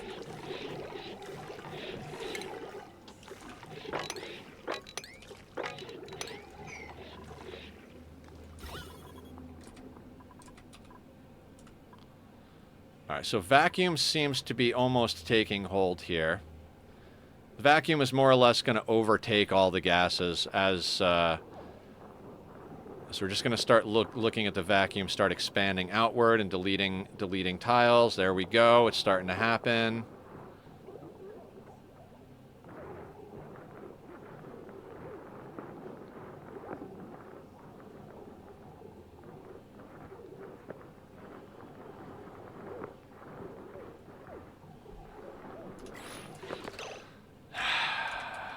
Can I get away with making enough steel for another aqua tuner? I know I made a few other things out. Like, I had to make all this stuff out of steel because no gold amalgam.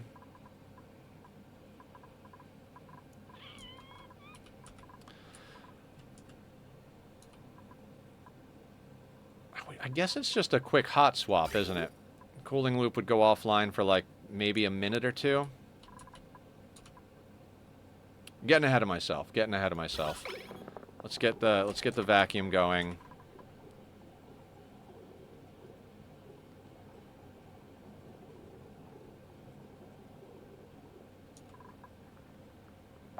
I don't know, there's something satisfying about that last few moments of the vacuum, right?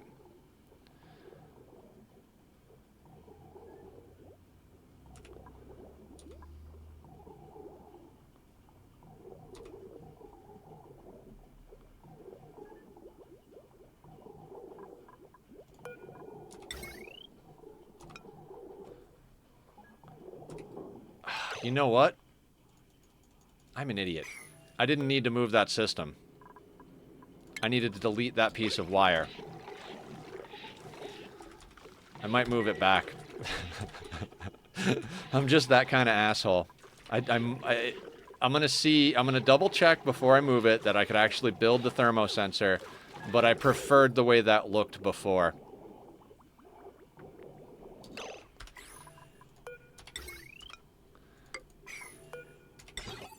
We can. Oof. All right, guys. I don't mean to be an asshole. I don't mean to make life difficult. But I'm moving that back. I don't like this. Do I need to? Do I need to?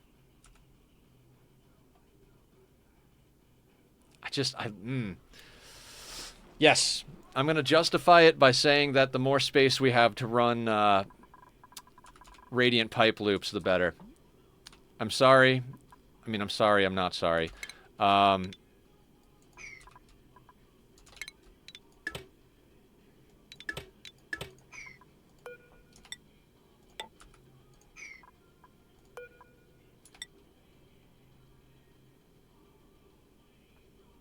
damn it.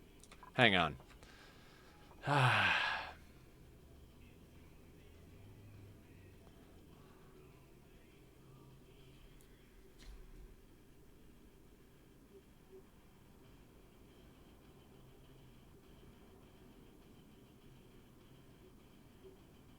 Yeah, I liked it the other way better. I liked it the other way better. Casual playthrough. We do things because we like it, right? Fuck it.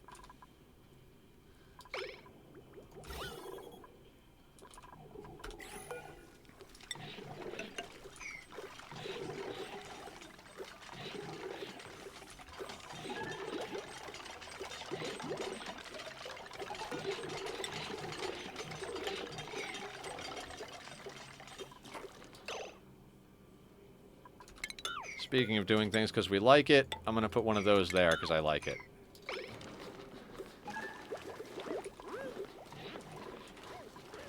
I'm sorry, guys. I don't mean to be an insane human being, but, you know.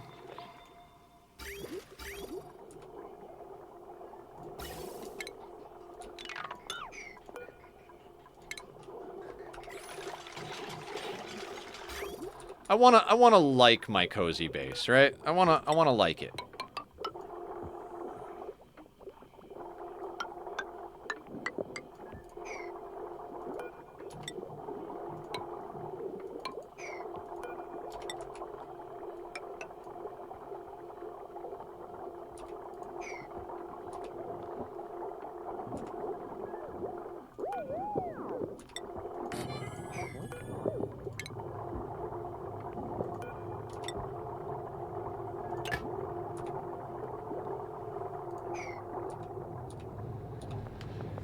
Okay, now that I'm making more work than we need to make,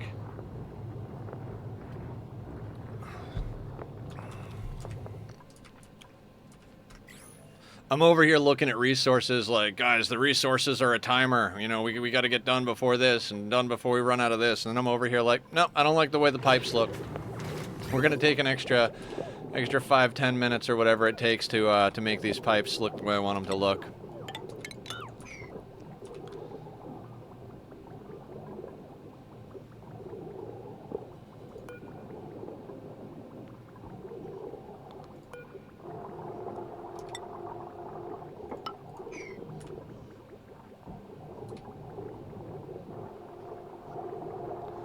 Whatever sparks joy, as they say, yes.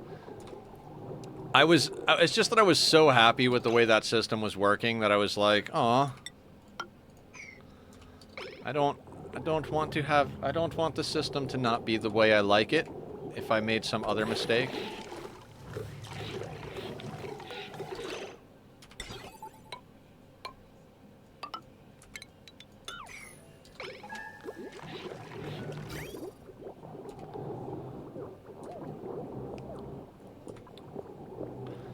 I swear I'll actually do that. I'll actually get this project done one way or another, I swear.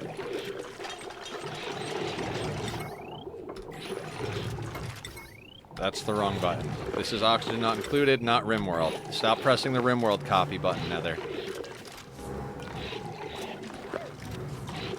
Wait, am I?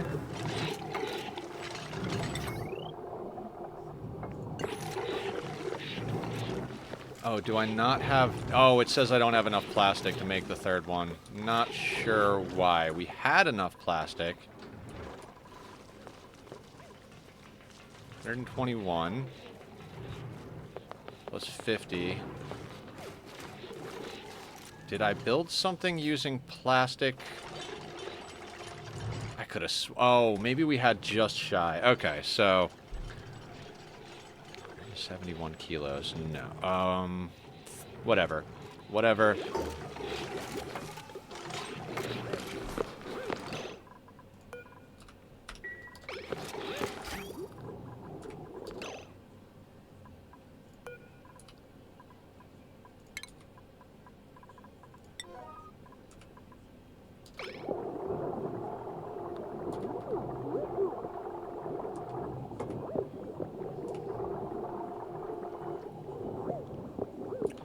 They're like, oh, I'll start deconstructing it. Nope, snack time.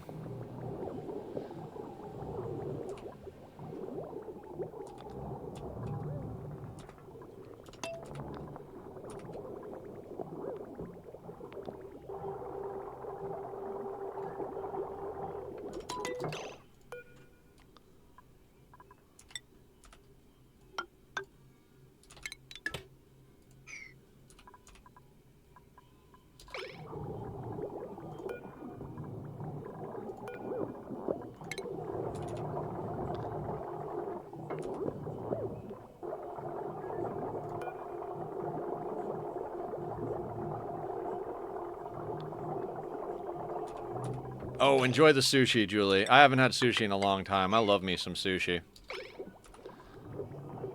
You as well. Have fun with the family.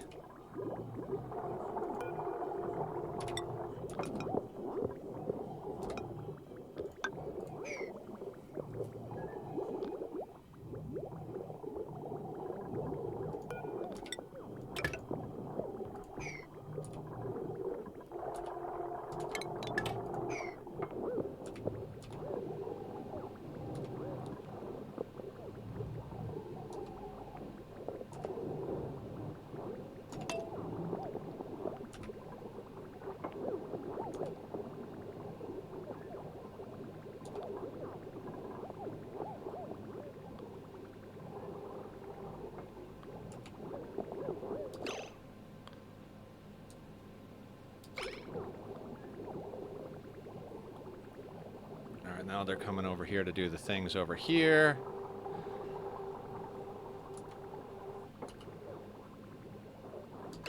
Just make sure. Excellent. We are full vacuum still.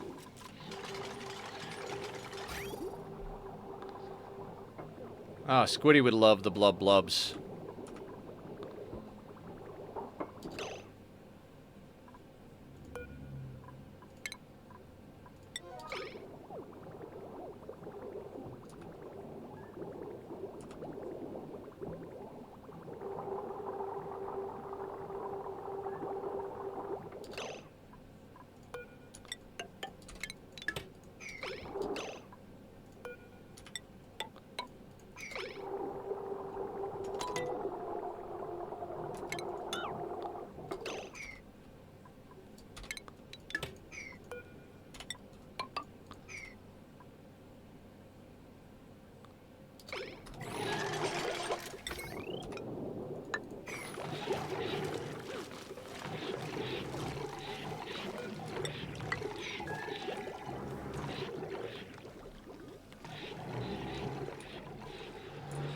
I feel like we lost... Oh, I think we needed plastic for this, right? So once we delete this, we will get plastic back. I think that's right? Yes. Okay, so once we delete that, we'll be able to put the third steam turbine in. Again, we don't really need 3 steam turbines, but... sweep all that. That'll be there. Now that this is vacuumed out, though, we can actually, like...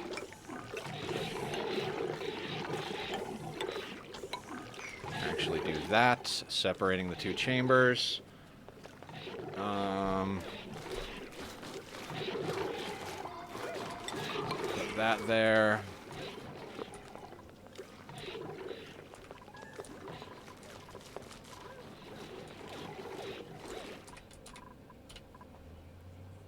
You too, Julie. I think I said that already, but if I didn't, you have an amazing time.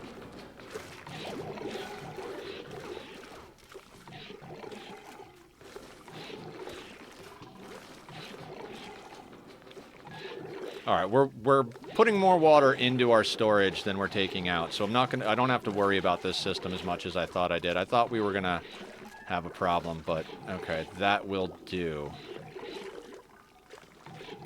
Power-wise,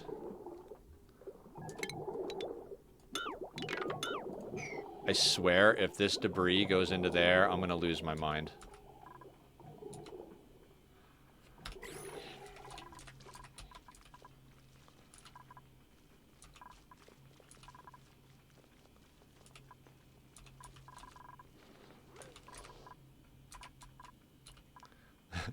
I came in having no idea what to do, and now I'm like, this steam room's got to get done. This water is gonna get a little out of control here soon. Nah, nothing to worry about. Nothing to worry about. We'll be fine.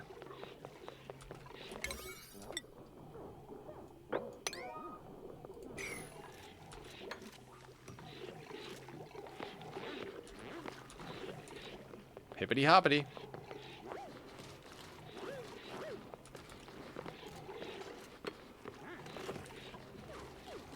You guys are just amazing. The dupes.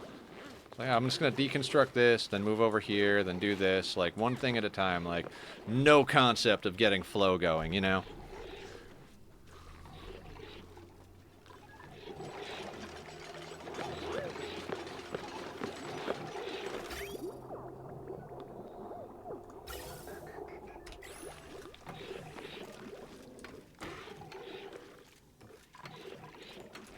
They can't actually reach that. I'm gonna leave it there. Am I, though? Am I?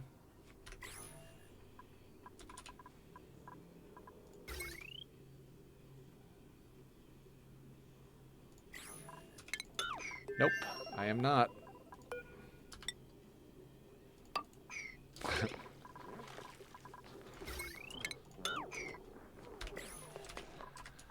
Like, if we were trying to, like, get things done in a specific time period, you know, min-max our ability to get things done, a different story. I'd leave a whole bunch of junk and just be like, fuck it, we need to get to the goal we're setting.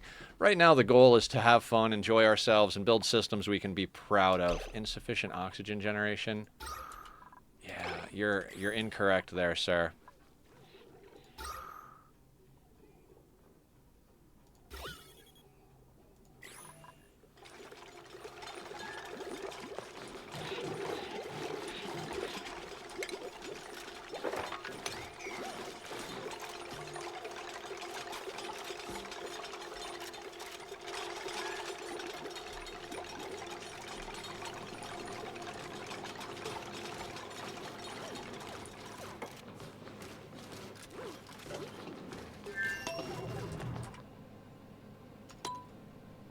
Let's just nuke our way through this real quick.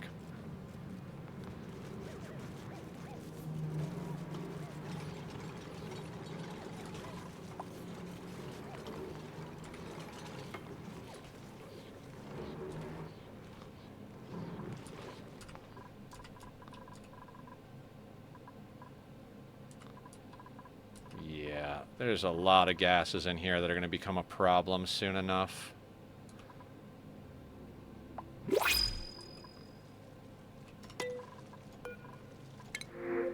I don't know that I could actually even look at the dupes at the... No, let's just not even look. We'll take the lime. Lime is a good thing to have on hand.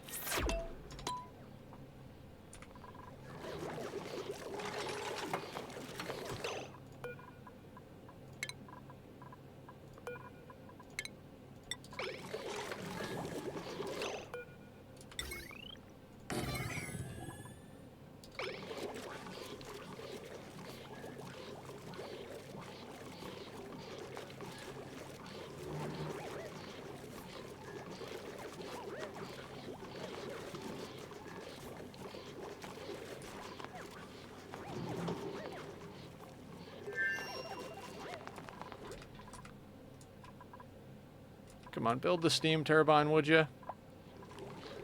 The next part is the dodgy part.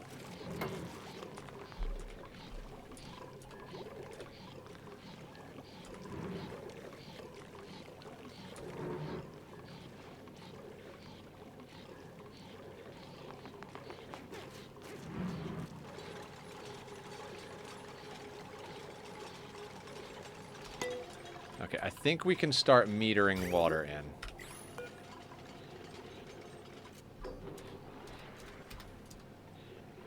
Okay, so we have to do that twice. Okay, can we start metering water in? Yeah, and it'll sit on top of the petroleum? It should, right?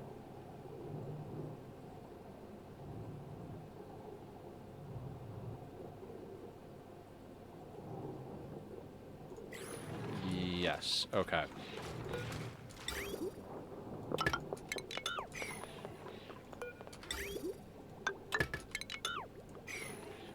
Oh, that needs power?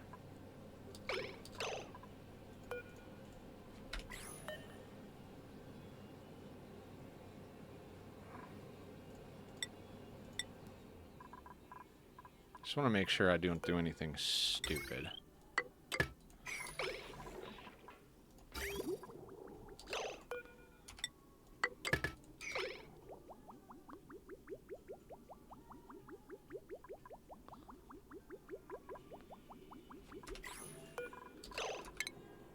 Did I not build that tile?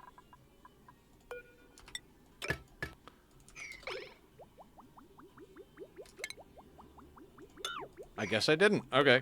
Fair enough, game. Fair enough.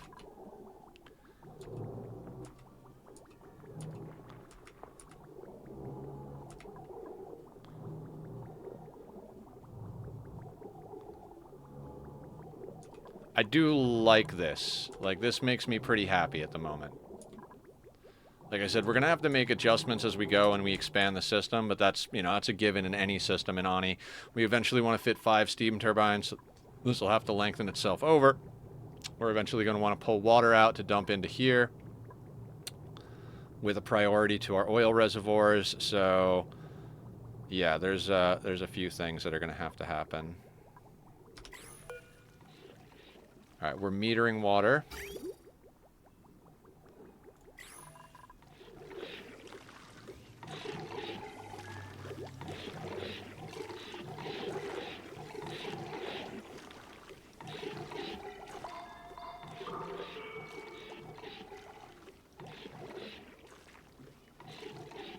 Little beard stroke moment here.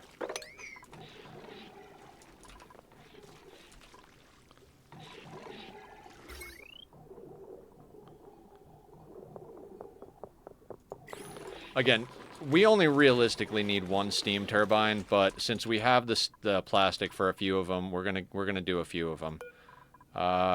Reset. Let another 500 kilos through.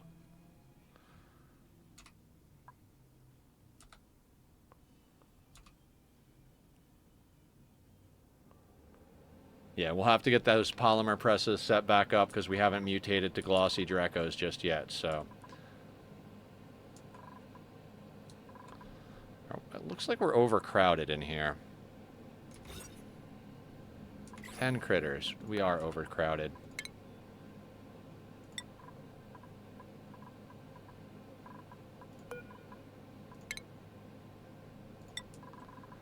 Nauseum rating with a party of 8. Thank you, Nauseum. How you doing?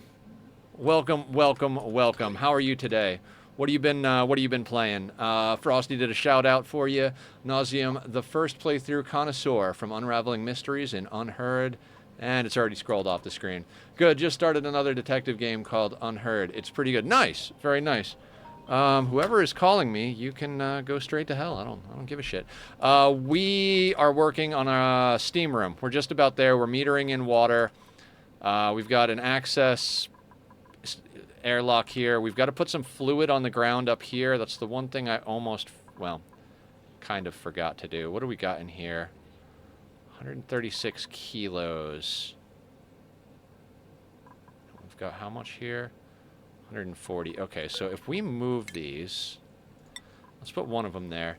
Yeah, I came in and I had no idea what to do, so we started stripping some stuff out. Then I realized that we were cooking through coal too fast to keep our temporary aquatuner setup going, so we put in a petroleum generator here. We're manually doing it, so we're losing mass, but it is what it is. It's keeping our coal okay. We finally hooked in our hydrospom over here into the main base, so we no longer have to run these janky setups to filter air into our suit docks. And we're just getting plenty of oxygen into the base. Yeah, honestly, it's starting to feel like a reasonable base. I gotta start dinner, but I'll be lurking. Oh yeah, absolutely. Hello, Raiders. I'm Nethercloud. I stream noon to 6, Monday through Saturday. Our schedule lately has been Monday, Wednesday, Friday, doing RimWorld, which we're doing a very challenging 500% anomaly playthrough at the moment. Then on Tuesdays and Thursdays, we're playing Oxygen Not Included. I've done challenge playthroughs on this game as well, but I needed something a little bit more chill, so that's why the cozy vibe. We're just normal settings, no crazy challenges, no self-imposed restrictions. We're taking it slow and steady, just doing stuff. I redid the piping on this a couple of times just because I was more concerned with being happy with the piping than getting the system up and running. You know what I mean? So, nice layer of natural gas. You should capture... Oh, I will. I will, Zed. We're off-gassing this thing right into the air, as well as this thing. Gases are going to be a mess for a little while, but we finally vacuumed this bit out. I think we can snip that. Let me make sure these are connected. You need to be connected there. That's connected there. That's all going through. We shouldn't have to put more liquid in, but just in case we do. I bet you there's water there, right? Do I have a plumber? I think I have a plumber. Excellent. We'll leave this pipe in place in case we have to put more liquid in here, but that should be solid. We can deconstruct that bad boy. Because that's from another thing, right? Yes, we'll deconstruct that, slot that through there, and then I'll probably take a quick restroom break and we'll move our aquatuner. Because the aqua tuner is going to be a bit of a hot swap. Our loop is going to stop looping for a little while. So, alright, that's there. There's water in there. Oh, right. We got to link that power into what we're producing. Okay, so we can't hot swap the aqua tuner until we've got power coming in. Oh, Jesus. Okay. Yeah, let me take a quick restroom break, guys, because we got to do a little bit more braining here. Right now, this is the power that's supplying our aqua tuner with power. So this power needs to not go down here. It needs to join up with this system here. Oh, god damn. Okay. There's going to be a lot of building and unbuilding shit. Because, yeah, we'll probably just run heavy watt wire up to here. Then once it's run, we'll do a bunch of cleanup. Then we'll start shifting all of these buildings up to here instead. Then we can delete this stuff down here. Jesus. And start moving stuff around. Okay. Yeah, this project is going to be the rest of stream. We might even wind up going a little late. I know I say that every stream. I literally say we might go late every stream. Sometimes we do, sometimes we don't. Like I said, I got to go and take care of the biological function that is humanity. So I'm going to put up the links to Bobby's music. If you guys like the music from the Be Right Back screen, go show him some love. I apologize to any raiders who just came in for jumping to a break, but I was planning on doing that as soon as we got this where it is right now. So let me go sort that out, come back, and we'll actually get our first steam room going. We're not stopping until that steam room is actually working today. That's the goal. If we can get some more bits and pieces done as well, that's cool. But either way, I'll be right back and we'll get it going.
let's get back to the madness. Cheers, everybody. Okay. Now, what do we actually need to get done? I'm like all excited about it, and at the same time, I'm like, let's not get too far ahead of us. Like Zed was talking about the natural gas, and I was like, oh, actually, good place to stick a natural gas infinite storage would be right up here, right? Because we could totally go in here and put like boop, boop, and then the input for the natural gas here. So that's probably what we'll do, is put that in there. I mean, we could fit another one next to it. We'll see, because the kitchen is probably going to be somewhere here anyway, so that would be kind of perfect. But it also does mean we'd have to overlap some of the existing lines here, so whatever. We've got enough stuff in here now. Power, right? So how do I want to do this? It's going to be an absolute mess no matter what I do. What is this built out of? It's built out of iron ore because I didn't want to move the copper. But I don't want to build out of iron. I want to build out of copper. Okay. So we're going to have to do something like this. And I don't want to build it along the top here. So now I think we're going to put our setup for... Okay, I guess we could think about that, right? Real quick. So if we're going to put refineries in here, because that's basically one of the main things we want this for, is to get our refinement going, right? Refineries would go... If they're here, we don't have a place to put the...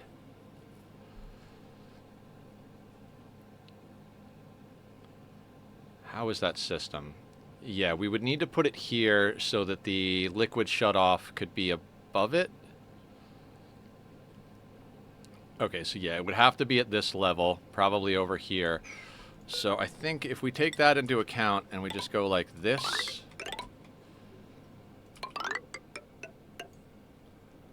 Then we put a wire bridge here. That should be good. Once this is plugged in, then what we got to do is hot swap out the aqua tuner. We got to delete this because we need the steel from it. And then we got to put it in here, which means our cooling loop is not really going to be a cooling loop.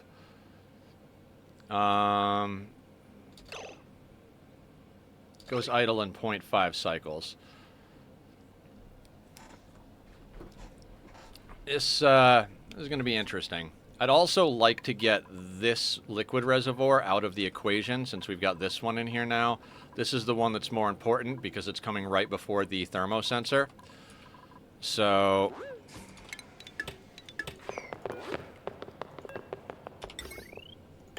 once we get... God, it's just attaching everything back and forth and back and forth and back and forth.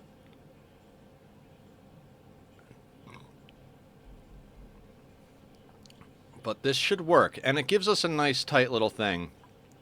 Also, I was thinking about how on the break, this is going to kind of establish where the left side of our base is, right?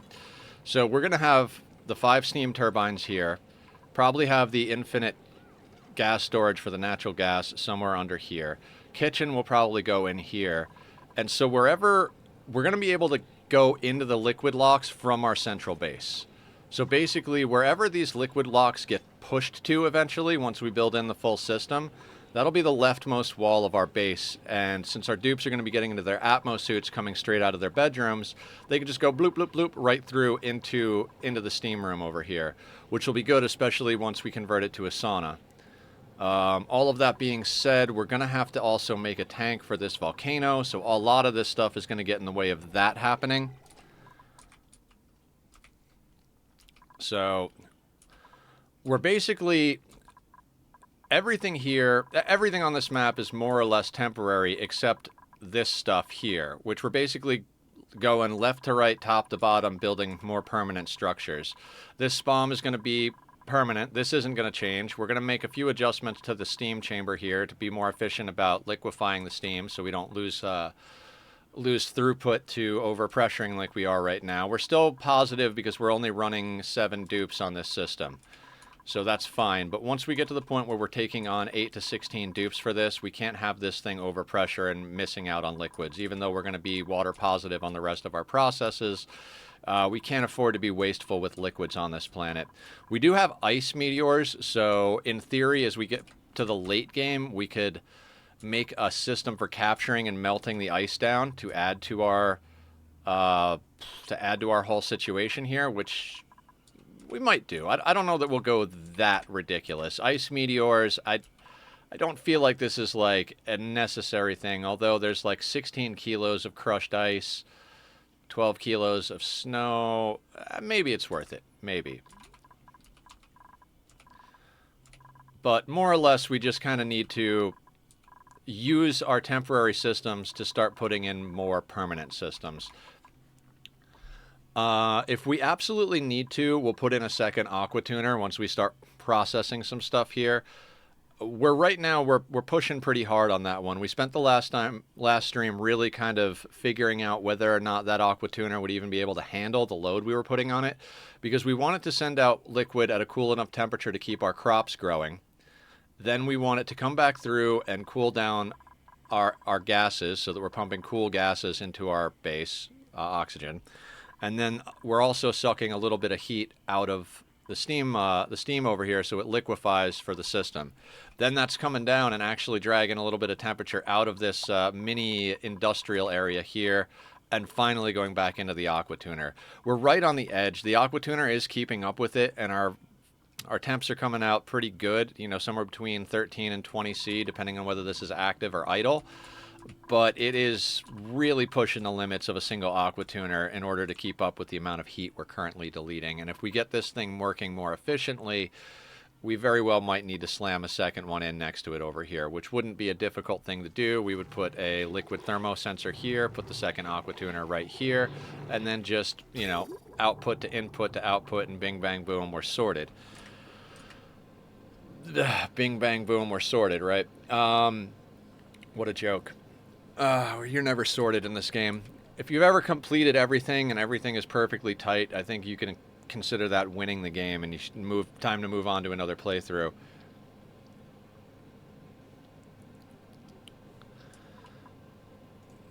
But yeah, this has got to get fired up. I do not want to keep dumping temperature down here, especially since we're pumping the crude out and using it to power things. That's going to be an awful mess. So we're already... It seems like we're already burning it off faster than we're creating it, so... Ugh. Tomorrow we're going to be getting back to our RimWorld 500% anomaly playthrough. We're doing no traps, no kill boxes. The full intention was to be playing against Randy the entire time, but after going through several attempts, I guess I accidentally left it on Cass. When we realized that, like a couple of weeks ago, week or two, whenever the hell it was, we realized it, we switched it back over to Randy, and it's been a lot more chaotic and fun ever since, but I do kind of feel bad about that. The thing is, Cass can actually be harder than Randy sometimes, because she's always going to hit you. Like, you're never going to get a sleepy Cassandra run. You will get sleepy Randy moments where he gives you a nice, like, you know, a few seasons or whatever, where he's not going to fuck with you and you've got plenty of time to prepare. He'll also hit you with back-to-back-to-back unfair event combinations and totally put his middle finger in the air, but, you know, it all evens out across the board. I think Cass is easier if you know you're playing against her, which I know sounds insane, but I am surprised that Barb was amazed about my colony with 4 pawns. Oh yeah, you did a lot of work with 4 pawns. I've got... In the peaceful one I was posting on the Discord that I play in the evenings when I'm done streaming for the day, I think I'm up to 12 people, and I am struggling to get all the work done that I want to get done. It's a lot. Although I am trying to keep up with a massive population of animals in that game. I'm very heavy into doing the ranching stuff. I haven't gone into the ranching ideology meme yet, though, because I don't like the idea of being carnivores, just thematically. Like, when you go into ranching, they don't like eating vegetables. You grow vegetables to feed to the animals, and then you eat the animals, is how that meme works. And I'm not about that. Like, not that I'm like a big vegetable guy in general, but it's... I mean, I do love vegetables. I'm not going to say that I don't love vegetables, because I do. Like, the other night we ordered pizza, and I was like, oh, you know what sounds good with the pizza? A nice side of broccoli. Let's do it. Right? But I don't like to go... I don't know. I know there's probably some very good advantages, but if you've got the team to ranch in RimWorld, ranching gets you so much meat. I have such a large freezer full of meat. Been doing a lot of holding prisoners between 7 to 14 days, but in that time I convert them to my... Yeah, every once in a while I wind up with prisoners, both from quests and from stupid shit happening for people that are guests of mine, and I always convert them for ideology points because my ideology is more roleplay than I usually play when I'm doing challenge runs. Rather than having 6 Sky Lantern festivals that you can do any time of the year to get pawns, I have 2 social festivals that happen at specific dates, and if I miss those dates, I can't do them to get pawns. Then I have a funeral set up because it seems right that in this type of playthrough that I have a funeral ritual. So that takes the space of one of them. Then there is a Sky Lantern Festival that I can do. I think I can do that one anytime, but it doesn't get me a pawn. It reveals an ancient complex because you can still go raid ancient complexes. So, you know, add a little bit of combat to the peaceful nature of it. Okay.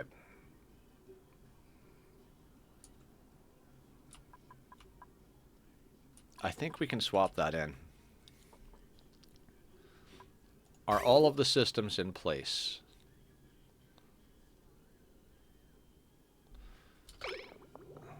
Liquids are flowing. Sorry, I'll get back to the RimWorld story in a second here.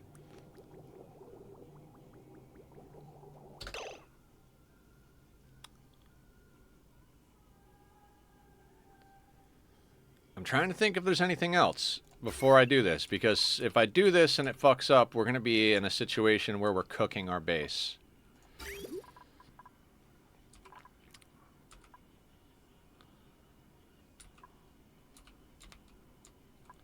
Alright, let's take a look at our base.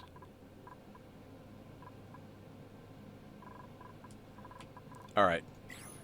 For the sake of this situation, what we're going to do real quick... How many dupes do you currently have? I have 7 currently. We're not going to go above 7 until we stabilize a few systems here. We're going to take our main base out of the cooling loop here real quick.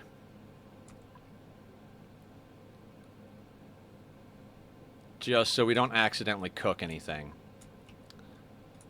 And then we're going to come down here and we're going to deconstruct this steel aqua tuner.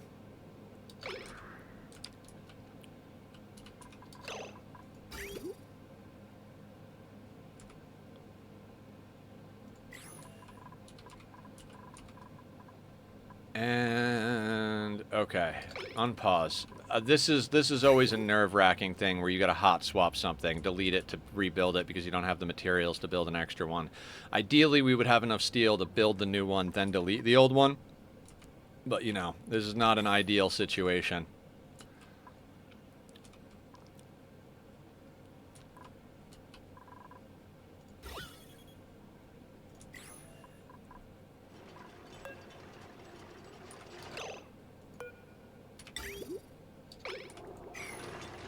I was about to have extra 2 pawns in my peaceful rim, but they decided to prison break and got killed yesterday. Oof.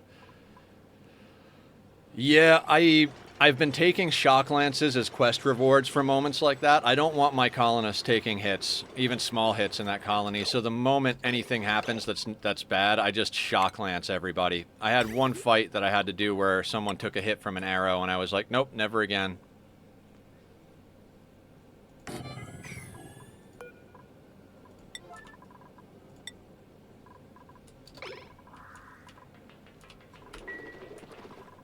So I keep shock lances pretty much on everybody. When you're on peaceful mode, the quests to get those kind of weapons are way easier than if you're playing on a challenging difficulty.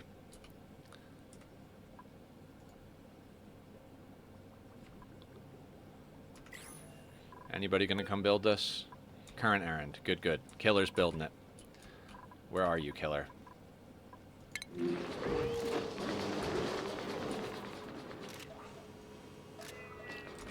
So you're going to grab the small piece of steel from over there, bring it here, and then come down here and get the steel that's down here. Even though this steel is the exact amount that we need. Sounds good, bud. Good plan. Let's see how much time we can waste.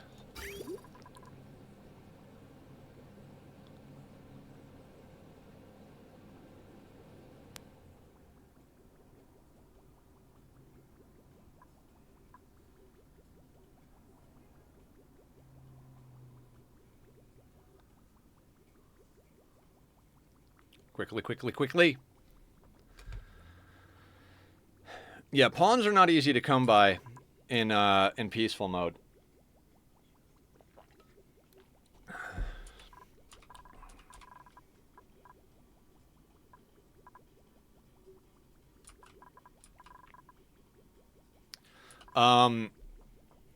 So I started with the family of 5 in my peaceful run, right? And then we had a crash land event where the uncle dropped in. So we had to take him, obviously. Then I got a quest where it was like, you know, you got the options of the reward, and one of them was to have an impid join. And I was like, oh, actually, other than them being an impid, this colonist is actually really good. Uncle Pratt's a pessimist, and the impid is genetically pessimist. It sounds like a match made in heaven. So, made the clothing to do that. What are you doing?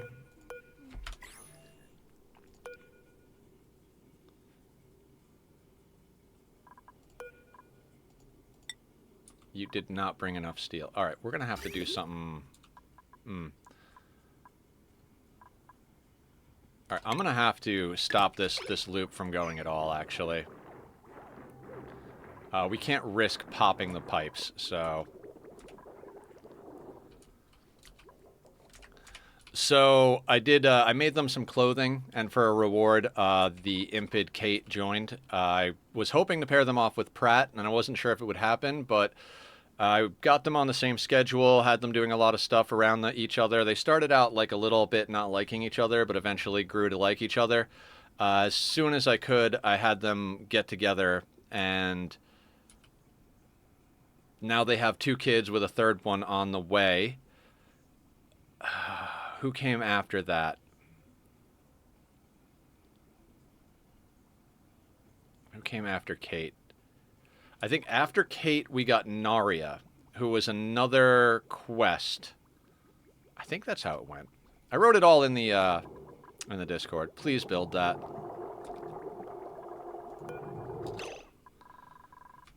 What were the settings?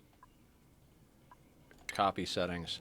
Oh, I got to get my SMOM going. I just got to make a little cooling loop to cool the oxygen down. Yes.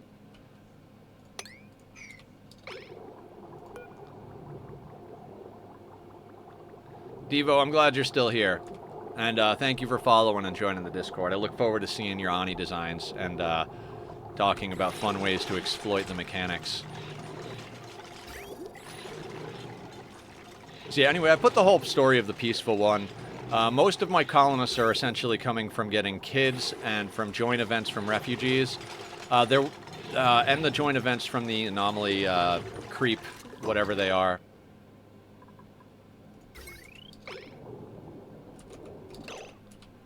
Why do you not have power? Because I gotta bloop this.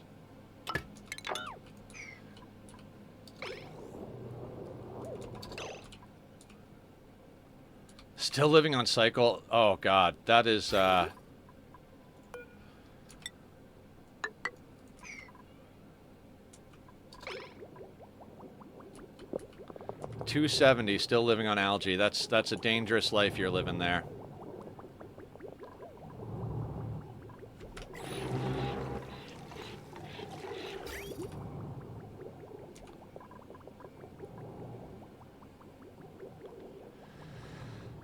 Now the problem with this is that the aqua tuner is now before the industrial stuff down here is now before the base. So it's going to pick up heat from here before it goes into the base, which is not an optimal situation at all.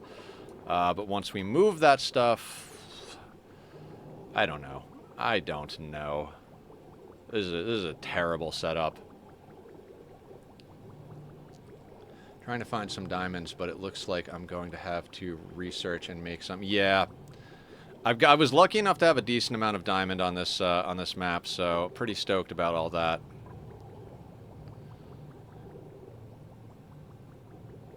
So we gotta get this water cooled back down to a reasonable temperature.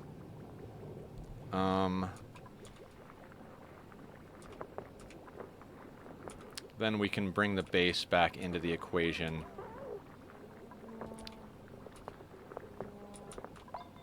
Huh.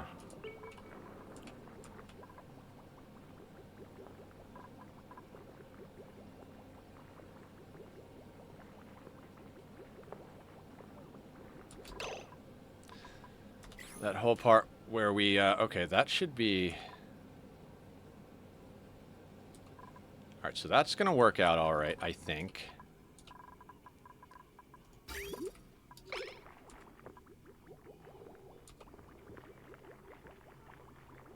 I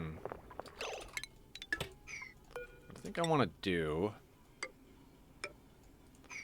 Just kind of smear in the base water.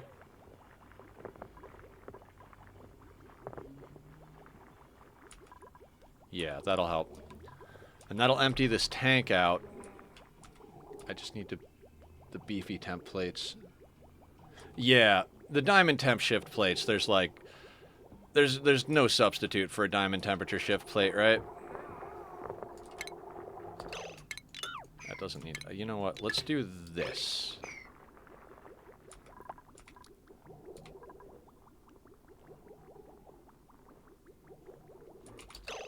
Shit, that's not going to work. I am screwing this up pretty hard. Okay. That's what we're doing. Now it should run properly without cracking pipes, right?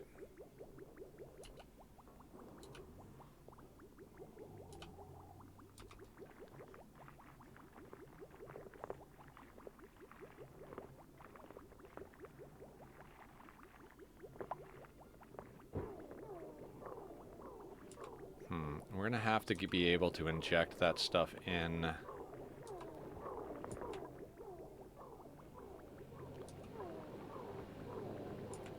Right. Okay.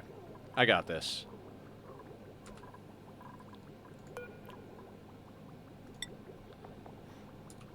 100 kilos.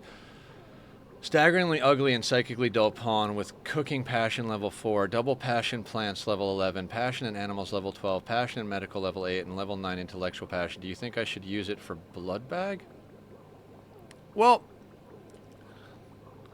so if you're not going to make them into a psycaster, the psychically dull is a plus, right? Like, you'd rather them not get hit by psychic drones if they're not going to psycast.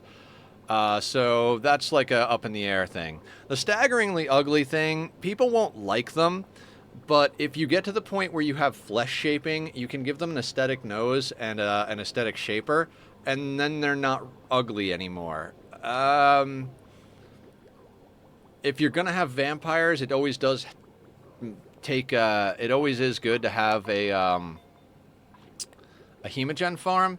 But given the amount of passions and skills in that pawn, if you need to fill a position that any of those skills would fill, I think staggeringly ugly is something you could work with. I mean, I'm very particular about my pawns as well.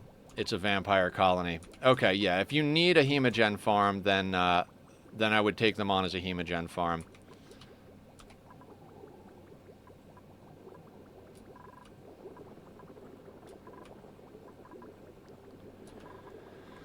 Alright, we're pulling too much heat out of this area is the problem. We're coming in at 18C, then we're coming down here to 25. 18 to 25, so that's 7 degrees of temp, and then it would be going into the base.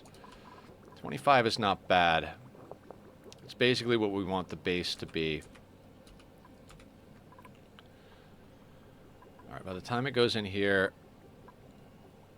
Yeah, we're rotating through a few things here. So the cooler water is coming in. This is the thing about Ani systems, right?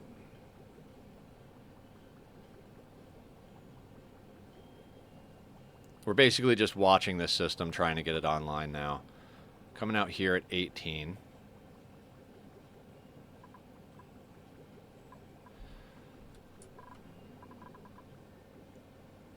Alright, so we're coming into this at 17. By the time it gets past the coal generators, we're up to 19. Alright, loop is starting to pull itself together.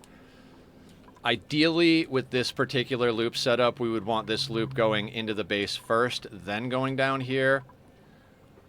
I mean, we could theoretically make that happen, but for now, we're going to work with suboptimal and then eventually put in other cooling solutions here.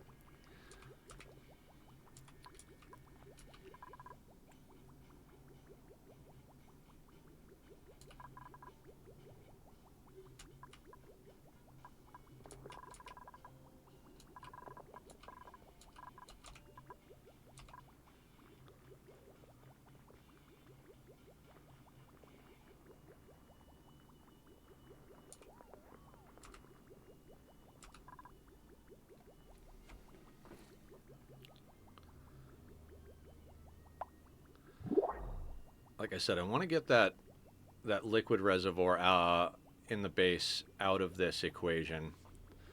Thinking about how to do that. All right, let's see what we got on the printables front. We're pretty much... Oh, spicy tofu? I'd like some spicy tofu. Construction, athletics, small bladder, no digging, cooking, strength. No, we'll take the tofu. We might need to bring a couple of plants back online. Body temperature, because you used hot dirt, didn't you? Yeah, okay. We're going to have to get this base cooking again. All right, let's bring the base in line into the loop and see what happens.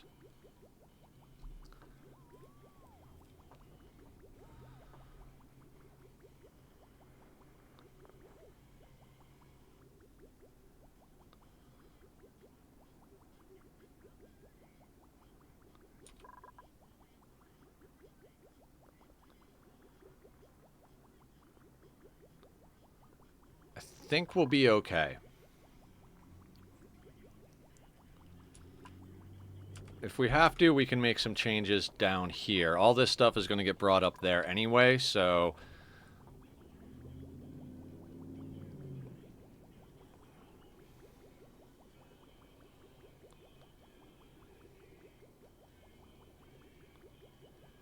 God, what an insane way to do this.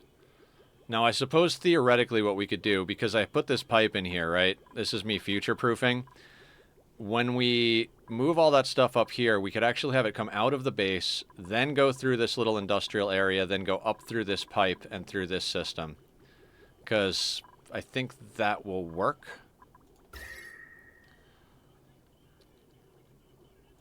I think it'll work like that. Sorry, guys. We're in full beard stroke moment. We're a little after 5 hours in. We usually go about 3 hours. So we usually go 6 hours. We got about an hour in stream left. We're starting to get steam in here. Steam's got to get a bit hotter before it starts pushing the turbines. So we're going to see if that works.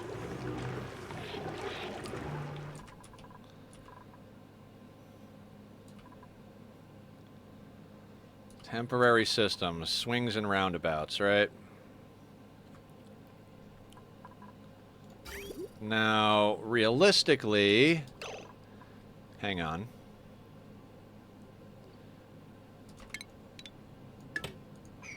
We no longer need this to go down there.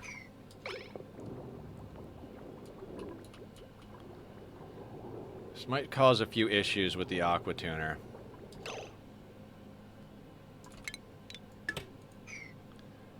I'm going to let this liquid kind of build up into this tank over here. And we'll reconnect it once this tank empties.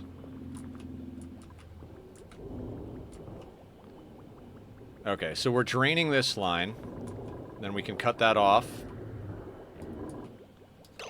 Oh, this is no wonder we're running low on oil. That's no longer pumping water into the oil well. I'm like, why are we running so low on oil? We shouldn't be burning off that much. Well, because we're not making more oil, Nether. Alright, so we're going to drain this bit of the line because we don't need it to go down here. Then we can turn off all... We could delete all this stuff.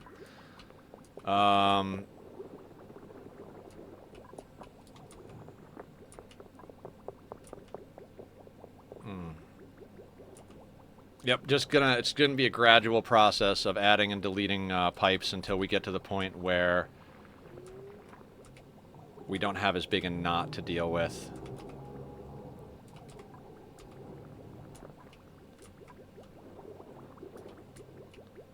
So once this line is empty, we snip that there. We've got this line snipped over here because we basically want to drain this tank out of there into this area. So in order to do that, we need to stop inputting into this tank, and then it's a whole thing, right? And what we could do, real quick like, we'll do that.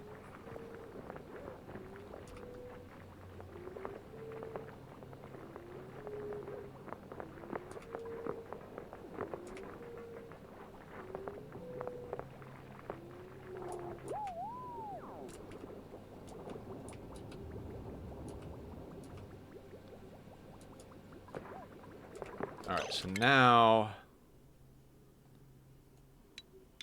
we're going to snip that,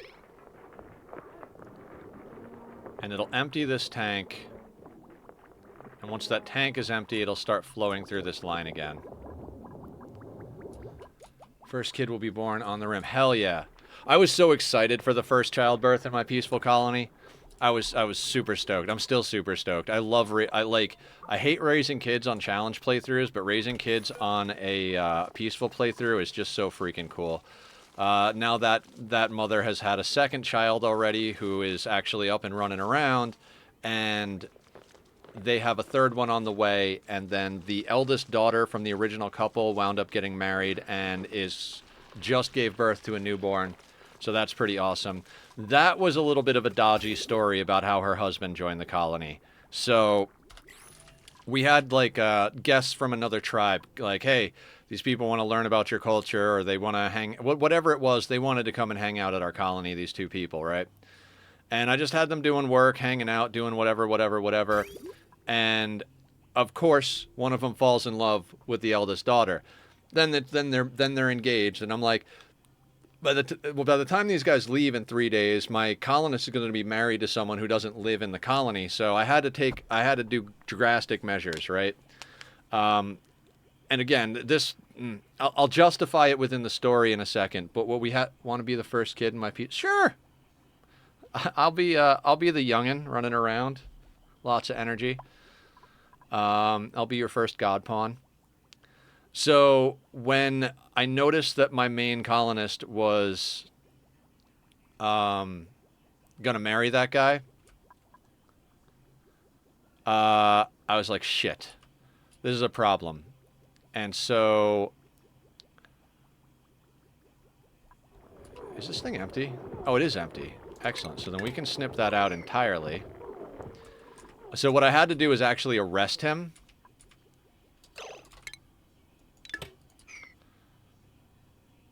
Let me make sure I got this loop right. Okay, now we can hook this back up.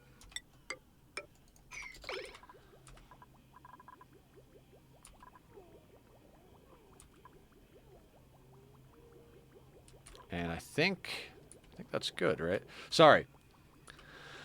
So I actually wound up having to arrest him so that I could recruit him to the colony. Unfortunately, his friend was with them, and if you arrest the friend, or if you arrest one of them, they both go aggro. So I took a little bit of my min-maxer mentality, and what I did is I brought both of them into what was the prison, but I had set it up as a hospital, made the beds medical beds, and I anesthetized both of them, because giving someone anesthesia doesn't count as a hostile action. So now that they're both sedated, then I arrested one of them. The other one immediately went hostile, but they were unconscious, so they just fell out of the bed, and we captured him too. Basically turned the the prison into a hospital and then back into a prison. Then we immediately released the guy we didn't want just to get a little bit of faction rep because we wound up having to go hostile with that tribe in order to accomplish that. Released him back, got back, you know, like 10, 15 reputation points with the faction, and then recruited the guy who wanted to be Lou's husband. So now I posted the father and mother of you. Oh, sweet. I'll check that out after we get done here.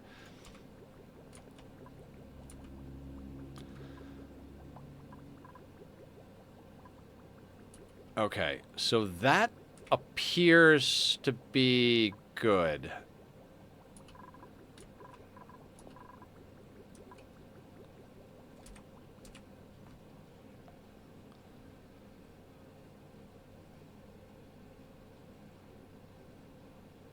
Right, right.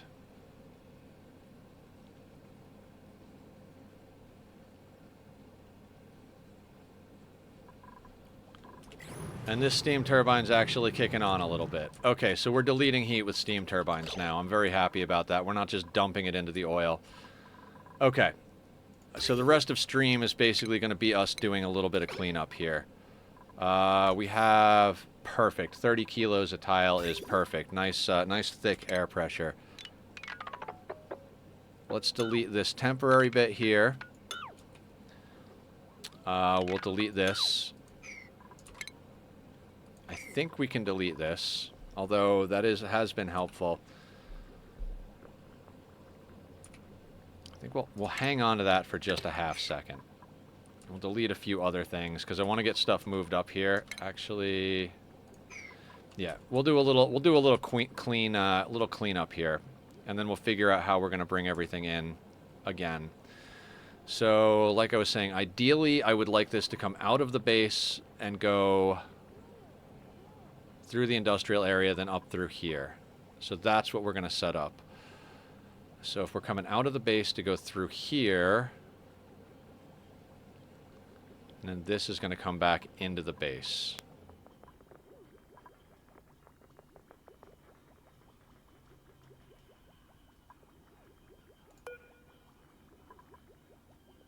Okay, so let's do this. We're going to run a pipe here. And then we're going to take this one and we're going to run it straight through here.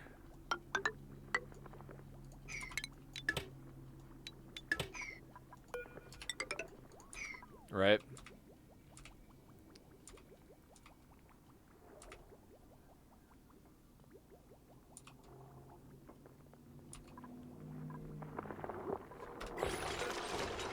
Deconstruct this bad boy.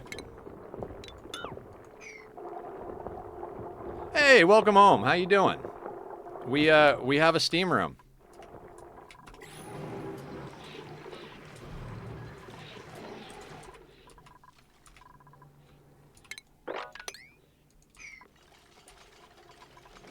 We're cleaning up the pipe network now that the steam room is actually functioning.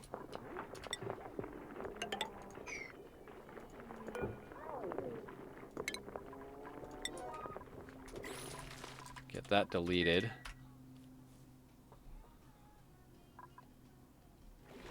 Pipe blocked. Right.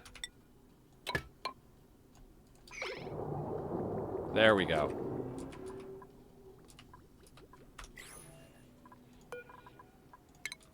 Not home yet, just popping in to let you know I'm super low on battery. All right, sounds good. Sounds good. We're here. We're doing things. The goal for the rest of the stream, guys, is going to be to get this system moved up here. And then, if we have the time, we'll start figuring out how we're going to deal with the water.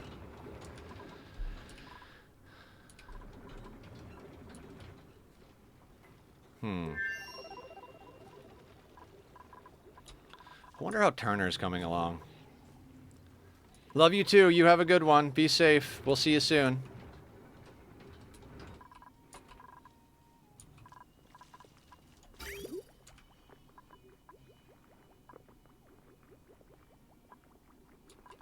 Going in at 21, coming out at 24 is pretty good in my book.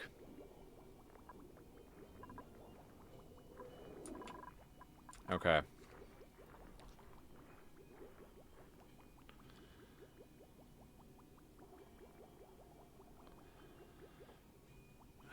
So...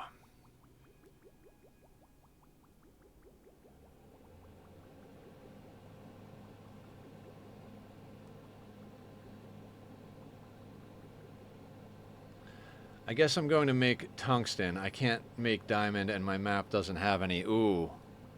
I mean, you gotta do what you gotta do, right? I mean, sometimes you use non-ideal materials until you get to the point where you can actually make it out of what you want it to be made out of.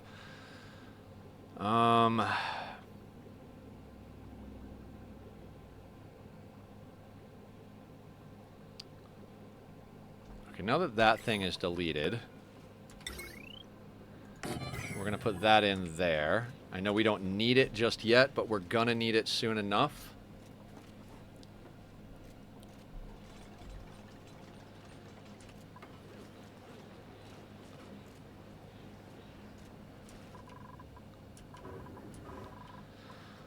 Now, the great part about this is not only are we deleting heat instead of dumping it somewhere, but the heat that we're deleting is getting turned back into energy.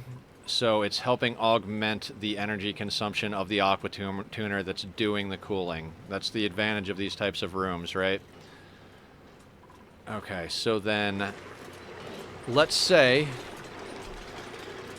we plan on a second aqua tuner that goes in right here, right? Probably going to have to do that, realistically. Not right this second. So that gives us different amounts of space. Because what we need is to set up a radiant pipe system for our refinery. So if we give ourselves just a little bit of breathing room...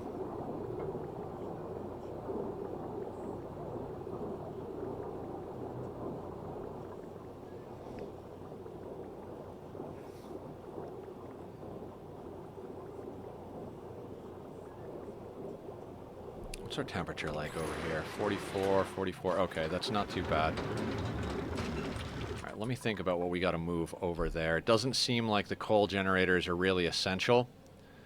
So we more or less just need to move the petroleum generators over there. A lot of beard stroking. So we could put the petroleum generator on this side. Do like a little liquid tank underneath like we were doing.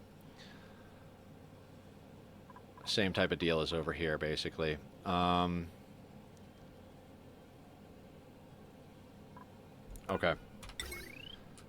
So let's say we're putting this here.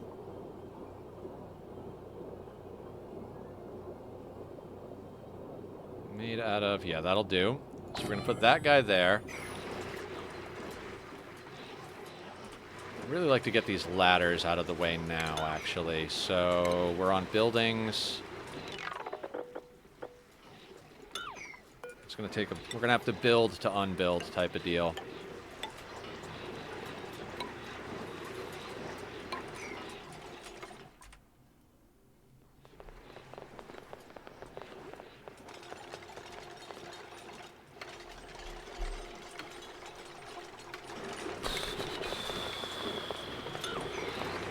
That you don't need that ladder.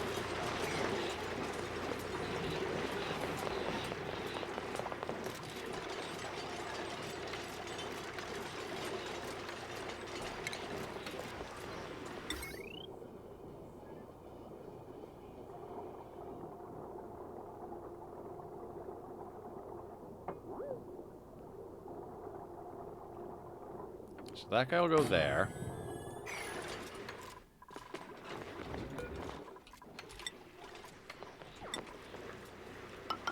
Mesh tiles under. Shouldn't have to worry too much about flowing over. No, that'll drop straight down. I gotta trust myself on that one. Now, I would put it directly into here, but we need to pump clean water in here. I don't want to risk that. So, more or less, we're just going to do a little...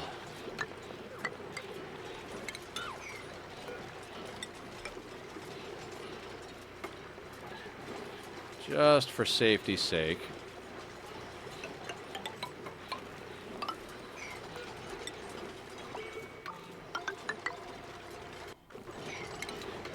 Have them build the rest of that before we put those 2 tiles in.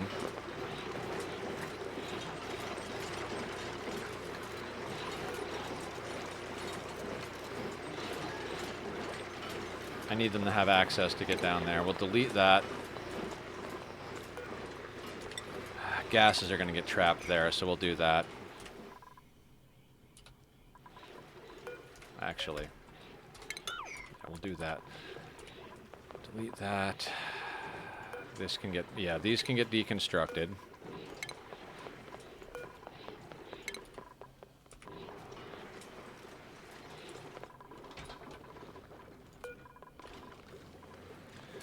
Build a copy of this right here.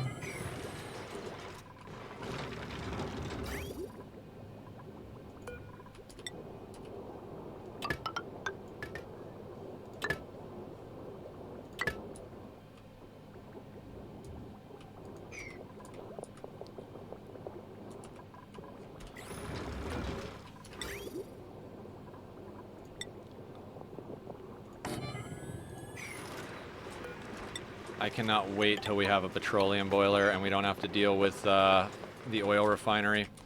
Our industrial area is going to go through so many different iterations, but that's okay.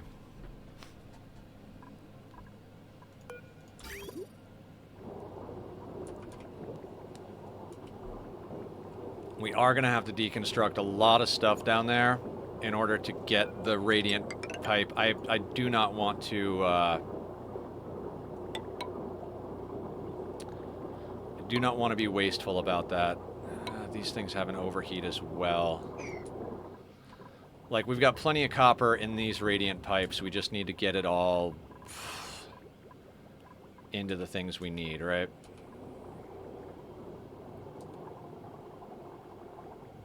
Okay, for the sake of drawing this, I'm going to use regular pipes in place of where the radiant pipes would be. You're going to go in there like that. So we're going to want radiant pipe to come across there and across probably... let's say there. All right. And then we're going to...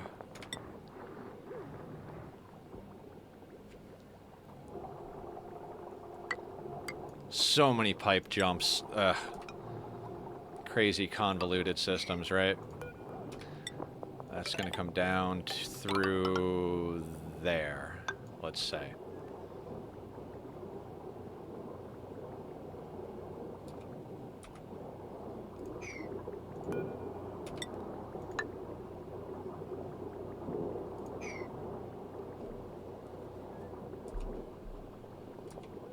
And we're going to need to get the petroleum from this pipe up there, so I'm hoping we can kind of make use of one of the existing pipes. We will somehow, but it's going to be awkward. I'll let them get all of this built. Thieves, what's up? Can pipes with no convolution... clean pipes with no convolution, the dream... oh, God, right? Right? I think Barb said it earlier, like, the beauty of Ani is looking at a pipe system that nobody else will ever understand. Or building a pipe system no one else will ever understand. How you doing? Welcome on in. I'm Nether. I stream Ani on Tuesdays and Thursdays currently. We do RimWorld on Monday, Wednesday, Friday, and on Saturday we do, I would say random games, but for the last little while we've been diving into the Myst series. It's the puzzle game that started in the 90s. We're on number 4. Dear God, I hope we can finish that soon. The last few streams have been pretty brutal with puzzle solving on that one. And when and if we do finish Myst or take a break, we'll do other stuff like Satisfactory or maybe get into some platform games or something like that. You know, just there's a lot of choices. How are you doing?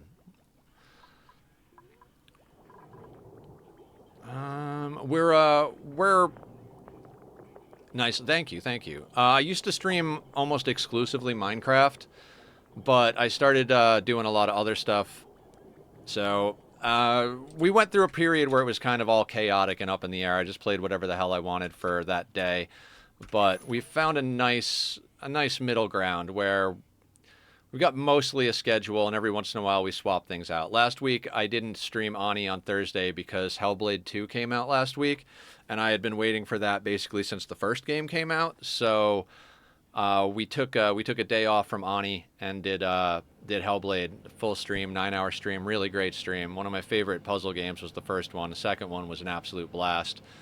That being said, we're gonna try and make sure that Ani stays 2 or 3 days a week going forward because I really love this game, and I think a lot of the viewers do as well. So it's a good one. I do challenges in this game as well sometimes. Last one we did was a sustainability challenge that Zed came up with, where you had 100 cycles to get 8 dupes in a fully sustainable colony and then hands off until it died. I almost made it infinitely sustainable. I screwed up on I had enough dirt to convert over to barbecue. I just didn't make I didn't make enough ranches or make them sustainable enough. So, I got about to cycle 497 before everybody died. It was a good challenge. I think I'd definitely like to revisit it. Could always up the ante with more dupes or less time. I've done other stuff like Frozen Forest, max difficulty, no teleporters, Home Sweet Home in under a month. It is a fun one. It is a fun challenge. We had a really good map that Flower found for us. Flower. I don't know if you're still out there, Flower, but that was a great map. It is a good one. I would highly recommend going into debug mode and getting the extra fast speed going, because I was running it at 3x and it took me hours upon hours upon hours to actually get to the end. I time-lapsed it and put it up on the YouTube channel, which is right above your first chat there with Nightbot posting the link. But this one is, the reason it's cozy time is the title, is because this is a very casual playthrough. We're on 180 and we're not even really sustainable yet. We're just barely getting to the point where we've got proper heat deletion. This spawn is really nice, but this thing doesn't get the steam chilled cool enough. I left gases in here that need to be removed.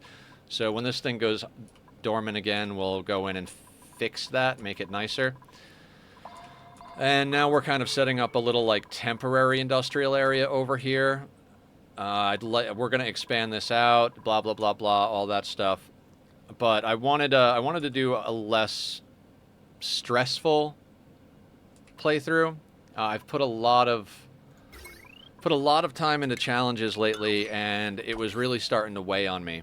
So I decided we were going to do this as a cozy one, and then I actually started a peaceful RimWorld colony that I play in the evenings as an off-camera thing. We've been talking about it a lot, but currently RimWorld streams are the challenge streams. We're doing 500% losing is fun, 500% threat scaling against Randy. I accidentally set it to Cass in the beginning, and then I realized when we were looking at settings and we switched it back over to Randy. We're going for the anomaly ending. The cube just dropped out of the sky yesterday evening when we finished up stream, so we've got that to look forward to tomorrow. Got a lot of colonists, had a lot of really fucked up moments where I don't know how that colony is still going, quite frankly. It is an absolute nightmarish mess of nonsense. The new DLC on RimWorld added a lot of hard shit. Yeah, it did. A lot of hard stuff. I've learned to deal with a lot of it. That run, we're also not doing any kill boxes and not using any traps. So in addition to being on a very hard difficulty, playing a DLC that I don't know all of the threats from, we can't cheese it with traps and kill boxes. So it's been rough. We're on attempt number 4, and it's going really well. We've got a large colony. I hesitate to say we're past the point where we can lose, because you're never past the point you can lose in RimWorld. That's just not a thing. So I keep taking more and more plants offline, and we keep going positive on calories. So we're just going to uproot a few more of these. Basically, we keep printing more animals and slapping them over here on this tile so that they can just replace themselves and give us meat. So between that and the random other plants that are kind of wild growing in our base, we seem to be ahead on calories. We don't have a deep freeze set up because this base is an absolute mindless thing. Wait, hang on. Irrigation, perfect. This is very, very temporary over here. Basically, We threw together what we needed to start getting this going, and now that we have this going, this is starting to represent the more permanent stuff of the base. There's going to be, like I said, a few changes to this steam chamber here to make this more efficient because we're over-pressurizing this because we're not flashing it to water quick enough.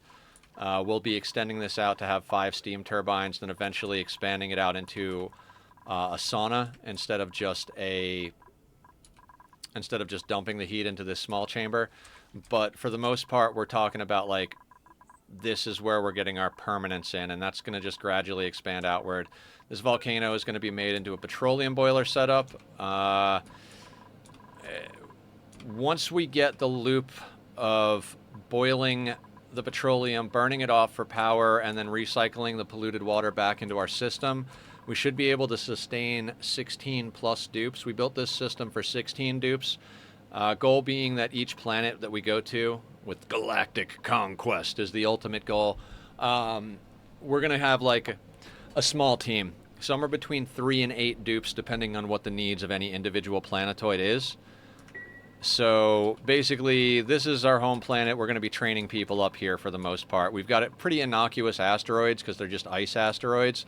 So it's a good place to train people up. Plus, we're going to be running petroleum here, so that means we can put in a rocket system. I left enough space between the top of this and the map to have a nice buffer and enough space for rockets. So we'll probably slap in a small rocketry program here. Issue being, though... wait, how is the radiation over here with all these shine bugs? Barely safe. I hate shine bugs. I truly, truly do. Let's get you guys out of here.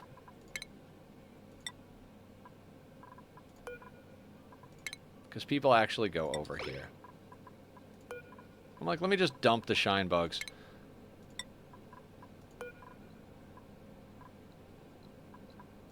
I very often just kill the shine bugs. I just don't care.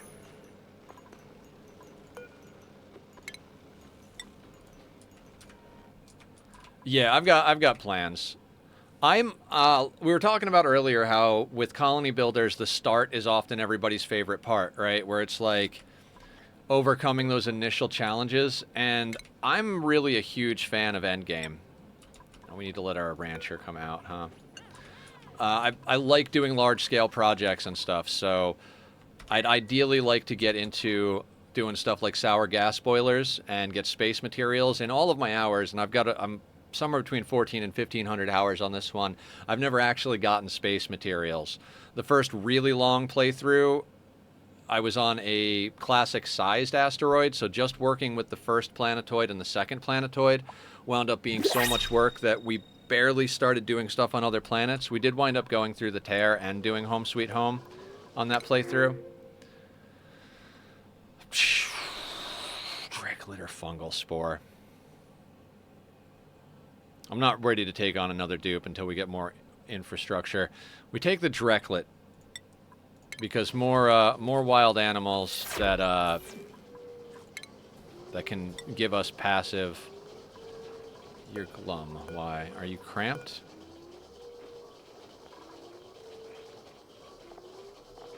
You'll be fine.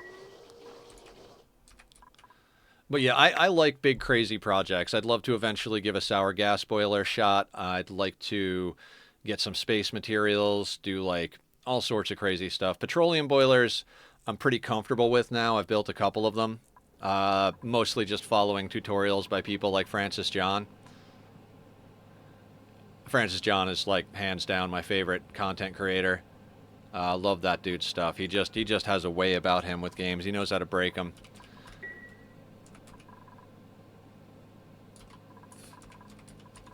But yeah, we started out today, and I was like, I don't know where to start. So we just started, like, mining out some stuff here. It's like, well, if you don't know what to do, dig, was what Julie said, and I absolutely agree. And then I started to quickly realize that we were burning through our coal entirely too fast to keep the aqua tuner running, because this aqua tuner was just dumping heat into the oil down here.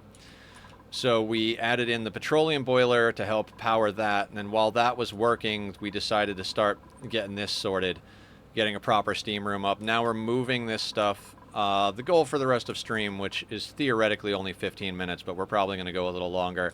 The goal for the rest of stream is to get this system down here decommissioned and moved up here and kind of rip out a bunch of this excess garbage. Then when we come back on Thursday, we will probably do a lot of that strip mining and getting things out of here because we're going to need to start getting the infrastructure in place for our petroleum boiler, which is going to be a whole thing because right now the temporary base is in the way. We'll also start getting infinite storage for the gas. We're doing infinite storage because it's a casual playthrough. So if it wasn't casual and I had there are times when I'd be like inclined to impose the self-imposed restriction of no infinite storage, but it's just too handy. You know, it's just too handy. Let's check in on Turner. He's been running this entire time.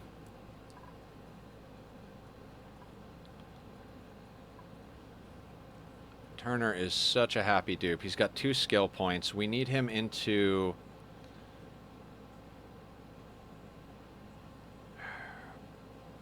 I don't even remember why we brought Turner on. I was like, Turner's a good dupe, right?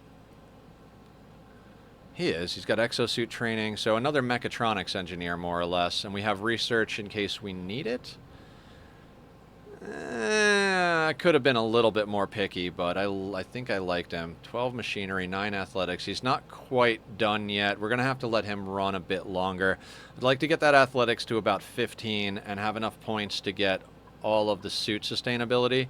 We could do that. No, let's let him... We'll worry about Turner on Thursday. He'll probably get set loose on Thursday to help out with the colony. For now, he can just keep running and getting his athletics up. Oh, Jesus. See, what I'm dying to do is get rid of this long, freaking heavy watt wire that's over here. What we can do is slap in... Once we get all the stuff we want sorted up here, we can put a transformer and just run a wire down to this guy, so we don't have to have all of this heavy watt here. Same thing with this pump down here. We could just grab this wire and just bloop. Yeah, that'll do. Then we can get it off the main grid. We can just take like a transformer off. And then eventually we'll be able to get all this stuff moved out of here. Eventually.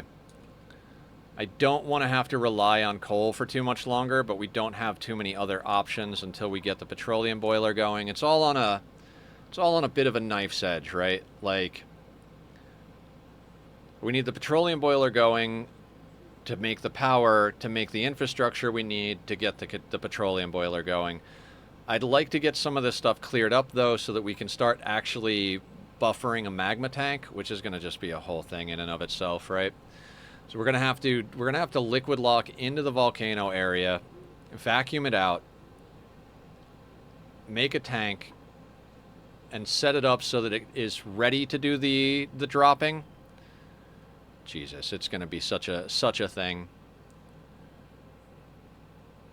This is all gonna shift over gradually. Yeah, we got a lot of work to do. This colony is a long way off, but this is a major step. The fact that we were actually able to get steam turbines built. Did we not have enough plastic for another one? I guess we're just short on plastic. That's fine. We don't even need 2 of these, but I thought we had enough plastic for 3, so we sorted it with 3. We'll be good. We'll be good with 2 for quite a while. Like I said, we might have to slap in a second aqua tuner. Excellent.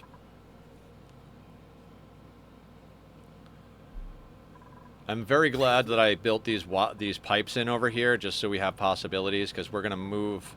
This pipe is more or less going to get deleted.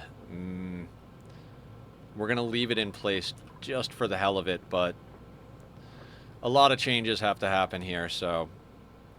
We'll probably eventually bring this back online.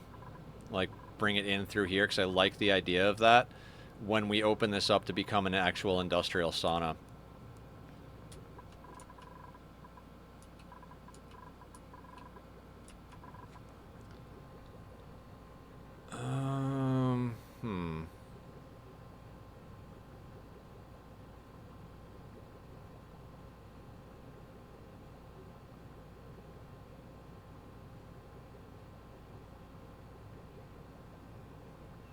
Leah, rating with a party of 10. How the heck are you? My bot should do an automatic shout out right now, but if it doesn't, we'll do it manually. How you doing today? Thank you for coming in, Raiders. Welcome, welcome. We're playing Oxygen Not Included. We usually end at about 6, but we're going to go until we accomplish the goal of getting this, basically getting this area decommissioned and moved up here. We are here to join the party. Thanks for having us. Of course, happy to have you. How was stream? What were you up to? Does it say in the? Are you still doing Kingdom Hearts, or did you switch over to something else? What's on the agenda for your streams lately?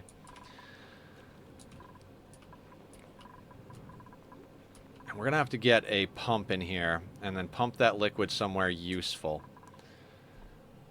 Where is going to be useful? I don't know where it's going to be useful. The only place that we're actually filtering water is over here, and we're just overflowing it into Bristleberry, which is not really a great use of that water. Dear God. That's Future Nether's problem. That's Future Nether's problem. So, for anybody who's new from the Raiders or from Lurkin or whatever the case may be, I stream noon to 6, Monday through Saturday. We're doing RimWorld Monday, Wednesday, and Friday right now, and Ani on Tuesday and Thursday. On the weekends, we've been tackling the Mist series. Puzzle game, really difficult. Sometimes I play and my brain breaks a little bit when I play it. When and if we finish that, we'll, or maybe in between games, because we're on number 4, we'll throw some other things in there, maybe do a little Satisfactory, maybe do some story game stuff. I did finish Chain of Memories, playing Spyro 2 today, although almost finished that too. Yeah, I would imagine the Spyro games are a reasonably quick playthrough, right? I mean, I think I played one of them like way later in the grand scheme of things.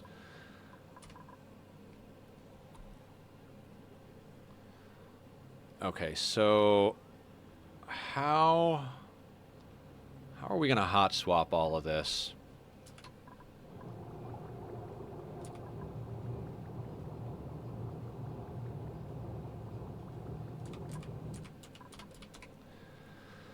How are we gonna hot swap this?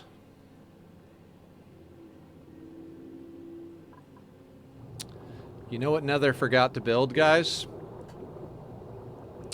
Nether forgot to build a friggin' battery.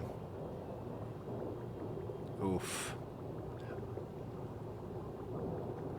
I have the remaster trilogy, so it's been good. Definitely shorter than they seemed when I was a kid. Yeah. Things are a lot easier when you're an adult, right?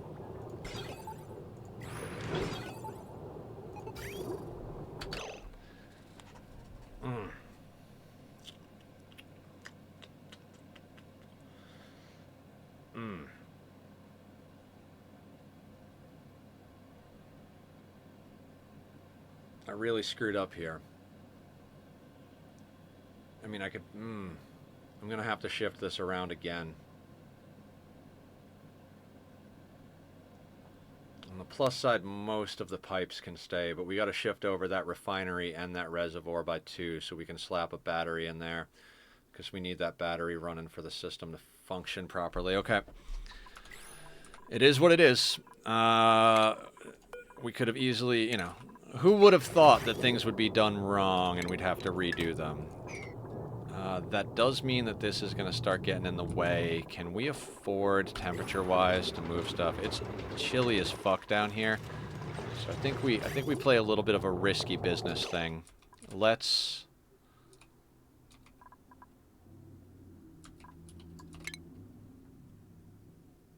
Jesus, how am I going to do this? So we're going to snip that there. Run that through there, and then connect this here.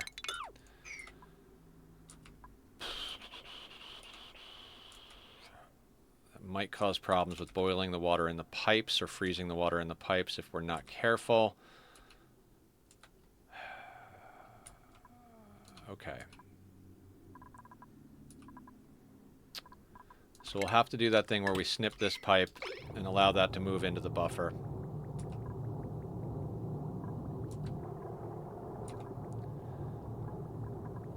We can delete this bit. How far over does this whole thing have to shift? Okay, so let's just do this little at a time so we don't screw it up.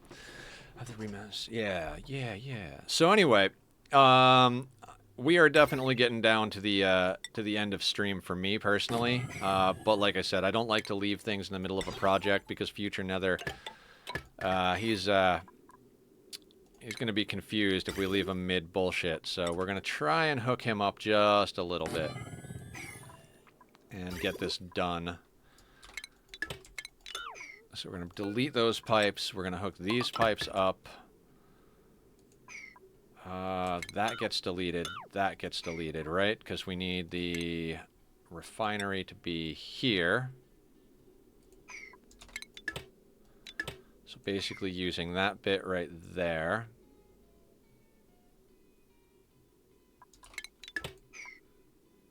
Wait, hold on.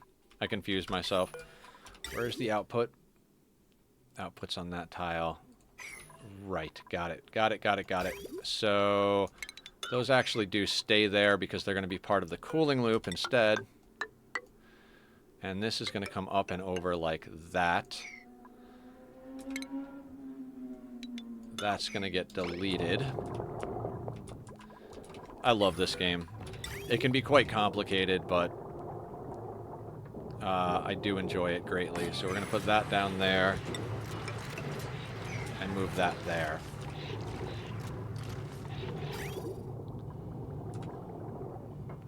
And then we're going to delete. Yep, we're just gonna be ballsy about. Oh wait. Nope. Wrong. We're not deleting that. That's how we're bringing the cooling loop in. Unreachable. Of course it's unreachable. Alright, temporary ladder to deal with that.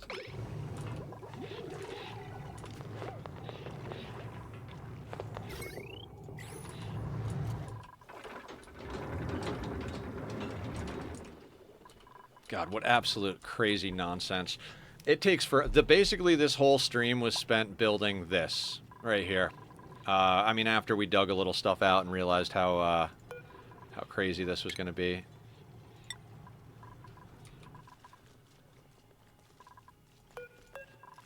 Let's higher priority those move commands, guys.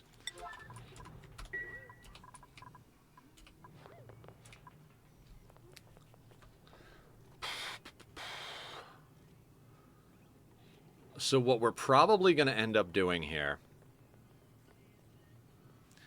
is putting in a temporary filtration system and then pumping everything out of here through a water sieve and then sending that into the oil well. Oil well. Yeah, that's the name of it. Jesus. Okay, so let's deconstruct you. And then let's talk about the refinery we have to put in, because that's got to go into this whole setup. So refinery, we'll put you right there. We'll leave that little bit of space in between, because we're probably going to need it to do whatever we got to do. So you go there, meaning we need tiles underneath you. That can't be there, so we're going to have to do a little jumpy. That pipe is still draining, but is almost there.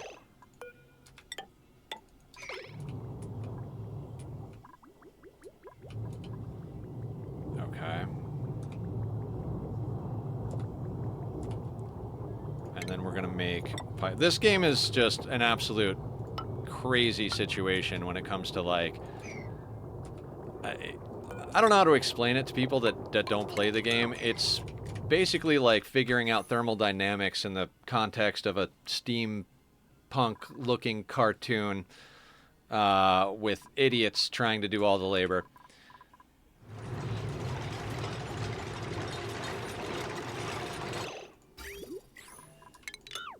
I don't know what I had that destroying, but let's not destroy it.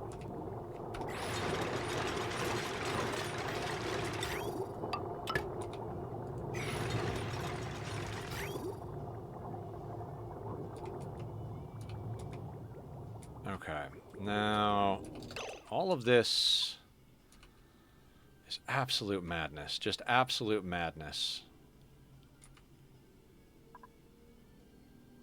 Alright, let's cut off the supply of crude for now. because we've got a nice little backlog of that. We're going to have to move that petroleum tank up there. Okay, so what we can do is we can actually start deleting this out real quick. This one we can disable. Wait, does it have anything in it? No contents. Perfect. So actually, we're going to deconstruct that. Devo, thank you for following. Much appreciated. Much appreciated.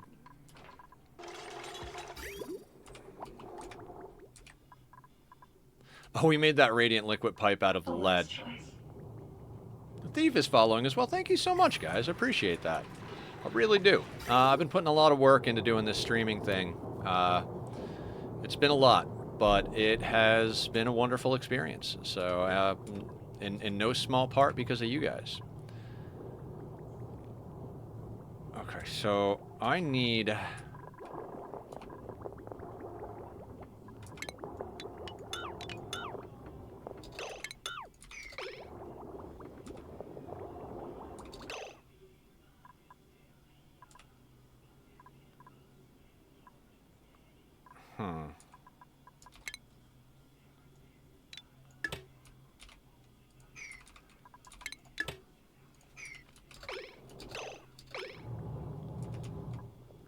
Alright, the loop is now not going down there, which means if anything heats up too much down here, we're going to have a problem, but we should be able to knock that out before anything gets out of control. Okay. We need to bring the crude up. And we need to bring the petroleum up as well. Let's think about how we want to do that. We've got this existing pipe, so we might as well use it. Sorry,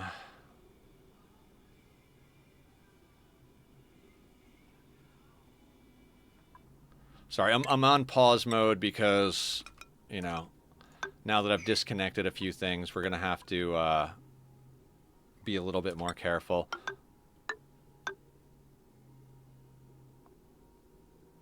Right.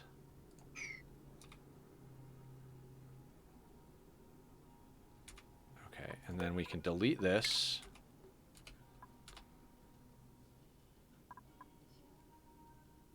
We can delete that.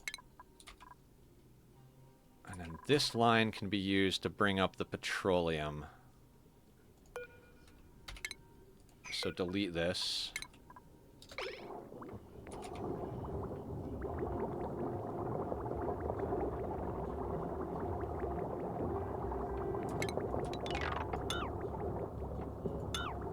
All of that can go.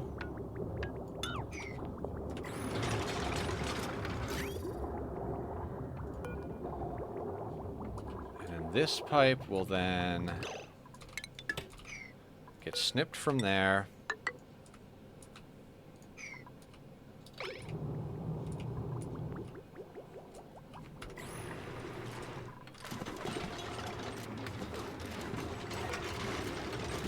That guy can get deconstructed.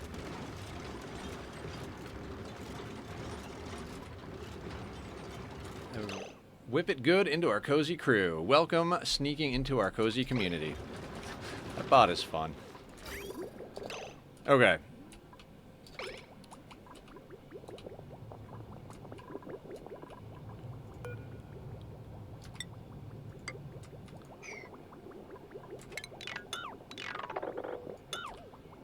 That can all get deleted, and we'll eventually just repurpose this line for the crude.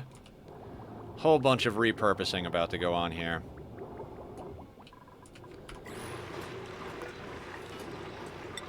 Put that at a higher priority. I want that battery built ASAP.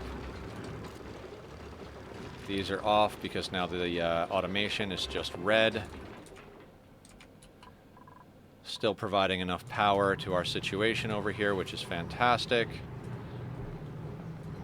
And back. Welcome back, Julie.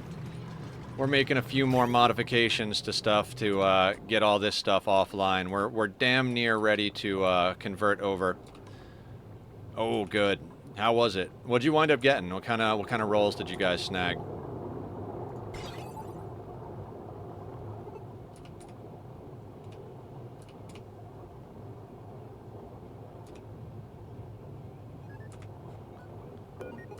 Julie went for sushi.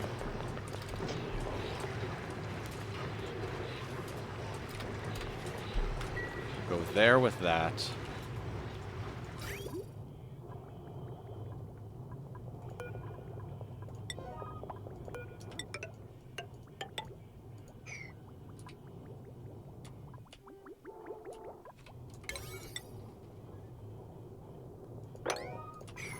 I got grilled salmon and cali roast. Ooh, that sounds delicious. Let's all have grilled salmon and cali rolls.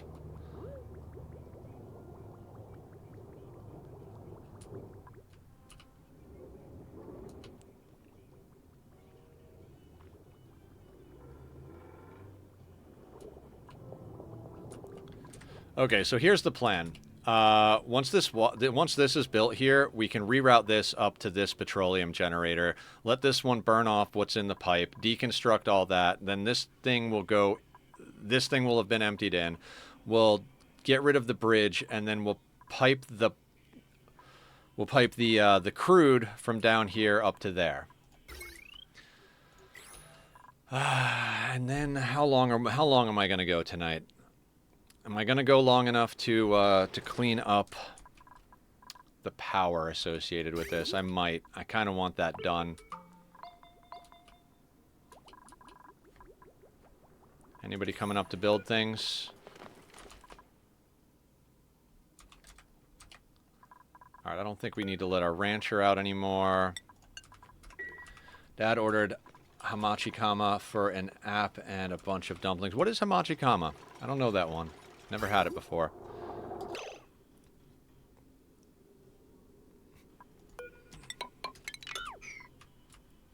Chase this down.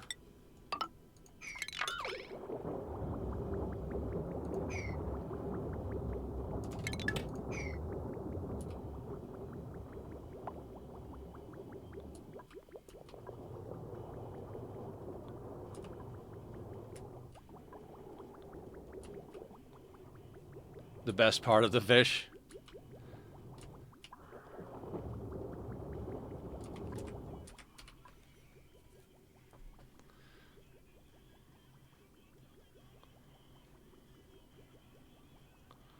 Now, if I did this right, all of that petroleum should go up there. And then once that has emptied out of this tank and gone into this tank, we'll repurpose this pipe for the crude, because we should have plenty buffered in the tank to let the pipe empty and swap it over to crude, send it into the refinery that's here, which is already hooked into the grid. Do I have a pipe? That needs to be there like that. Okay.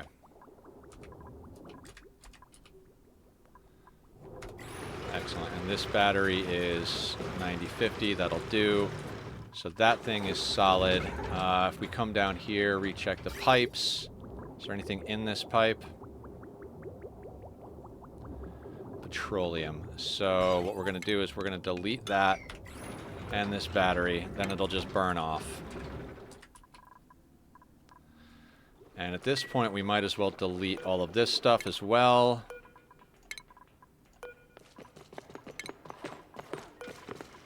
Because none of this needs to be alive anymore. Temporary systems and all.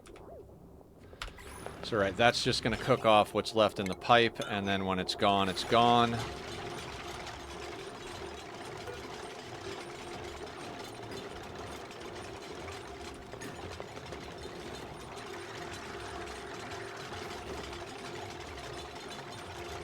Why do you have 67.3 milligrams in you?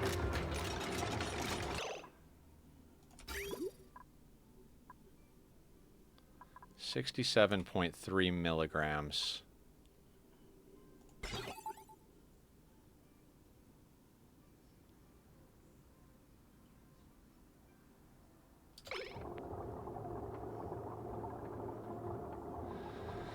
I want to deconstruct that, but I'm a little concerned that the petroleum in there is going to leak in here, so we'll have to take precautions on that front.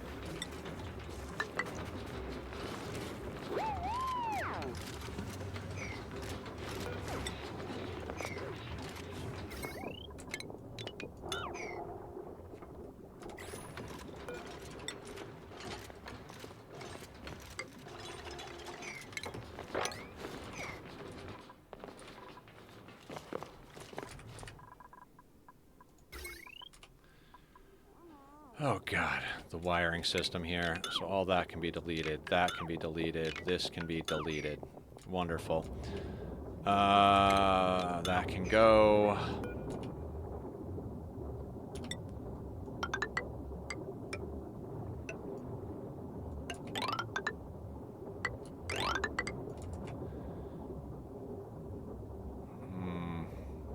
Ish.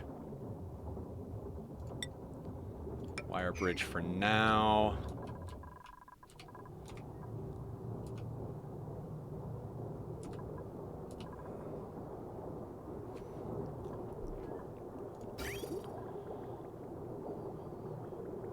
Okay, so the steam turbines are augmenting our power, meaning this thing isn't burning nearly as often.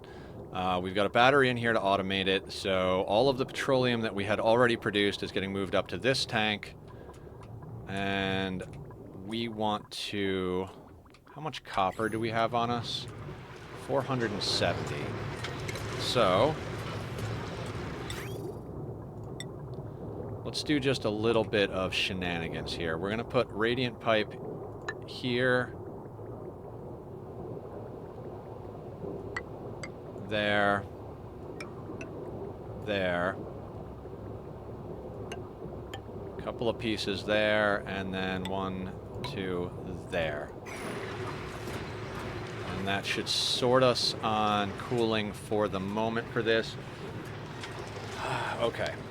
Once those radiant pieces are in, we should be able to... Actually, we could probably do it before those are in. I think...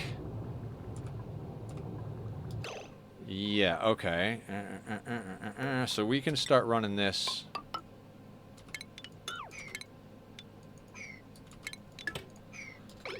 through there instead.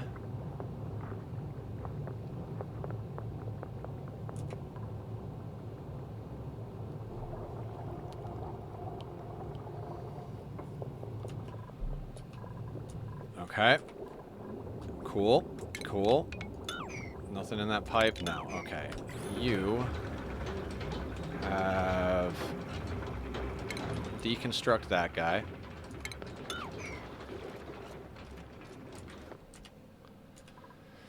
And we'll have to get this water out of here, but for now we're going to leave it be.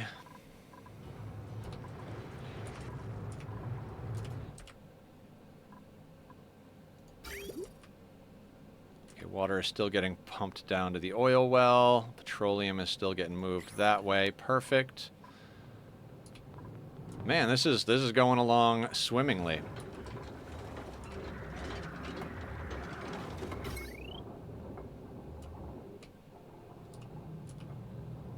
Oh yeah, that's right. The other thing we wanted to do was put in a transformer.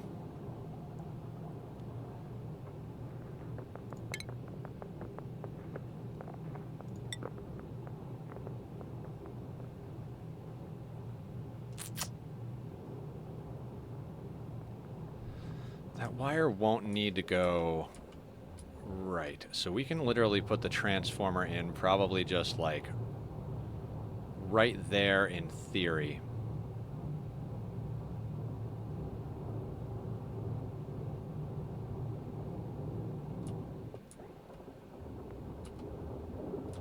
Because this is going down to the oil, so it's not super important that that be plugged in at the moment, because we've got a little bit of a backlog, right? Yeah, okay. Okay, so we're going to put the transformer in here, and we'll put this wire connecting to there. We can snip that. This whole bit here This can all get deconstructed.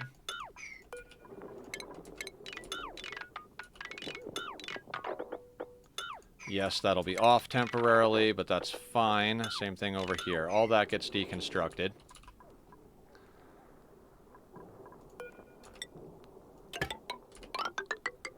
That gets built.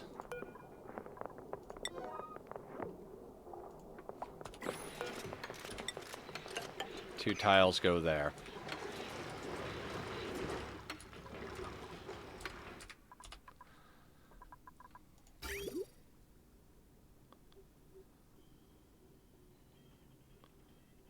Slowly but surely cleaning things up. Slowly but surely.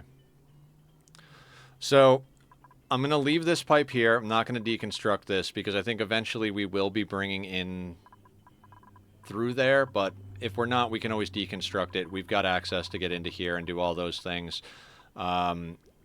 Everything about this whole place is gradually going to change. For the most part, all of this is permanent. Minor adjustments to this. This will eventually turn into a sauna.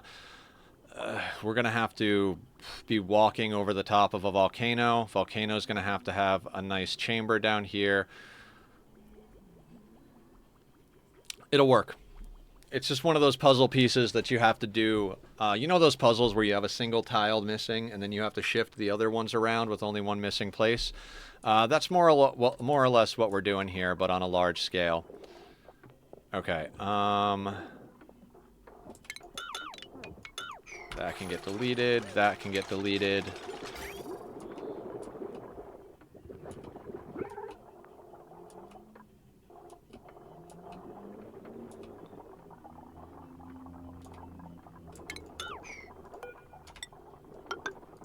That goes there. Now this...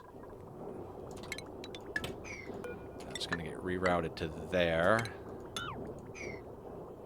That will get deleted. That will be the right spot for that.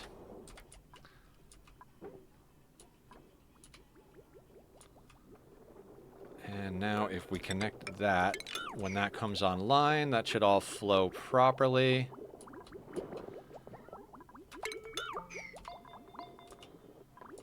And this whole system here can get broken down.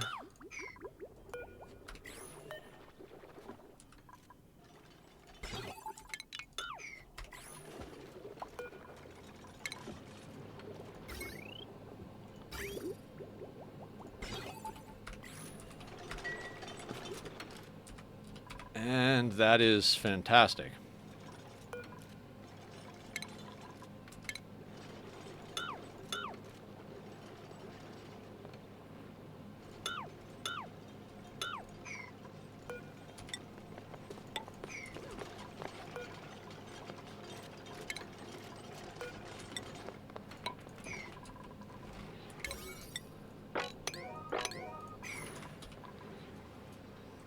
Let's get all that built first.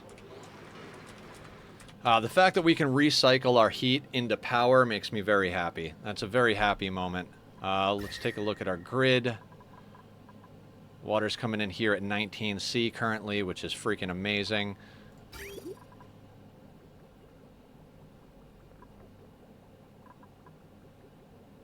God, this is awesome. Okay, so this system is really starting to shine right now.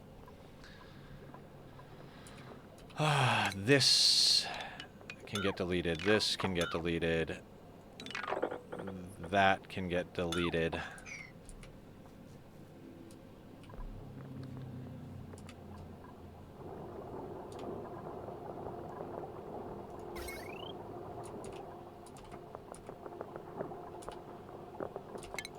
That can go.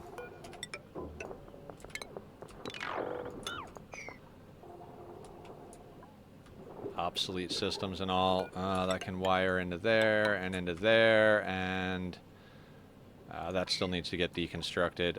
We don't actually need to put that as a bridge anymore, so we can do that.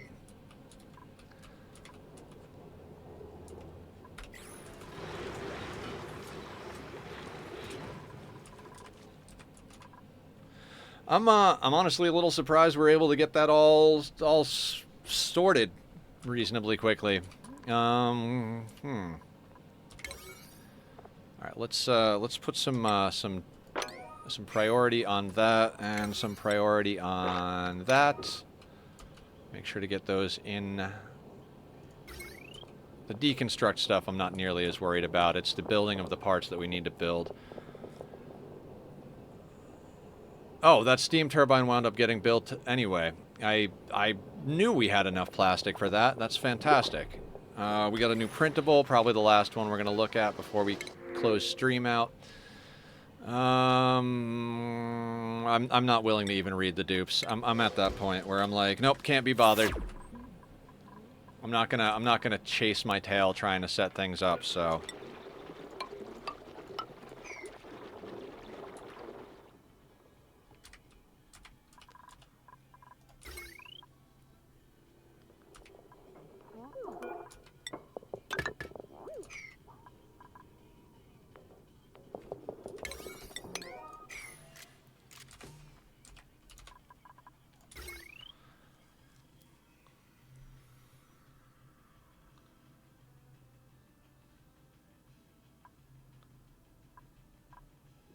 No power. Why do you not have power?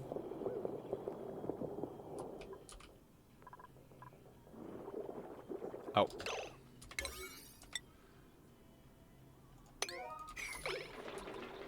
That one little segment needs to get built.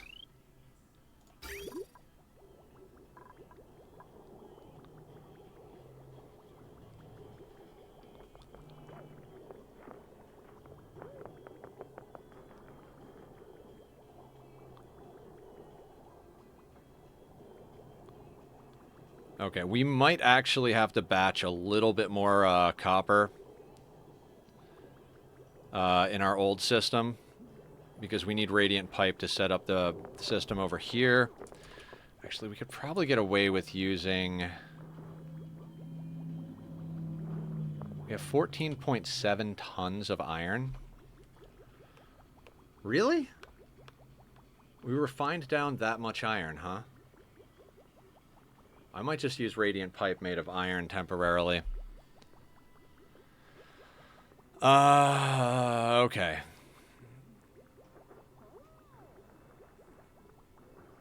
Jesus, this is going to be a whole thing.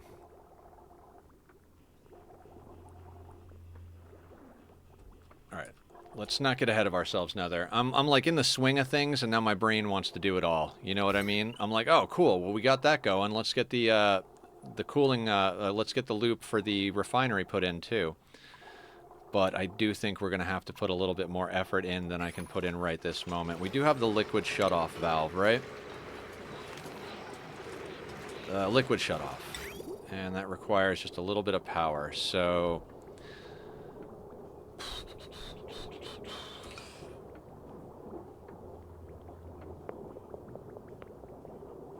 Right, so that's more or less going to go there.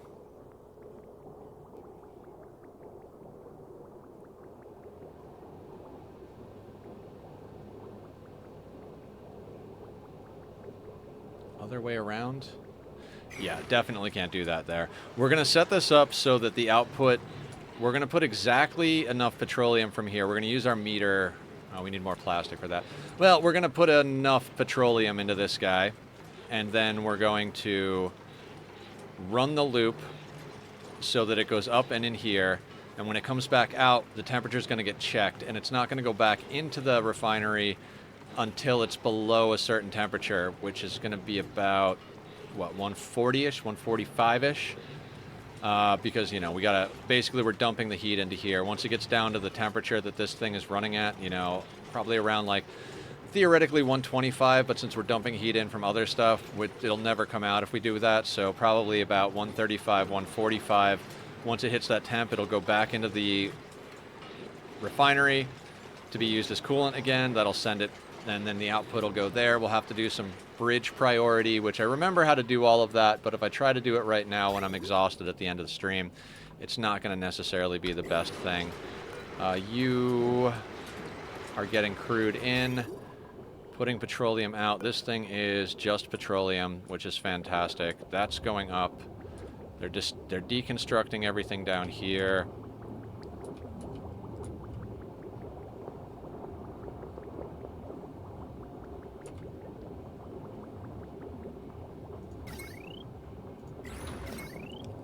so that's all self-contained on this. So this petroleum generator is more or less paying for itself. This is providing the power for the refineries and the pumps and oil wells, and all of that stuff is then creating the petroleum to run it, as well as enough power to run the aqua tuner. And we're recycling as much of the heat from that as we can using the steam turbines back into the system. Battery is set up to be smart because it's a smart battery. If we look back over at our pipe overlay, we've cleaned up a lot of the nonsense. And we have enough room to put in a second aqua tuner if we need to. Coming out at 19.8 C. Coming back in at 35.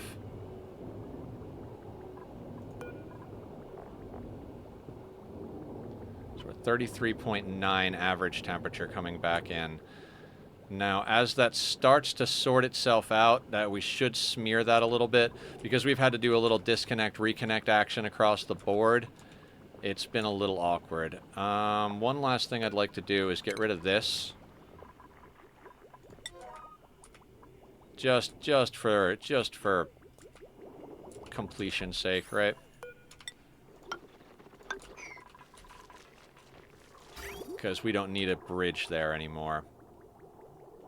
God, what an awkward pipe system. I mean, it looks good, though. As convoluted as it may be, it does the job, and maybe the flow wouldn't make sense to someone just looking at it, but it makes sense to me. So, our cool water comes out here and goes into our base. Loops around through stuff, then comes back out here. So we're sending in water at about 1920 C, something like that. It's coming back out at like 21. We're not pulling too much heat out. We're basically just making sure the crops don't overheat. We don't have nearly as much heat in the base because we're not running this electrolyzer anymore. And we're going to be taking a lot of stuff. You know what? We're going to need to put a rock crusher in over there as well. That's fine. That's fine. We can put a rock crusher in. We'll probably fit that right about here. Oh, no, because there's... Yeah, yet another thing that is not current Nether's problem. We'll deal with that next time. We're not really crushing much of anything at the moment. What we need it for is to crush eggshells and lime, and eggshells and fossil into lime. We have 315 kilos of lime, and in order to do a batch of steel, we need 10 kilos. So we got plenty of lime to last a little while. We don't have to worry about getting a rock crusher set up right away. So once the water goes into the base and then comes back out, it goes down here and goes past our industrial stuff that we've got running so that it doesn't overheat too much. Then it goes up and through into our water, our SPOM up here, and then passes through into the steam chamber to turn the steam into water. Again, we'll have to make some adjustments so that's more efficient because this thing is getting overpressured a little bit, and we need that to not happen. And then it just loops back around past the steam turbines where it picks up the last little bit of heat from its cycle around everything and goes into this liquid reservoir where the heat gets evened out. When liquids go into liquid reservoirs, it instantly averages the temperature with what's in there and what's coming in. So this is always going to output each packet at the temperature that it's listed here.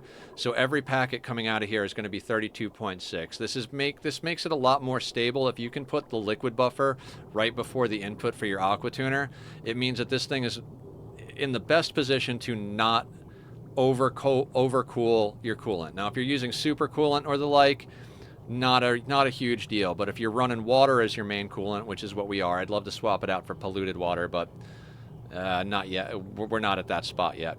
So this water is always going to come in at a steady temperature from this reservoir because any inconsistencies along the line get smeared out in this reservoir, and then that means that we don't have a blob on the sensor that's a different temperature than the blob that's inside of the aqua tuner, meaning if we've got a blob in the aqua tuner that's at 0 degrees and a blob at the sensor that's at 28, that'll freeze that blob coming out, and then we'll get cracked pipes and have all sorts of problems. So that helps smooth it out. You can also do it on the other side. You could do a buffer before and after the aqua tuner, just to make sure that the output is nice and smooth as well, because you may end up with some inconsistencies, but realistically the one before it, if it's in the right position, you guys will notice we're getting output at 18.1, 18. It's probably getting cooler inside this thing, smearing out. Yeah, we're going down in temp. That's good. Okay, that's filling the infinite storage. That's going there.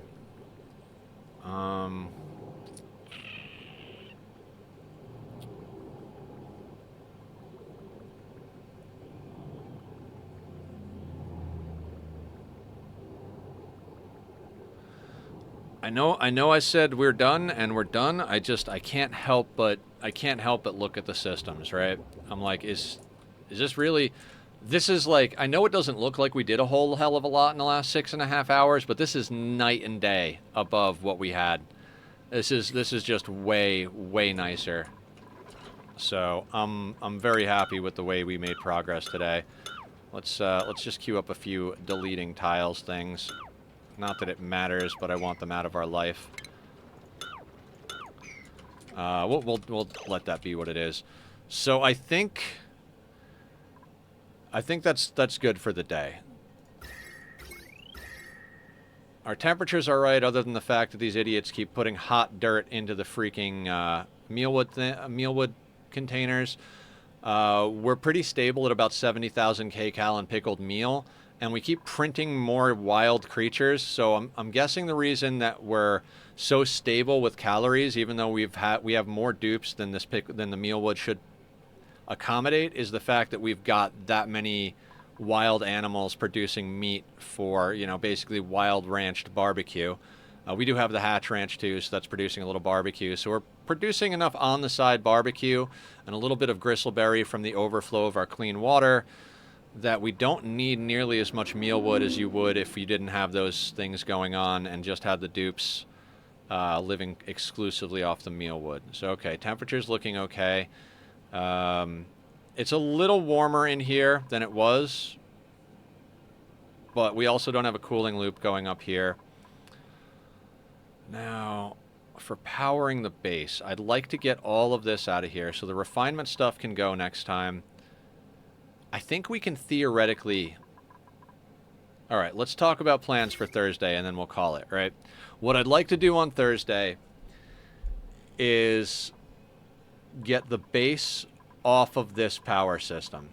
Even if we've got to put coal over here, I'd be okay with that. We can definitely move the refinement without question.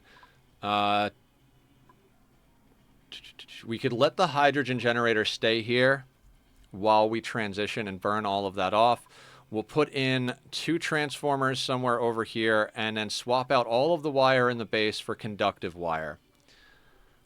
Because that makes me happy. It's a lot more, you can get a lot more out of it. Once we do that, I think the next thing we got to work on is... I want to say stable, like putting in a stable Dreco Ranch setup, but I think what we might do... Okay, so a few things lean on each other. I'll try to wrap this up, but I'm pretty excited right now. I want to get in a deep freeze. I'm obsessed with deep freezes. I don't like wasting calories. If we're getting rot, then I'm not happy. So that means we got to put in a kitchen. Being that we need to put in a kitchen, and this main ladder is going to shift to the left, kitchen's going to be going in here, which means if we make this little spot into an infinite storage for natural gas, we can then output that either into the kitchen or to a natural gas generator down here with this whole group of nonsense. Once we've gotten this water all out of here, we can recapture this area and start making better use of it, because we need the space for our volcano. If we can, I'd like to start getting the space cleared out for the volcano, but again, everything kind of leans on top of each other. That might mean moving the suit docks up to here so that we can have space down here to work. It's going to mean a couple of things. It's not a mini map. It's not the mini base terrain generation. We're on a spaced out sized planetoid, but it is still a little tight. How much I love mods. Mods are awesome. If I mean, depending on what you're going for. I'm mostly a vanilla style player, but I do miss a few of my quality of life mods for RimWorld. I've been using some quality of life for my peaceful playthrough. Okay. So next time, like I said, decommission all of this heat generating nonsense up here. Swap out everything for conductive wire made of lead, because we've got plenty of lead. Move all of our refinement over here. Start getting this place set up for the volcano. And the general idea is that we want to get this natural Draco ranch decommissioned and start building actual Draco ranches. I think they're going to go over here because we've kind of established this is going to be the industrial side of the map. And then all of the carbon dioxide needs to go down to the bottom, where we're going to have like basically the whole bottom of the map is going to be a slickster ranch. It's going to be nuts. So, yeah. Yeah, if we can get all of this nonsense up here out of here, that means we can start getting the base's whole temperature under control, meaning we can start strip mining out a lot more stuff and making use of the actual resources on the map. Made a hunting colony not too far from the main colony. That's awesome. I'm probably going to start a secondary colony in that playthrough. I currently don't have nearly enough people to man the primary colony. So once I get to whatever population is stable for the map, what I'll probably do is that as kids grow up, and rather than building them new houses in the new colony, in the current colony, I'll send them off to start another colony and send resources over from the first one to that one. I think it'll be fun. And I've never done a multi-colony playthrough. God, there's something satisfying about looking at a temperature overlay. There's a mod for that which you don't have to do anything with. For doing multiple colonies, you can allow multiple colonies in vanilla. You just have to go into the settings and set max number of colonies to, I think you can do up to 5 in vanilla. Maybe it's 3, maybe it's 5. Whatever. I'll mess with that later. Am I willing to stop playing the game? Am I willing to stop playing the game? I think I gotta stop playing the game, right, guys? We're gonna save, and we're gonna save again, and then we're gonna see who's online and see if we can raid out to somebody, share the Ani love. I love to drop people off to other streamers that are doing the same type of content, so we're gonna see what's going on in the wide world of Ani. And what do we got here? Roblox. Death Row Gamers playing Ani. I don't think we've... You don't like to do multi-colonies? I've never tried it on peaceful. I definitely am not a huge fan of doing that on... Wow, did you just eat? No, you're not supposed to... Oh, you're a little loud. All right, guys. I think Death Row's volume's a little louder than mine, so you may have to adjust that. But he is also playing Ani.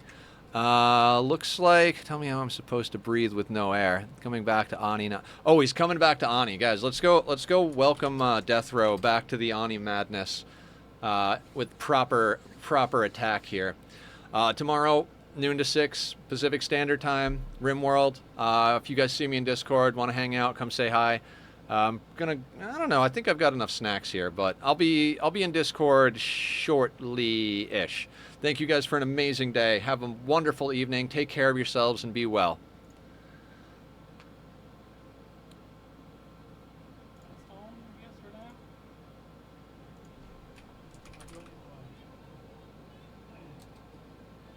Yo, what's up, dude? How's it going, fam?